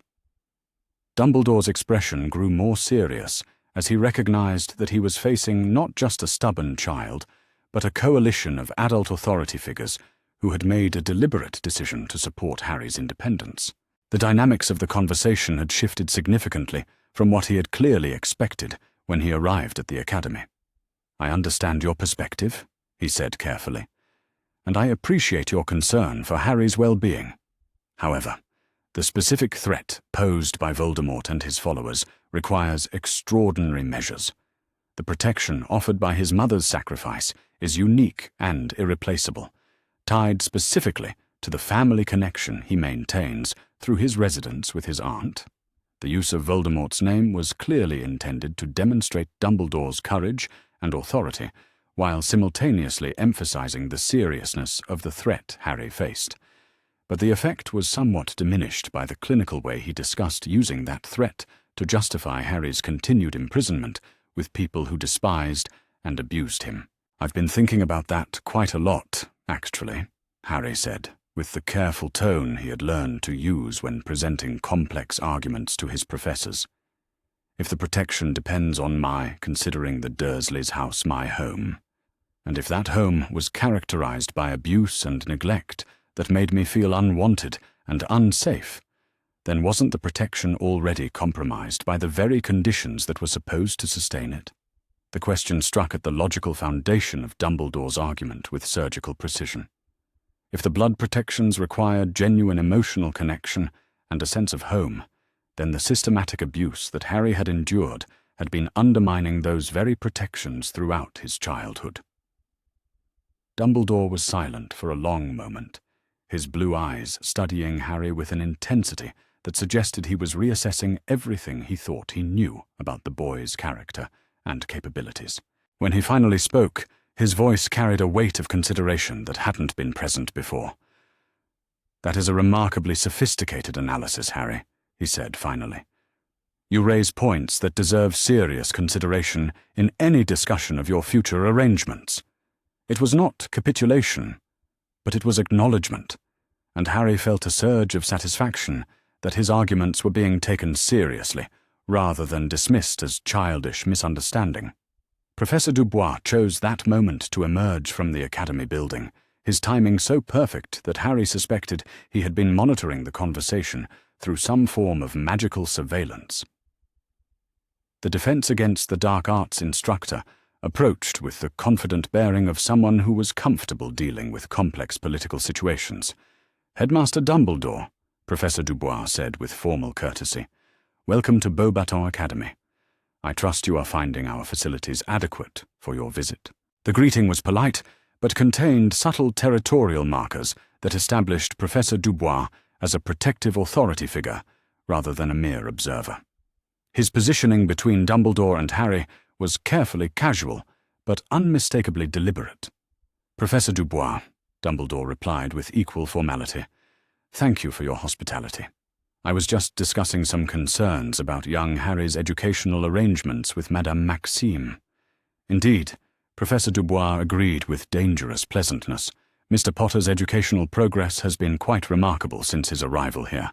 His natural abilities in defensive magic are truly extraordinary, and his analytical approach to magical theory suggests exceptional academic potential. We are quite pleased to have him as part of our academic community." The praise was delivered with obvious sincerity, but it also served as a clear statement that Harry was valued and protected at Beauxbatons. Any attempt to remove him would be met with institutional resistance based on genuine educational concerns rather than mere stubbornness.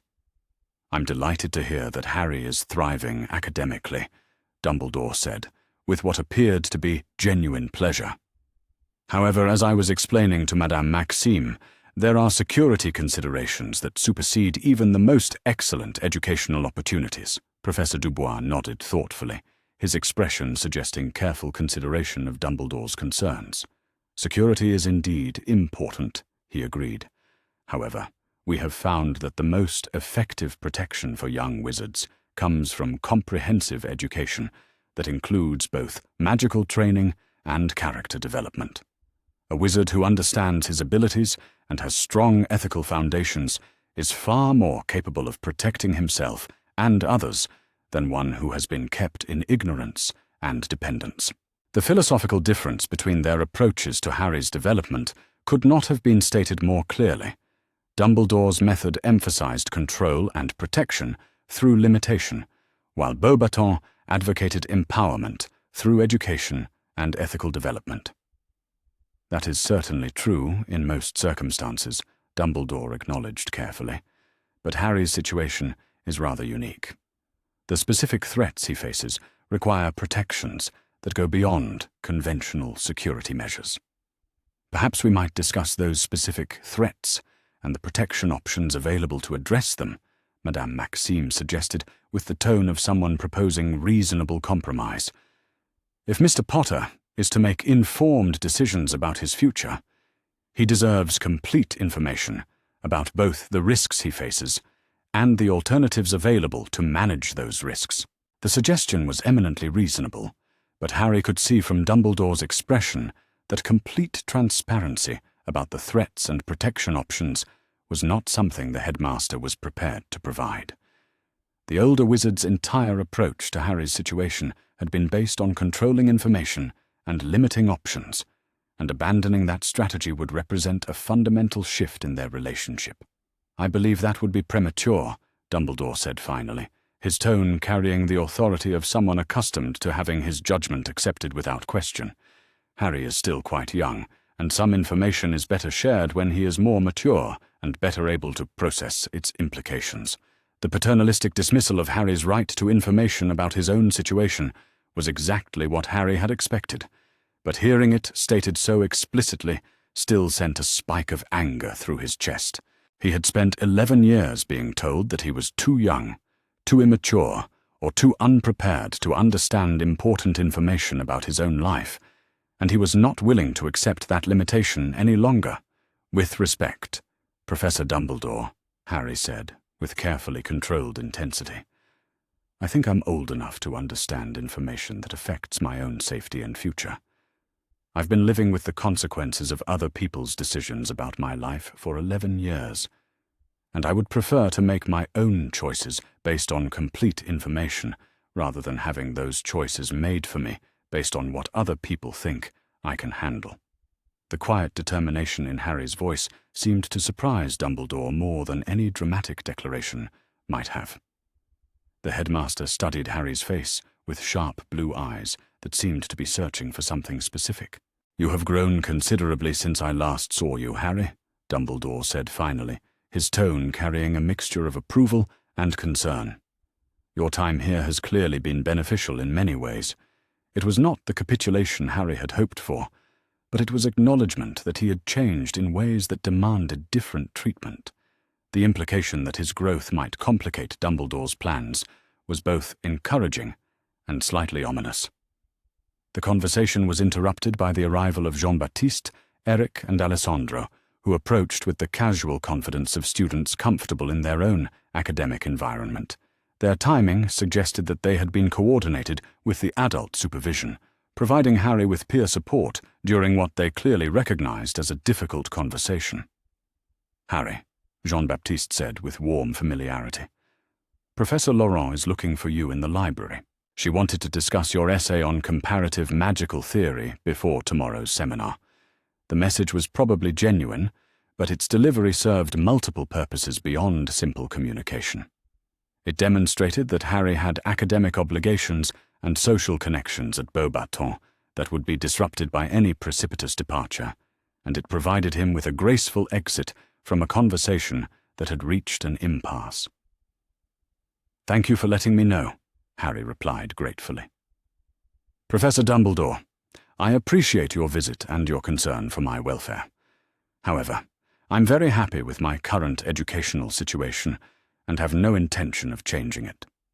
If you have specific information about threats to my security, I would be willing to discuss protection options that don't require me to leave Beauxbatons or return to an abusive living situation." The statement was courteous but uncompromising, acknowledging Dumbledore's authority while firmly rejecting his preferred solution.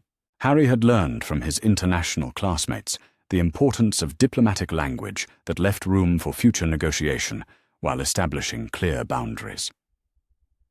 Dumbledore was silent for a long moment, his blue eyes studying the small group of students with an intensity that suggested he was reassessing the entire situation. When he finally spoke, his voice carried a weight of consideration that hadn't been present at the beginning of their conversation. "Very well, Harry," he said finally. "I can see that you have given this matter considerable thought, and that you have found advisors who take your welfare seriously. Perhaps it would be beneficial for all of us to take some time to consider the various options available before making any irreversible decisions." It was not the complete victory Harry had hoped for, but it was a significant retreat from Dumbledore's initial position of expecting immediate compliance. The acknowledgement that Harry had advisors who took his welfare seriously was particularly important, suggesting that Dumbledore recognized he was no longer dealing with an isolated and dependent child. "I think that would be wise, Professor," Harry agreed carefully. "I'm committed to making responsible decisions about my future, but I want those decisions to be based on complete information and genuine choice rather than fear or manipulation." The final word hung in the air between them like an accusation, and Harry saw something flicker in Dumbledore's eyes that might have been surprise or perhaps hurt. But he had learned from Professor Dubois that clear communication was essential in dealing with complex political situations, and euphemisms would only create confusion about his position. Madame Maxime stepped forward with the gracious authority that had made her one of the most respected educators in Europe. "Albus, you are welcome to remain as our guest for as long as you wish to observe Mr. Potter's educational progress and discuss the various options for ensuring his continued safety and development. However, I must insist that any such discussions respect his autonomy and his right to make informed choices about his own future." The invitation was diplomatically phrased, but contained clear boundaries that would govern any extended interaction. Dumbledore would be welcome to observe and discuss, but not to manipulate or coerce. "Thank you for your hospitality, Olympe," Dumbledore replied with formal courtesy that suggested his departure was imminent. "I believe I have learned what I came to discover, and I have much to consider regarding the best path forward." As the headmaster of Hogwarts prepared to leave, Harry felt a complex mixture of emotions that he was still learning to process. Relief that the confrontation had ended without capitulation to Dumbledore's demands was mixed with anxiety about what the older wizard might do with the information he had gathered during his visit. But most prominently, Harry felt a deep satisfaction that he had been able to stand up for himself while maintaining the diplomatic courtesy that characterized life at Beauxbatons. He had faced one of the most powerful wizards in the world and held his ground based on principle rather than mere stubbornness.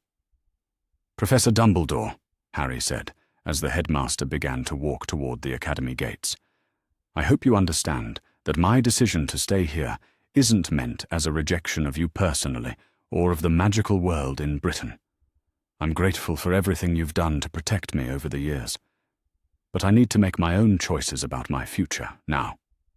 Dumbledore paused and turned back toward Harry with an expression that seemed genuinely thoughtful rather than merely polite. "I do understand, Harry," he said, quietly. "And perhaps that understanding is long overdue." As Dumbledore disappeared beyond the academy gates, Harry found himself surrounded by the supportive presence of his friends and teachers. The confrontation was over, but its implications would continue to resonate through his life in ways he was only beginning to understand. Madame Maxime placed one large, gentle hand on Harry's shoulder with a touch that conveyed both protection and pride. "You handled that admirably, Mr. Potter," she said, with obvious satisfaction. "Diplomatic courage is one of the most valuable skills a young wizard can develop, and you demonstrated it remarkably well today." As they walked back toward the academy building, Harry reflected on how much his life had changed since his arrival at Beauxbatons. The frightened, powerless child who had been completely dependent on adult decisions had evolved into someone capable of standing up to authority while maintaining respect for legitimate concerns. The phoenix had indeed risen, and its flight was proving to be more powerful and beautiful than anyone had dared to predict. The owl post at Beauxbatons Academy arrived each morning with the precision of a well-orchestrated symphony, dozens of magnificent birds descending from the crisp autumn sky to deliver correspondence from across the magical world. Harry had grown to anticipate this daily ritual with a mixture of excitement and apprehension, never quite knowing whether the letters would bring news of support from unexpected quarters or additional pressure from those who questioned his choice to remain in France. This particular morning in late October brought an unusually heavy delivery, with 5 separate owls converging on the breakfast table where Harry sat with his roommates. The sight of so much correspondence drew curious glances from other students, but the international atmosphere at Beauxbatons meant that extensive family communication was common rather than remarkable. The first letter bore the familiar, neat handwriting of Hermione Granger, her script as precise and controlled as everything else about the brilliant young witch Harry remembered from their brief encounter on the Hogwarts Express platform. He had been corresponding with her for several weeks now, their letters forwarded through a complex network of international magical postal services that ensured privacy while maintaining connection. "Dear Harry," Hermione's letter began, and Harry could practically hear her earnest voice in the carefully chosen words. "I hope this letter finds you well and thriving in your studies at Beauxbatons. Your last description of the advanced magical theory classes sounds absolutely fascinating, and I must admit to feeling quite envious of the personalized instruction you're receiving. Things here at Hogwarts have been rather chaotic since your departure became widely known.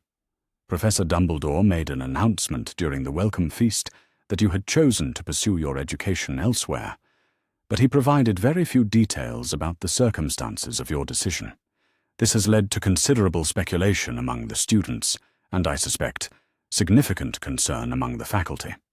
The academic standards here are certainly rigorous, but I find myself wondering whether the educational approach you've described at Beauxbatons might be more conducive to genuine learning and personal development.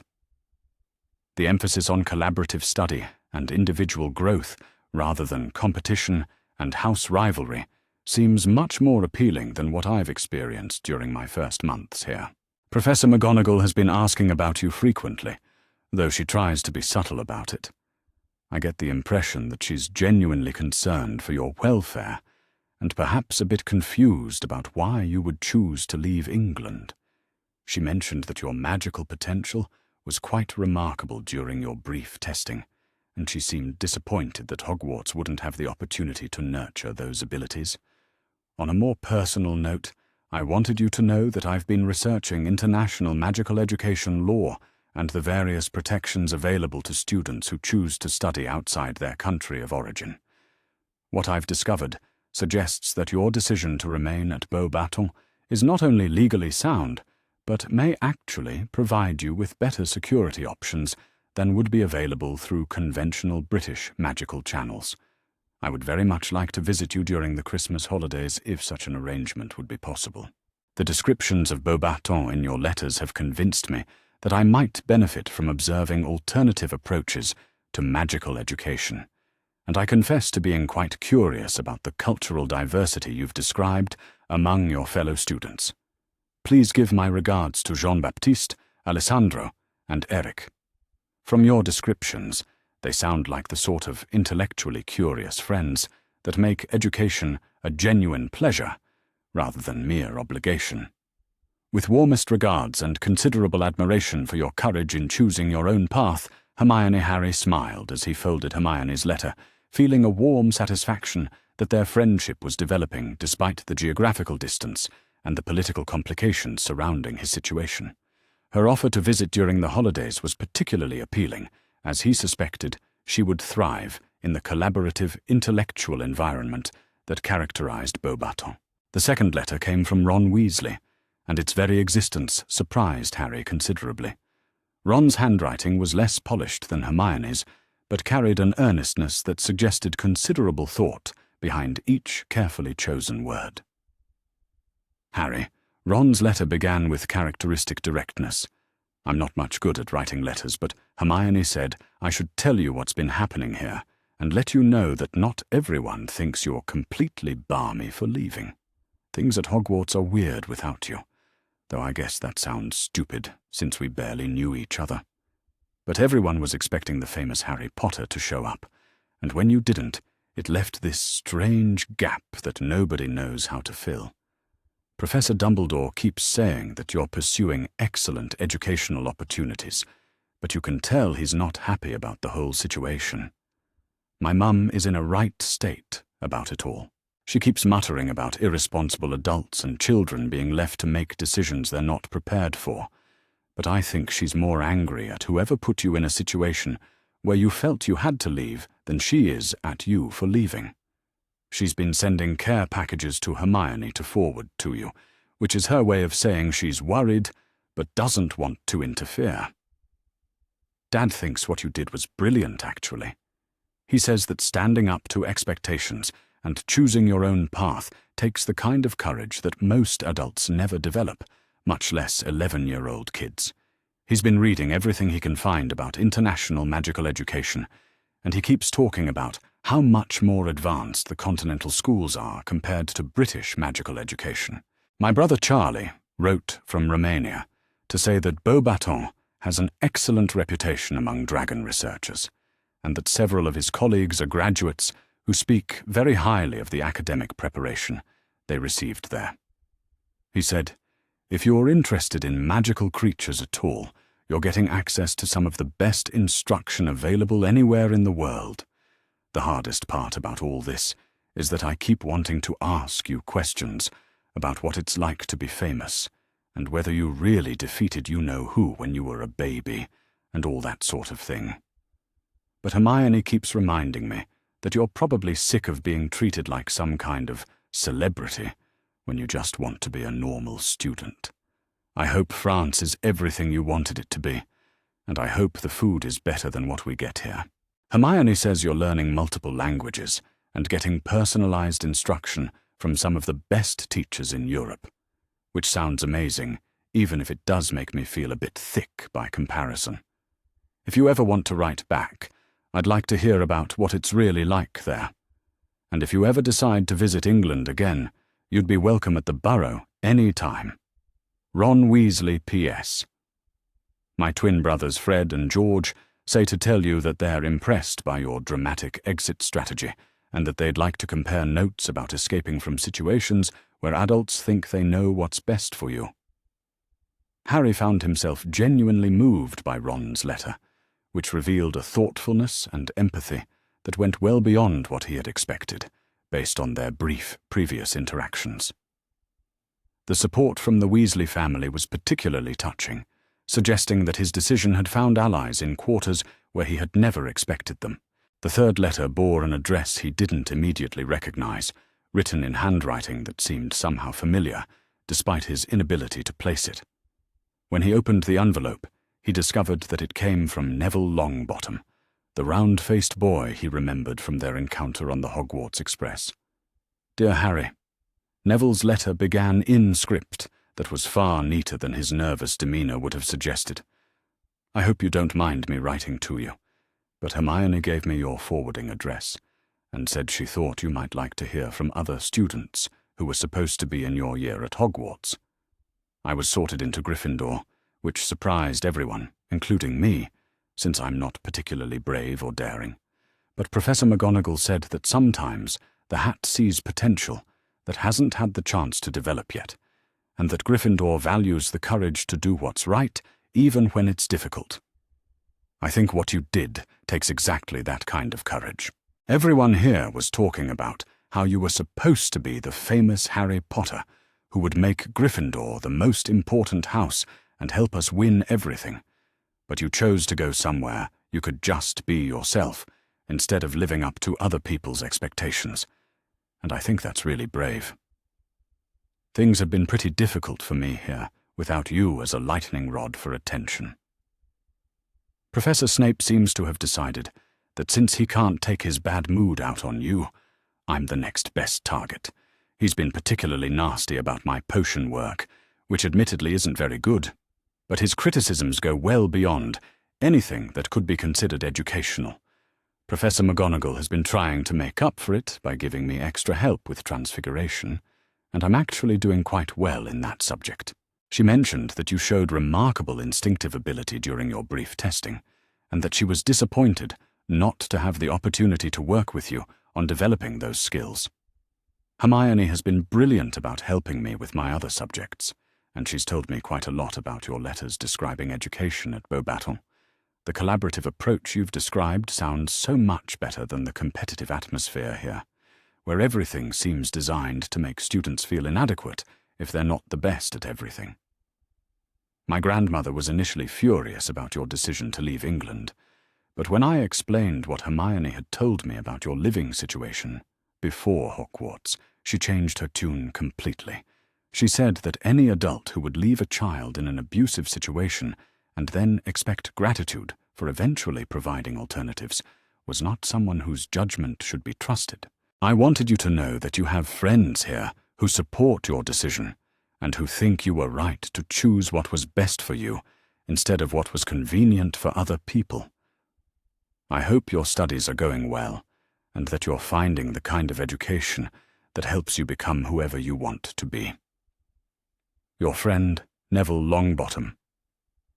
Harry stared at Neville's letter with genuine surprise and considerable respect.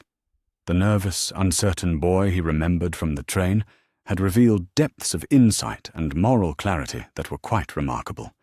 His perspective on Harry's situation was both thoughtful and supportive in ways that suggested a wisdom beyond his years. The fourth letter was perhaps the most unexpected of all, bearing an official seal that Harry eventually recognized as belonging to the British Ministry of Magic. Inside, he found a formal communication from someone identified as Arthur Weasley, head of the Misuse of Muggle Artifacts Office. Dear Dear Potter. The letter began with bureaucratic formality that gradually gave way to something more personal. I am writing to you in my official capacity to inform you that your current educational arrangement has been reviewed by the relevant departments within the Ministry of Magic and found to be entirely compliant with all applicable magical education laws and international treaties. There had been some question raised about the legality of your enrollment at Beauxbatons Academy without formal permission from your designated magical guardian, but our research has confirmed that students who have reached the age of magical majority in terms of educational choice possess the legal right to select their own educational institution from among those recognized by the International Confederation of Wizards. Furthermore, the protective arrangements that have been established for your security while attending Beauxbatons have been reviewed and approved by our Department of International Magical Cooperation. The protections currently in place meet or exceed the standards required for students in your particular situation. I wanted to communicate this information to you directly to ensure that you are aware of your legal status and to prevent any attempts to pressure you into making educational decisions based on inaccurate claims about legal requirements or obligations. On a more personal note, as the father of a son who is currently attending Hogwarts and who has spoken very highly of your character and judgment, I want you to know that many of us in the magical community respect your decision to pursue the educational path that you feel will best serve your development as both a wizard and a young man.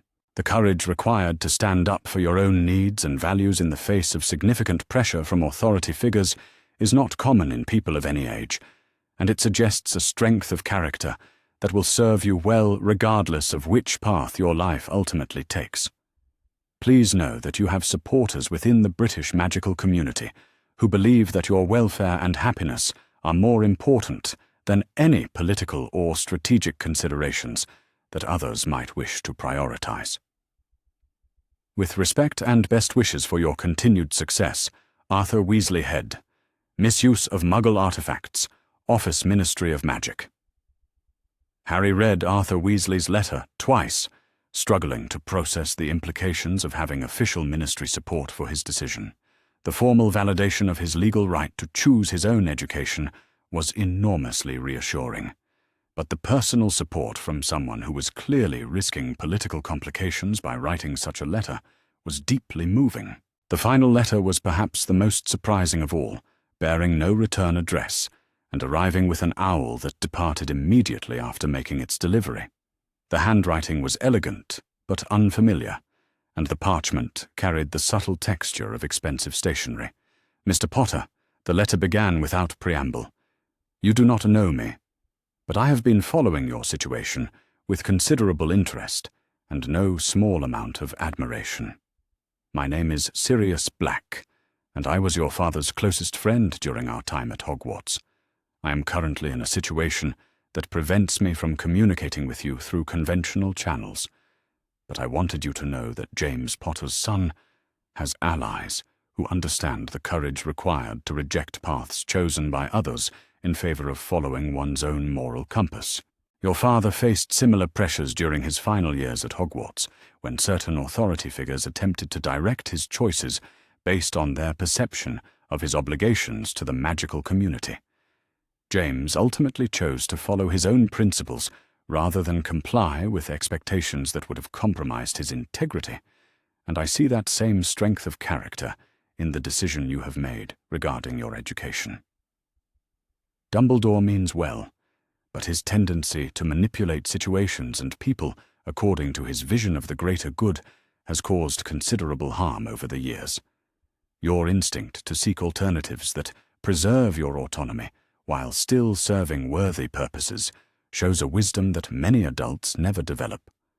I have been researching the security arrangements at Beauxbatons and can confirm that they are both comprehensive and effective.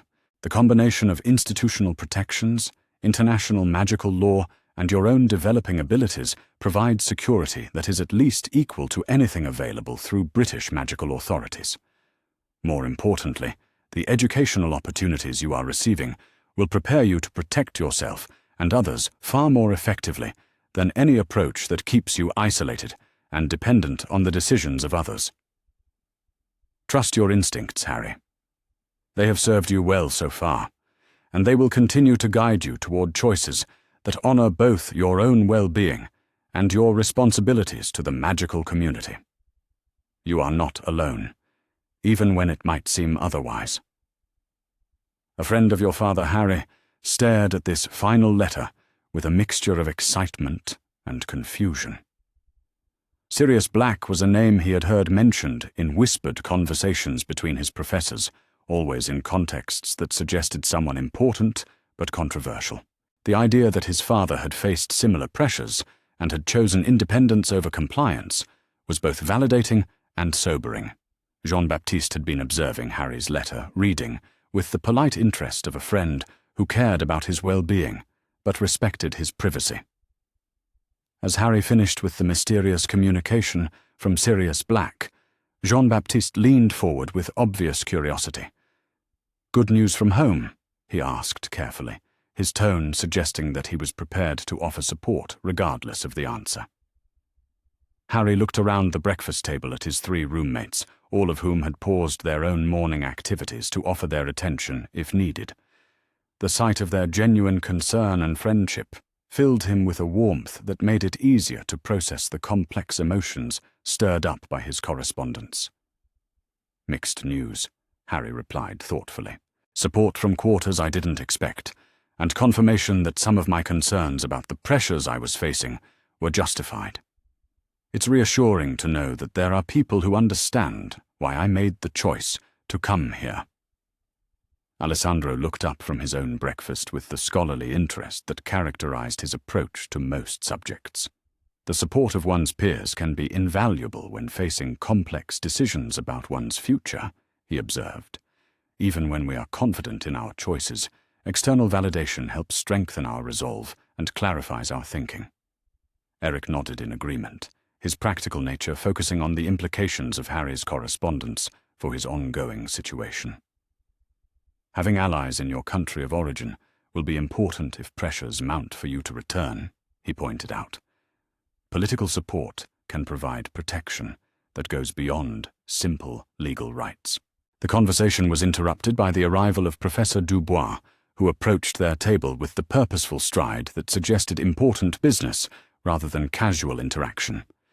His expression was serious but not alarmed, conveying the kind of focused attention that Harry had learned to associate with significant developments in his situation. "Mr. Potter," Professor Dubois said with formal courtesy, "Madame Maxime would like to see you in her office when you have finished your breakfast. There have been some interesting developments regarding your status that she believes you should be aware of immediately." Harry felt his stomach tighten with familiar anxiety, but the professor's demeanor suggested opportunity rather than crisis.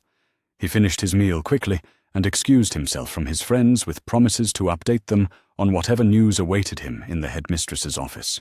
The walk through the corridors of Beauxbatons Academy took on a different quality, when Harry was summoned for official business rather than simply navigating between classes. The beauty of the architecture and the peaceful atmosphere of academic life continued to impress him, but he was also increasingly aware of the political undercurrents that affected every aspect of his situation. Madame Maxime's office occupied the top floor of the Academy's central tower, its windows offering spectacular views of the surrounding forest and its furnishings reflecting both institutional dignity and personal warmth. When Harry knocked and entered, he found the headmistress seated behind her imposing desk, with several official-looking documents spread before her. "Ah, Harry," she said with obvious satisfaction. "Please sit down. I have received some rather interesting communications this morning that I believe will be of considerable interest to you." Harry settled into the comfortable chair across from her desk and waited for her to explain the nature of these mysterious developments. Madame Maxime's expression suggested that whatever news she had to share was positive, but Harry had learned to be cautious about assuming that positive developments for the adults in his life necessarily translated into positive outcomes for him personally. "I have received formal communications from 3 separate sources regarding your educational status and future security arrangements," Madame Maxime began, arranging the documents on her desk with the precision of someone who was accustomed to dealing with complex legal and political matters. "The first is from the British Ministry of Magic, confirming what you may already know from Mr. Weasley's letter, that your enrollment here is entirely legal, and that the security arrangements we have established meet all applicable standards for international magical education. The second communication is from the International Confederation of Wizards, informing me that your case has been reviewed by their Educational Rights Committee, and that they have formally recognized your status as an autonomous educational decision-maker. This means that any future attempts to compel your return to Britain would require your explicit consent and could not be based solely on claims of guardianship authority or security necessities." Harry felt a surge of relief at this confirmation of his legal status, but Madame Maxime's expression suggested that there was more significant news to come. "The third communication is perhaps the most interesting," she continued with obvious pleasure. "I have received an inquiry from the French Ministry of Magic regarding the possibility of offering you formal citizenship and permanent residency status, which would provide you with additional legal protections and educational opportunities beyond what is available to international students." The offer of French citizenship was so unexpected that Harry struggled to process its implications immediately. The idea that he might have the opportunity to become a permanent member of the French magical community, rather than simply a temporary visitor, was both exciting and overwhelming. "What would that involve?" Harry asked carefully, wanting to understand the full scope of what was being offered before making any commitments. Madame Maxime smiled at his cautious response, clearly approving of his desire for complete information before making important decisions. "Formal citizenship would require a commitment to complete your magical education in France and to contribute to French magical society through whatever career path you ultimately choose," she explained. "In return, you would receive all the legal protections available to French citizens, including the right to permanent residence, access to advanced educational opportunities beyond Beauxbatons, and the support of French magical law enforcement and diplomatic services." The practical benefits were significant, but Harry found himself thinking about the broader implications of such a commitment. Accepting French citizenship would represent a formal break with British magical society that would be difficult to reverse, essentially burning bridges that might prove important to maintain. "I'm honored by the offer," Harry said slowly, "but I think I need time to consider all the implications before making such an important decision. Would it be possible to continue with my current status while I think through the various options?" Madame Maxime nodded approvingly, clearly pleased by his thoughtful approach to such a momentous choice. Of course, she agreed. "This is precisely the sort of decision that deserves careful consideration and thorough discussion with advisors you trust. The offer will remain available for as long as you need to reach a conclusion that feels right for your particular circumstances." As Harry left Madame Maxime's office with his mind spinning from the day's revelations, he reflected on how dramatically his situation had evolved since his departure from Privet Drive. What had begun as a simple escape from an intolerable living situation had transformed into a complex political and legal situation that carried implications he was only beginning to understand. But more importantly, he now had allies and options that provided genuine choice rather than simply different forms of constraint. The letters from his friends at Hogwarts had shown him that his decision to leave had inspired others to question the assumptions and expectations that governed their own lives. The official validation of his legal status had removed the threat of forced repatriation that had been a constant source of anxiety. And the offer of French citizenship represented an opportunity to build a completely new life based on his own choices and values rather than the expectations and obligations that others had tried to impose upon him. That evening, as Harry shared the day's developments with his roommates during their regular study session in the Harmony Tower common area, he found himself amazed by the support and thoughtful advice they offered. These young wizards from across Europe had become not just friends, but genuine advisors whose perspectives helped him understand the implications of the choices before him. The letters from England had brought news of friendship and support that strengthened his confidence in his decision to leave. But they had also reminded him that building a new life required more than simply escaping an old one.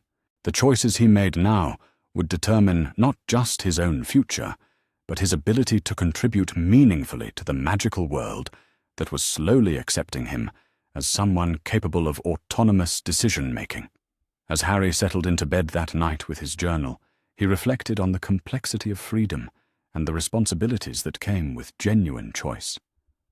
The boy who had lived in a cupboard under the stairs was becoming someone who might have the power to influence the broader magical world, and that transformation brought obligations as well as opportunities. The phoenix had indeed risen from the ashes of his constrained childhood, but its flight was taking it toward horizons that were both more promising and more challenging than anything he had previously imagined. The Christmas season at Beauxbatons Academy transformed the already magnificent chateau into something that seemed pulled from the most beautiful fairy tales Harry had ever read as a child. Ice sculptures that never melted graced the hallways, their crystalline forms depicting scenes of magical creatures and legendary wizards in perfect frozen detail. Wood nymphs emerged from their forest homes to sing haunting melodies in the great hall, their voices weaving harmonies that made the very air seem to sparkle with musical magic. Harry stood at the window of his dormitory on Christmas morning, watching snow fall in patterns that were too perfect to be natural, each flake contributing to ground coverage that formed intricate mandala designs visible from the tower's height. The beauty was overwhelming after 11 years of Christmas mornings that had consisted of nothing more than watching the Dursleys exchange gifts while he remained invisible in his cupboard, grateful if he received even a piece of stale bread for breakfast. The gentle knock at his door came precisely at 9 o'clock, followed by Jean-Baptiste's voice calling softly in French-accented English that had become as familiar and comforting as a lullaby over the past months. "Harry, are you ready to join us for Christmas breakfast?" Alessandro has been awake since dawn, practically vibrating with excitement about the surprise visitor who arrived last night. Harry opened the door to find his roommate dressed in formal robes of deep blue silk that made his dark hair shine like polished obsidian. The elegance was typical of Jean-Baptiste, but there was an unusual energy in his movements that suggested something significant was about to occur. "Surprise visitor?" Harry asked as he finished adjusting his own formal robes, which had been a gift from Madame Maxime earlier in the week. The headmistress had insisted that all students should have appropriate attire for the Christmas celebrations, and she had personally selected robes for Harry that fit perfectly and were more beautiful than anything he had ever owned. Jean-Baptiste's grin was mysterious and delighted in equal measure. "A representative from Gringotts arrived last evening, requesting a private meeting with you this morning," he explained. Alessandro overheard Professor Dubois telling Madame Maxime that the matter concerned your financial arrangements and some questions about your family's estate that require immediate attention. The mention of financial arrangements sent a familiar knot of anxiety through Harry's stomach. His experiences with the Dursleys had taught him to be wary of any adult interest in money, especially when it concerned his own circumstances. But his time at Beauxbatons had also taught him to approach new situations with curiosity rather than automatic fear, and the involvement of the famous Wizard Bank suggested matters of genuine importance rather than simple opportunism. The great hall had been decorated for Christmas with a sophistication that took Harry's breath away, even after months of exposure to the Academy's standard magnificence. Garlands of holly and ivy were woven with silver threads that caught and reflected the morning light streaming through crystalline windows. The usual floating candles had been replaced with luminous ice formations that cast dancing rainbows across the polished floor and created an atmosphere of otherworldly beauty. But what truly captured Harry's attention was the figure seated at the head table beside Madame Maxime, deep in conversation with the headmistress, while occasionally gesturing toward documents spread across the table surface. The goblin was impeccably dressed in formal robes that spoke of significant authority within Gringotts' hierarchy, and his sharp eyes held the keen intelligence that Harry had learned to associate with the finest minds in the magical world. As Harry approached the head table with his roommates flanking him in a show of moral support, Madame Maxime looked up with an expression of barely contained excitement that immediately put him more at ease. The headmistress rose gracefully and gestured toward her companion with obvious respect. "Harry," she said warmly, "I would like you to meet Griphook, Senior Account Manager for Ancient and Noble Families at Gringotts. He has travelled from London specifically to discuss some rather remarkable discoveries about your family's financial arrangements." Griphook rose and offered a formal bow that conveyed both professional courtesy and genuine respect. "Mr. Potter," he said in the precise tones that characterized goblin speech, "it is my honor to meet you at last. I have been managing the Potter family accounts for several decades, and I must say that recent events have brought to light some rather significant irregularities that require your immediate attention." Harry returned the bow with equal formality, drawing on the diplomatic skills he had been developing through his international education. "Mr. Griphook," he replied carefully, "I'm honored by your visit and curious about these irregularities you mention. I must confess that I know very little about my family's financial situation." Griphook's expression grew serious as he gestured toward the documents on the table. "That ignorance is itself part of the problem, Mr. Potter," he said, with the bluntness that characterized goblin communication. "You should have been receiving regular reports about your inheritance from the moment you turned 11, along with information about the various trusts and bequests that were established for your benefit." The goblin opened a leather portfolio and withdrew several official-looking documents that he spread across the table with the precision of someone accustomed to presenting complex financial information. "What I have discovered," he continued with growing intensity, "is that someone has been deliberately blocking your access to information about your inheritance while simultaneously making unauthorized decisions about the management of your family's estate." Harry felt his chest tighten with familiar anger as he recognized the pattern of manipulation and control that had characterized so many aspects of his life before coming to Beauxbatons. Even his parents' final gifts to him had been compromised by adults who believed they knew better than he did about his own needs and desires. "What kind of unauthorized decisions?" Harry asked, surprised by how steady his voice sounded, despite the emotions churning in his chest. Griphook's sharp eyes glittered with something that might have been approval at Harry's direct approach to the problem.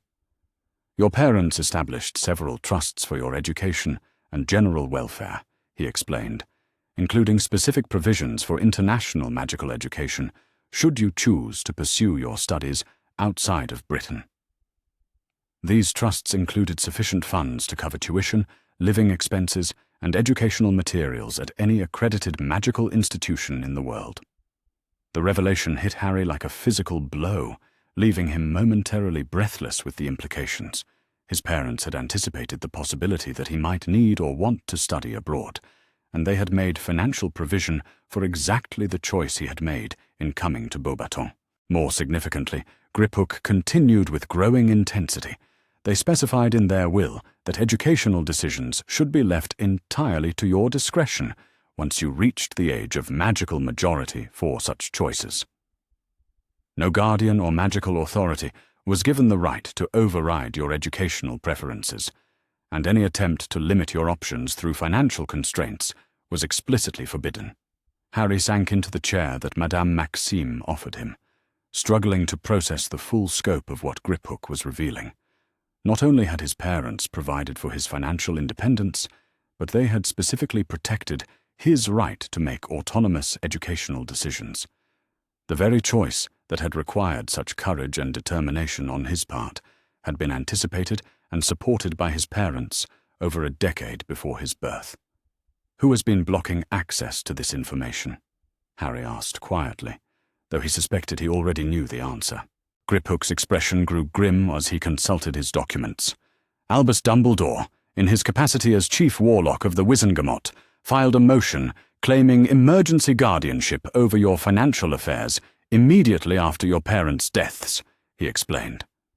"This motion was approved during the chaos following the end of the war, when proper oversight procedures were not being followed as carefully as they should have been. The legal mechanism was complex, but the practical result was simple. Dumbledore had gained control over Harry's inheritance and had used that control to limit his options and ensure his compliance with plans that had nothing to do with Harry's own preferences or well-being." However, Griphook continued with obvious satisfaction. "Recent developments in your status have provided us with the legal foundation necessary to challenge this unauthorized guardianship.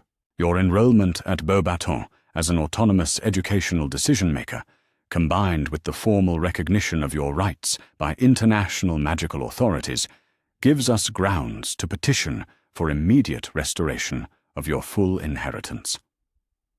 The prospect of financial independence was both exciting and overwhelming. Harry had never imagined having control over significant resources, and the idea that his parents had specifically planned for his autonomy felt like receiving a final gift from people he had never had the chance to know.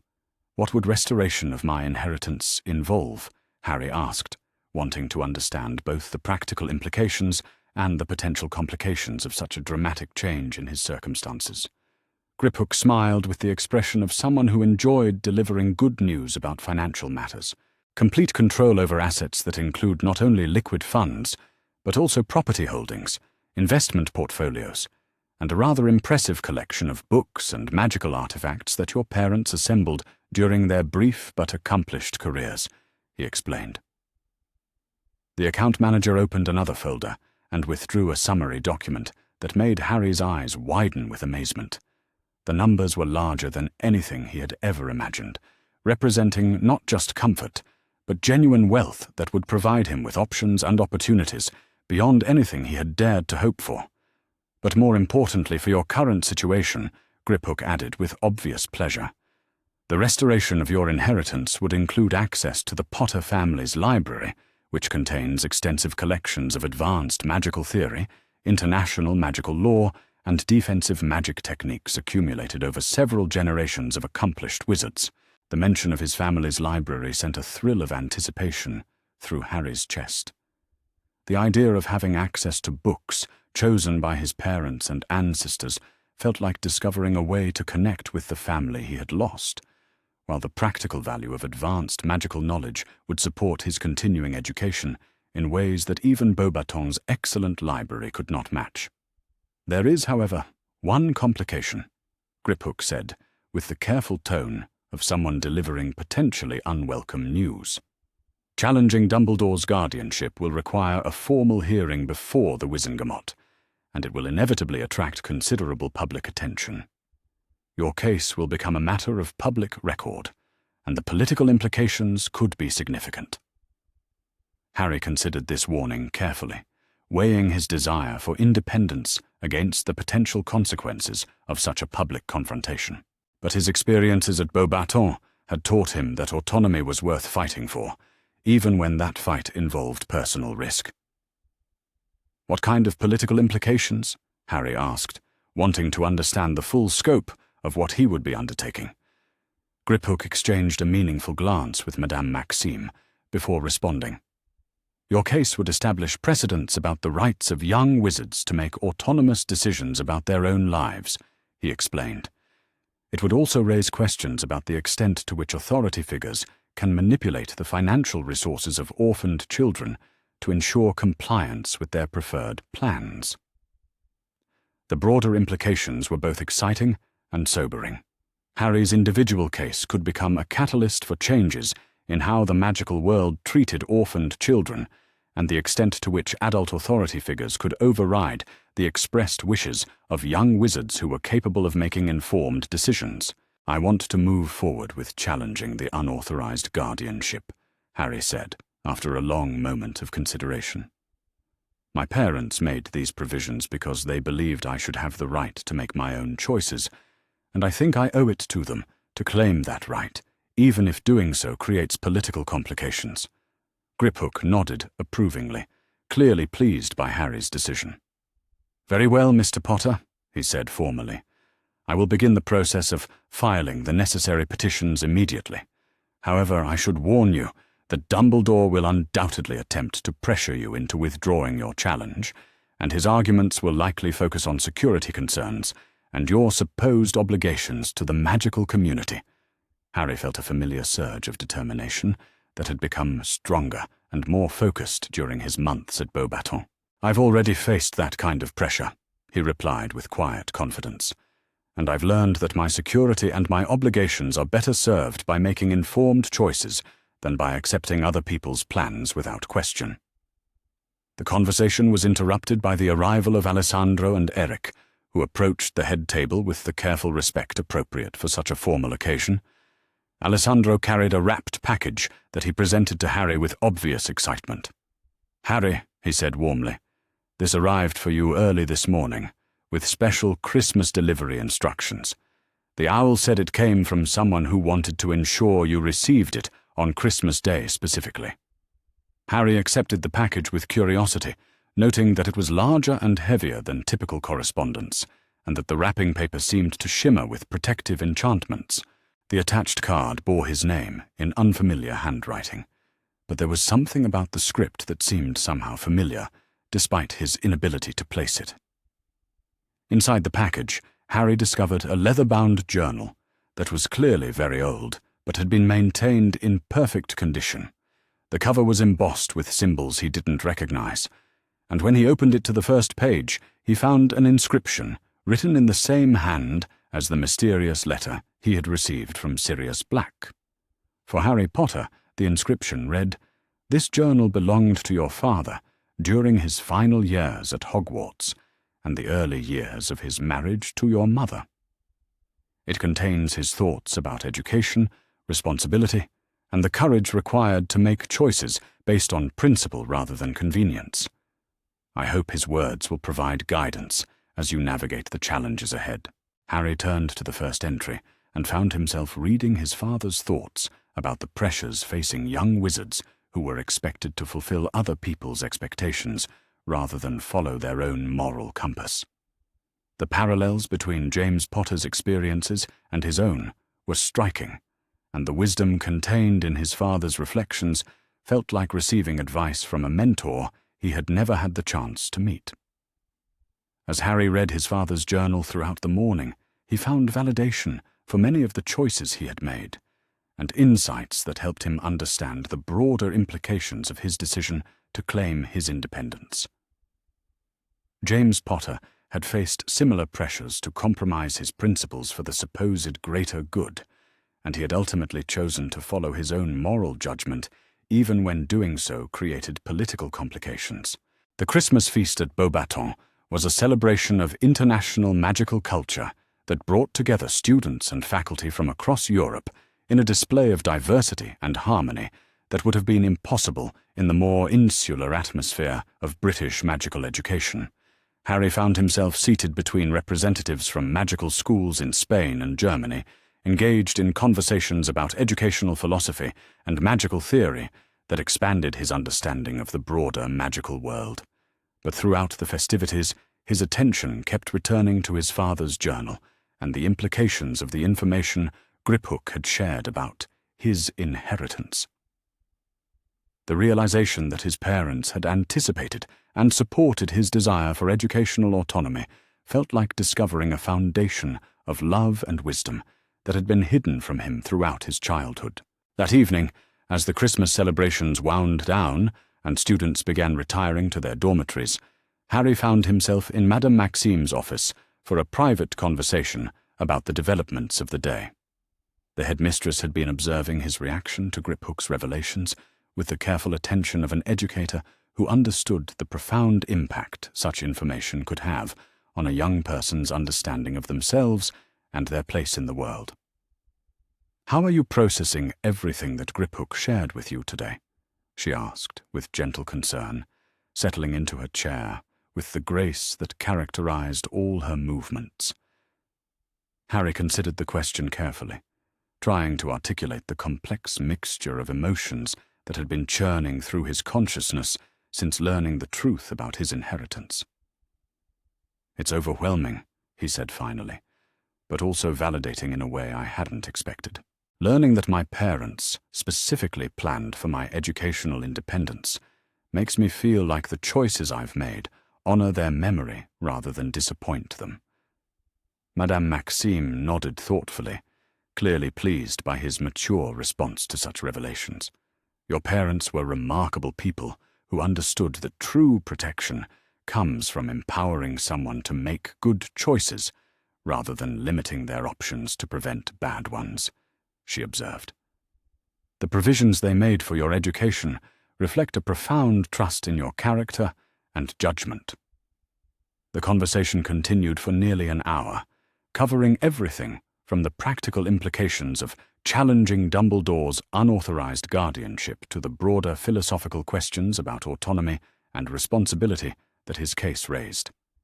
Throughout the discussion, Harry found himself impressed by Madame Maxime's ability to help him think through complex issues without attempting to influence his decisions inappropriately.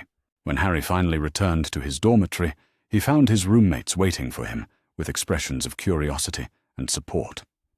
The events of the day had created ripples throughout the academy, and it was clear that everyone understood the significance of what Harry was undertaking.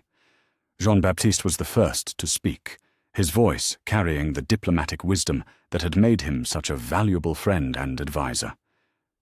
"Whatever you decide about challenging this unauthorized guardianship," he said seriously, "you have our complete support. The courage required to stand up for your rights in the face of powerful opposition is exactly the kind of principle that Beauxbatons seeks to instill in all its students." Alessandro nodded in agreement, his scholarly nature focusing on the broader implications of Harry's situation. "Your case could establish important precedents for the rights of young wizards throughout the magical world," he observed. "The questions you're raising about autonomy and the proper limits of adult authority deserve serious consideration by the entire magical community." Eric's response was characteristically practical, but no less supportive.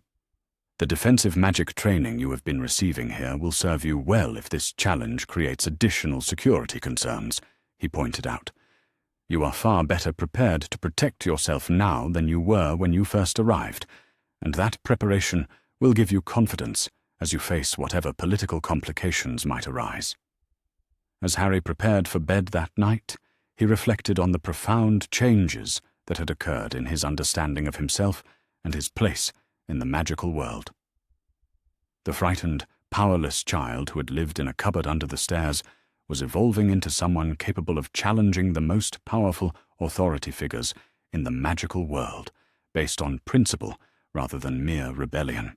His journal entry that evening captured his amazement at the day's revelations and his growing sense of connection to parents he had never known, but who had clearly understood and anticipated his need for independence. "Today brought revelations that have fundamentally changed my understanding of my family's legacy and my own rights as a young wizard," he wrote carefully. "Learning that my parents specifically provided for my educational independence and anticipated the possibility that I might choose to study abroad makes me feel connected to them in ways I had never imagined possible. The challenge that lies ahead in reclaiming my inheritance will undoubtedly be difficult and potentially dangerous. But I feel more confident than ever that I am making choices that honor both my parents' memory and my own principles. The support I have received from Madame Maxime, my professors, and my fellow students has given me the foundation I need to face whatever political complications might arise. Reading my father's journal has shown me that the pressures I have been facing are not unique to my situation, but represent broader questions about autonomy and responsibility that have confronted young wizards throughout history.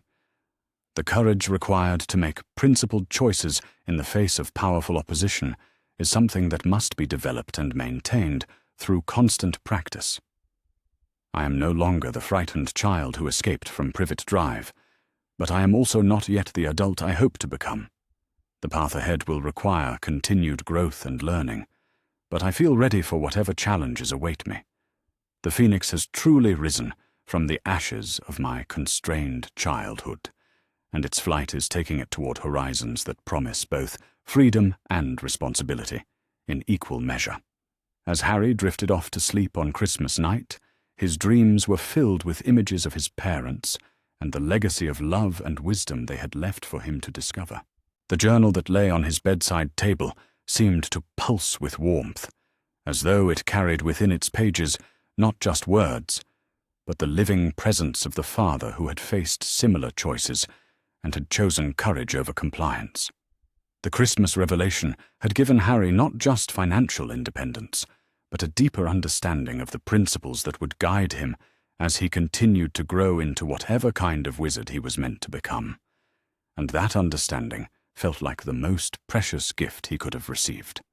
The Gringotts branch in Paris occupied an entire city block near the heart of the magical district, its marble facade gleaming with protective enchantments that made the building seem to shift and shimmer depending on the viewer's angle of approach. Harry stood before the imposing entrance with Madame Maxime at his side, trying to project confidence while his stomach churned with nervous anticipation about the legal proceedings that would determine his future independence. The past 3 weeks had been a whirlwind of preparation, as Griphook and his team of goblin lawyers assembled the evidence necessary to challenge Dumbledore's unauthorized guardianship.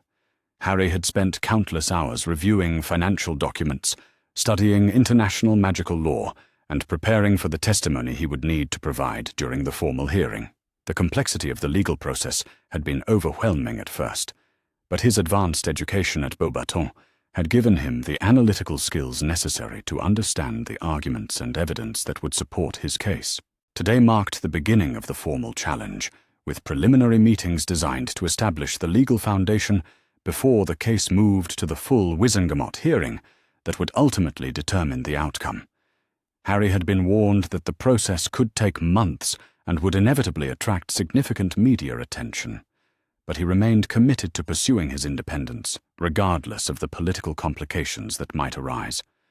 The interior of Gringotts Paris was even more impressive than its London counterpart, with soaring ceilings supported by columns carved from single blocks of marble and decorated with intricate designs that told the history of wizard-goblin relations over the centuries. The main banking floor buzzed with activity as witches and wizards from across Europe conducted their financial business under the watchful eyes of goblin tellers who managed transactions with mechanical precision. Griphook met them at the entrance with a formal bow that conveyed both professional courtesy and genuine respect for the significance of the day's proceedings. "Mr. Potter, Madame Maxime," he said, with the precise diction that characterized goblin speech, "welcome to Gringotts Paris. I trust you are prepared for what promises to be a rather momentous day in magical legal history." Harry returned the bow with equal formality, drawing on the diplomatic skills he had developed through his international education. "Mr. Griphook," he replied carefully, "I'm as prepared as I can be, though I confess to some nervousness about the implications of what we're undertaking." Griphook's smile revealed teeth sharpened to points in the traditional goblin fashion, but his expression conveyed approval rather than menace. "Nervousness is entirely appropriate when challenging established authority," he observed with obvious satisfaction. "However, I believe you will find that right and law are powerful allies when properly marshaled in support of legitimate claims." They were escorted through a series of corridors lined with portraits of distinguished goblin bankers and famous magical clients, each painting seeming to assess Harry with expressions that ranged from curiosity to approval. The attention was both flattering and slightly overwhelming, suggesting that his case had attracted interest throughout the international magical financial community. The conference room where they were ultimately seated was elegant but designed for serious business, with a large table surrounded by comfortable chairs and walls lined with legal texts from various magical jurisdictions. Griphook arranged his documents with methodical precision while explaining the process that would unfold over the coming hours. "We will begin with a formal review of the evidence supporting your claim to independent control of the Potter family estate," he explained, as Harry settled into his chair with Madame Maxime beside him. "This will include documentation of the original wills and trusts established by your parents, evidence of the unauthorized nature of Dumbledore's guardianship, and testimony about your current capacity to make informed decisions about your own welfare." The legal framework was complex, but Harry had spent weeks studying the relevant statutes and precedents under Griphook's guidance. The core issue was relatively straightforward: whether an emergency guardianship granted during wartime chaos could continue to override the explicit wishes of parents who had made detailed provisions for their child's independence. As they waited for the arrival of the other participants, Harry found himself thinking about the broader implications of what they were attempting. Beyond his own situation, the case would establish precedents about the rights of orphaned magical children and the extent to which authority figures could manipulate financial resources to ensure compliance with their preferred plans. The first to arrive was a delegation from the International Confederation of Wizards, led by a distinguished witch named Madame Beaumont, who served as the organization's Director of Educational Rights. She greeted Harry with warm professionalism that immediately put him at ease. "Mr. Potter," she said, with genuine pleasure, "it is an honor to meet you at last. Your case has been followed with considerable interest by educators throughout the international magical community, as it raises fundamental questions about student autonomy and the proper limits of adult authority in educational matters." Harry appreciated the way she framed his situation as part of broader educational policy, rather than simply a personal dispute with Dumbledore. The international perspective helped him understand that his individual case could contribute to positive changes that would benefit other young wizards facing similar pressures. The second delegation arrived shortly thereafter, representing the French Ministry of Magic's Department of International Magical Cooperation. Their leader, a wizard named Monsieur Dubois, who claimed distant relation to Harry's defense instructor, explained that the French government had a legitimate interest in protecting the rights of students who had chosen to pursue their education at French magical institutions. "We have extensive experience with cases involving young wizards who have sought educational asylum," Monsieur Dubois explained, with the careful precision of a career diplomat. "International magical law is quite clear about the rights of students to choose their own educational paths, and we are prepared to provide whatever support is necessary to ensure that those rights are properly protected." The phrase educational asylum struck Harry as particularly apt, capturing the reality that his choice to attend Beauxbatons had been motivated as much by escape from intolerable circumstances as by attraction to superior educational opportunities. As the morning progressed, additional participants arrived to contribute their expertise to the proceedings. Professor Laurent appeared representing Beauxbatons Academy, carrying documentation of Harry's academic progress and testimonials from his instructors about his maturity and decision-making capacity. A representative from the Ancient and Most Noble House's registry arrived with genealogical documentation establishing Harry's legal status within traditional magical family structures. But perhaps most significantly, a delegation arrived from the International Magical Law Enforcement Cooperation Office, led by a stern-faced witch who introduced herself as Madame Clearwater, and explained that her organization had been investigating irregularities in the management of various orphan estates throughout the British magical community. "Mr. Potter's case is unfortunately not unique," she said, with obvious displeasure as she reviewed her files.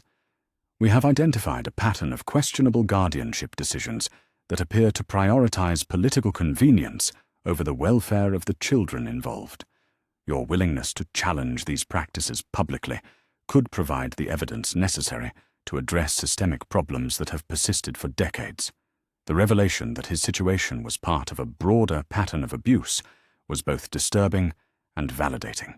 It meant that challenging Dumbledore's unauthorized guardianship could have implications that extended far beyond his own circumstances, potentially providing protection for other orphaned magical children who lacked his resources and international support. The formal proceedings began with Griphook's presentation of the documentary evidence supporting Harry's claim to independent control of his inheritance. The Goblin banker had assembled an impressive collection of materials, including the original Potter family wills, trust documents, and correspondence that demonstrated his parents' specific intentions regarding their son's education and autonomy. James and Lily Potter were remarkably prescient in their planning, Griphook explained as he distributed copies of the relevant documents to all participants.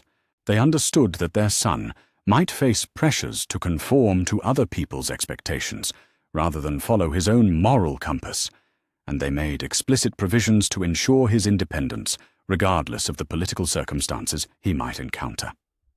The trust documents were particularly detailed, specifying not only financial provisions for international education, but also safeguards designed to prevent any guardian from using financial leverage to compel compliance with decisions that contradicted the beneficiary's own judgment about his welfare and future.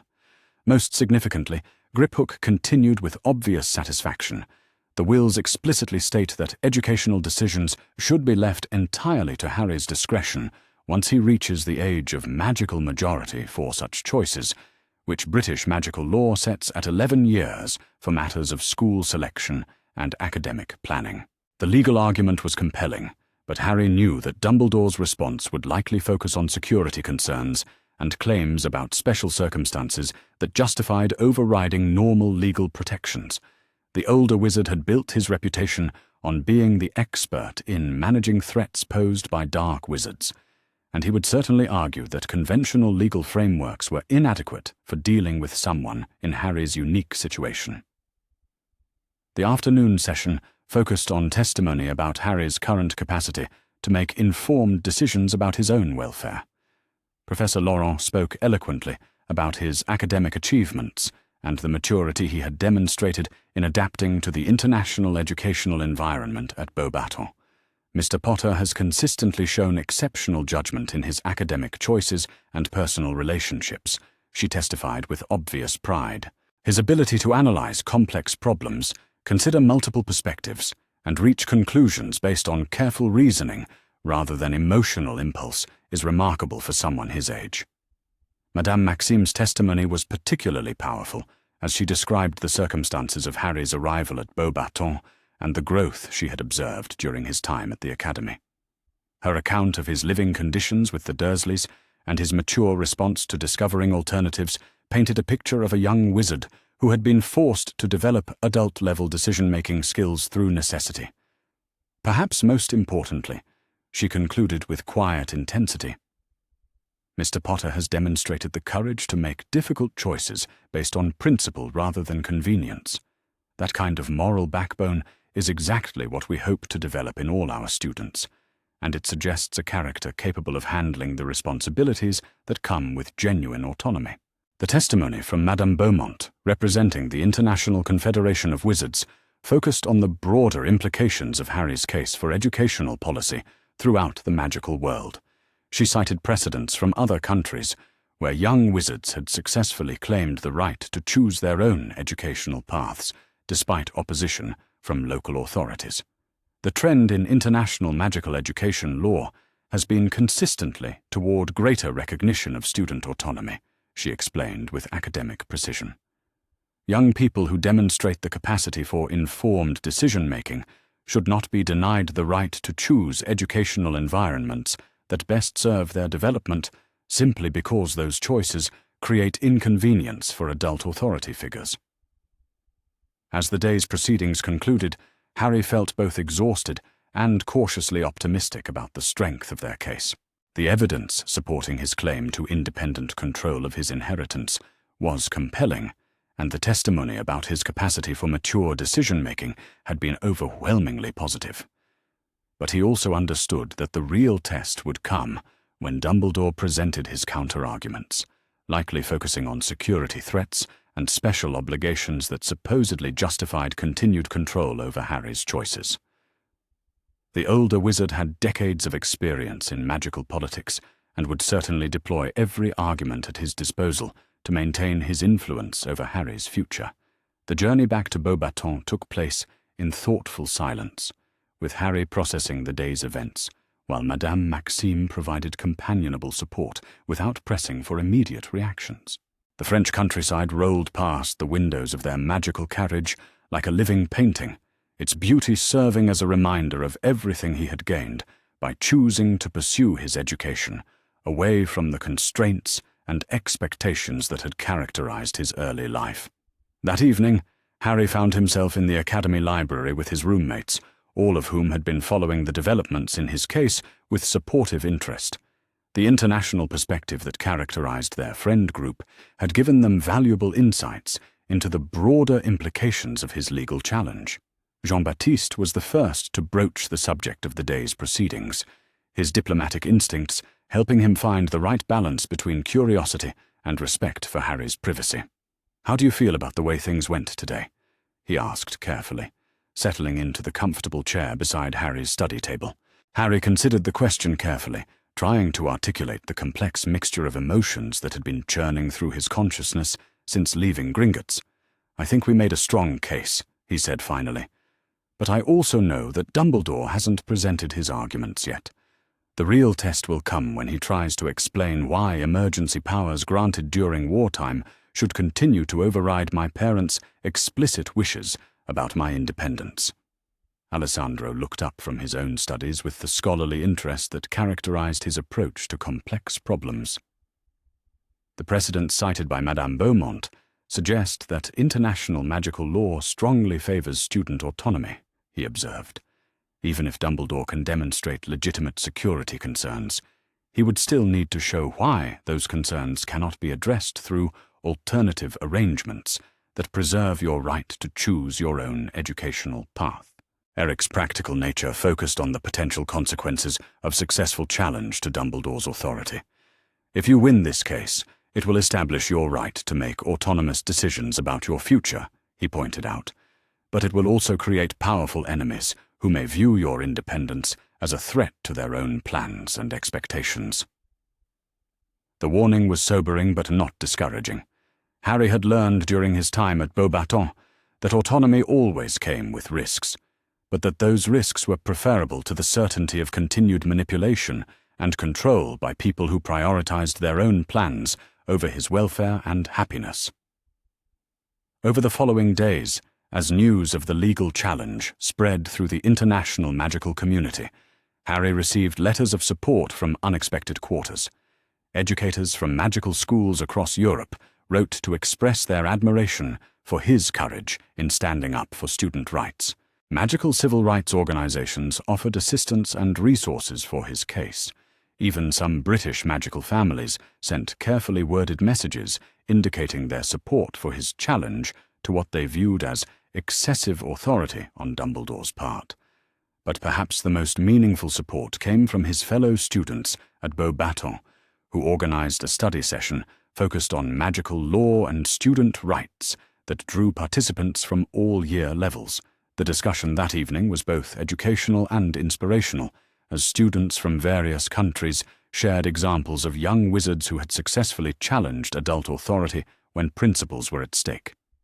"You are not just fighting for your own independence," observed Margot Beaumont, the Belgian third year who had become one of Harry's closest friends outside his immediate roommate group. "You are establishing precedents that will protect the rights of magical students throughout Europe and beyond. That makes your courage a gift to all of us." The perspective helped Harry understand that his individual case had evolved into something larger and more significant than a simple dispute about guardianship and inheritance. He was participating in a broader movement toward recognizing the autonomy and dignity of young people in the magical world, and that participation carried responsibilities that extended beyond his own immediate circumstances. As the weeks passed, and the formal hearing before the Wizengamot approached, Harry found himself growing more confident about the rightness of his cause and the strength of his legal position. The evidence supporting his case was overwhelming, and the international support he had received demonstrated that his challenge to Dumbledore's authority was viewed as legitimate and necessary by respected authorities throughout the magical world. But he also understood that legal victory was only the beginning of the changes he hoped to achieve. Winning the right to independent control of his inheritance would provide him with resources and options, but using those resources wisely to contribute positively to the magical world would require continued growth and learning. The night before their departure for London and the formal hearing, Harry spent several hours writing in his journal, trying to capture his thoughts and feelings about the journey that had brought him from a cupboard under the stairs to the verge of legal independence. Tomorrow I will stand before the Wizengamot and argue for my right to control my own inheritance and make autonomous decisions about my future, he wrote with careful precision. The irony is not lost on me that I am fighting for rights that my parents explicitly intended me to have, rights that should never have been denied in the first place. The legal challenge represents more than just my individual case, however. It is part of a broader question about the relationship between authority and autonomy in the magical world, and about whether young people who demonstrate maturity and good judgment should be treated as capable of making informed decisions about their own lives. I am no longer the frightened child who escaped from Privet Drive, but I am also not yet the adult I hope to become. The path ahead will require continued courage and wisdom, but I feel prepared for whatever challenges await me. The education I have received at Beauxbatons has given me not just knowledge and skills, but the confidence to stand up for my principles, even when doing so creates political complications. Win or lose, I will know that I fought for what is right, and that I honored my parents' memory by claiming the independence they wanted me to have. That knowledge is worth more than any inheritance, though I hope to have both before this process is complete. As Harry settled into sleep on the eve of his journey to London, his dreams were filled with images of courtrooms and legal arguments, but also with visions of the future he hoped to build based on his own choices and values. The phoenix that had risen from the ashes of his constrained childhood was preparing for its most challenging flight yet, but its wings had grown strong during its time in the supportive environment of Beauxbatons Academy. The Goblin Alliance had provided him with the legal framework and financial resources necessary to challenge the most powerful wizard in Britain. Tomorrow would reveal whether justice and right could triumph over political convenience and unauthorized authority. But regardless of the outcome, Harry Potter had already achieved something remarkable. He had become someone capable of fighting for his own freedom and the freedom of others who faced similar constraints on their autonomy and dignity. The boy who lived had evolved into a young wizard who was determined to live on his own terms, and that transformation was perhaps the most powerful magic of all.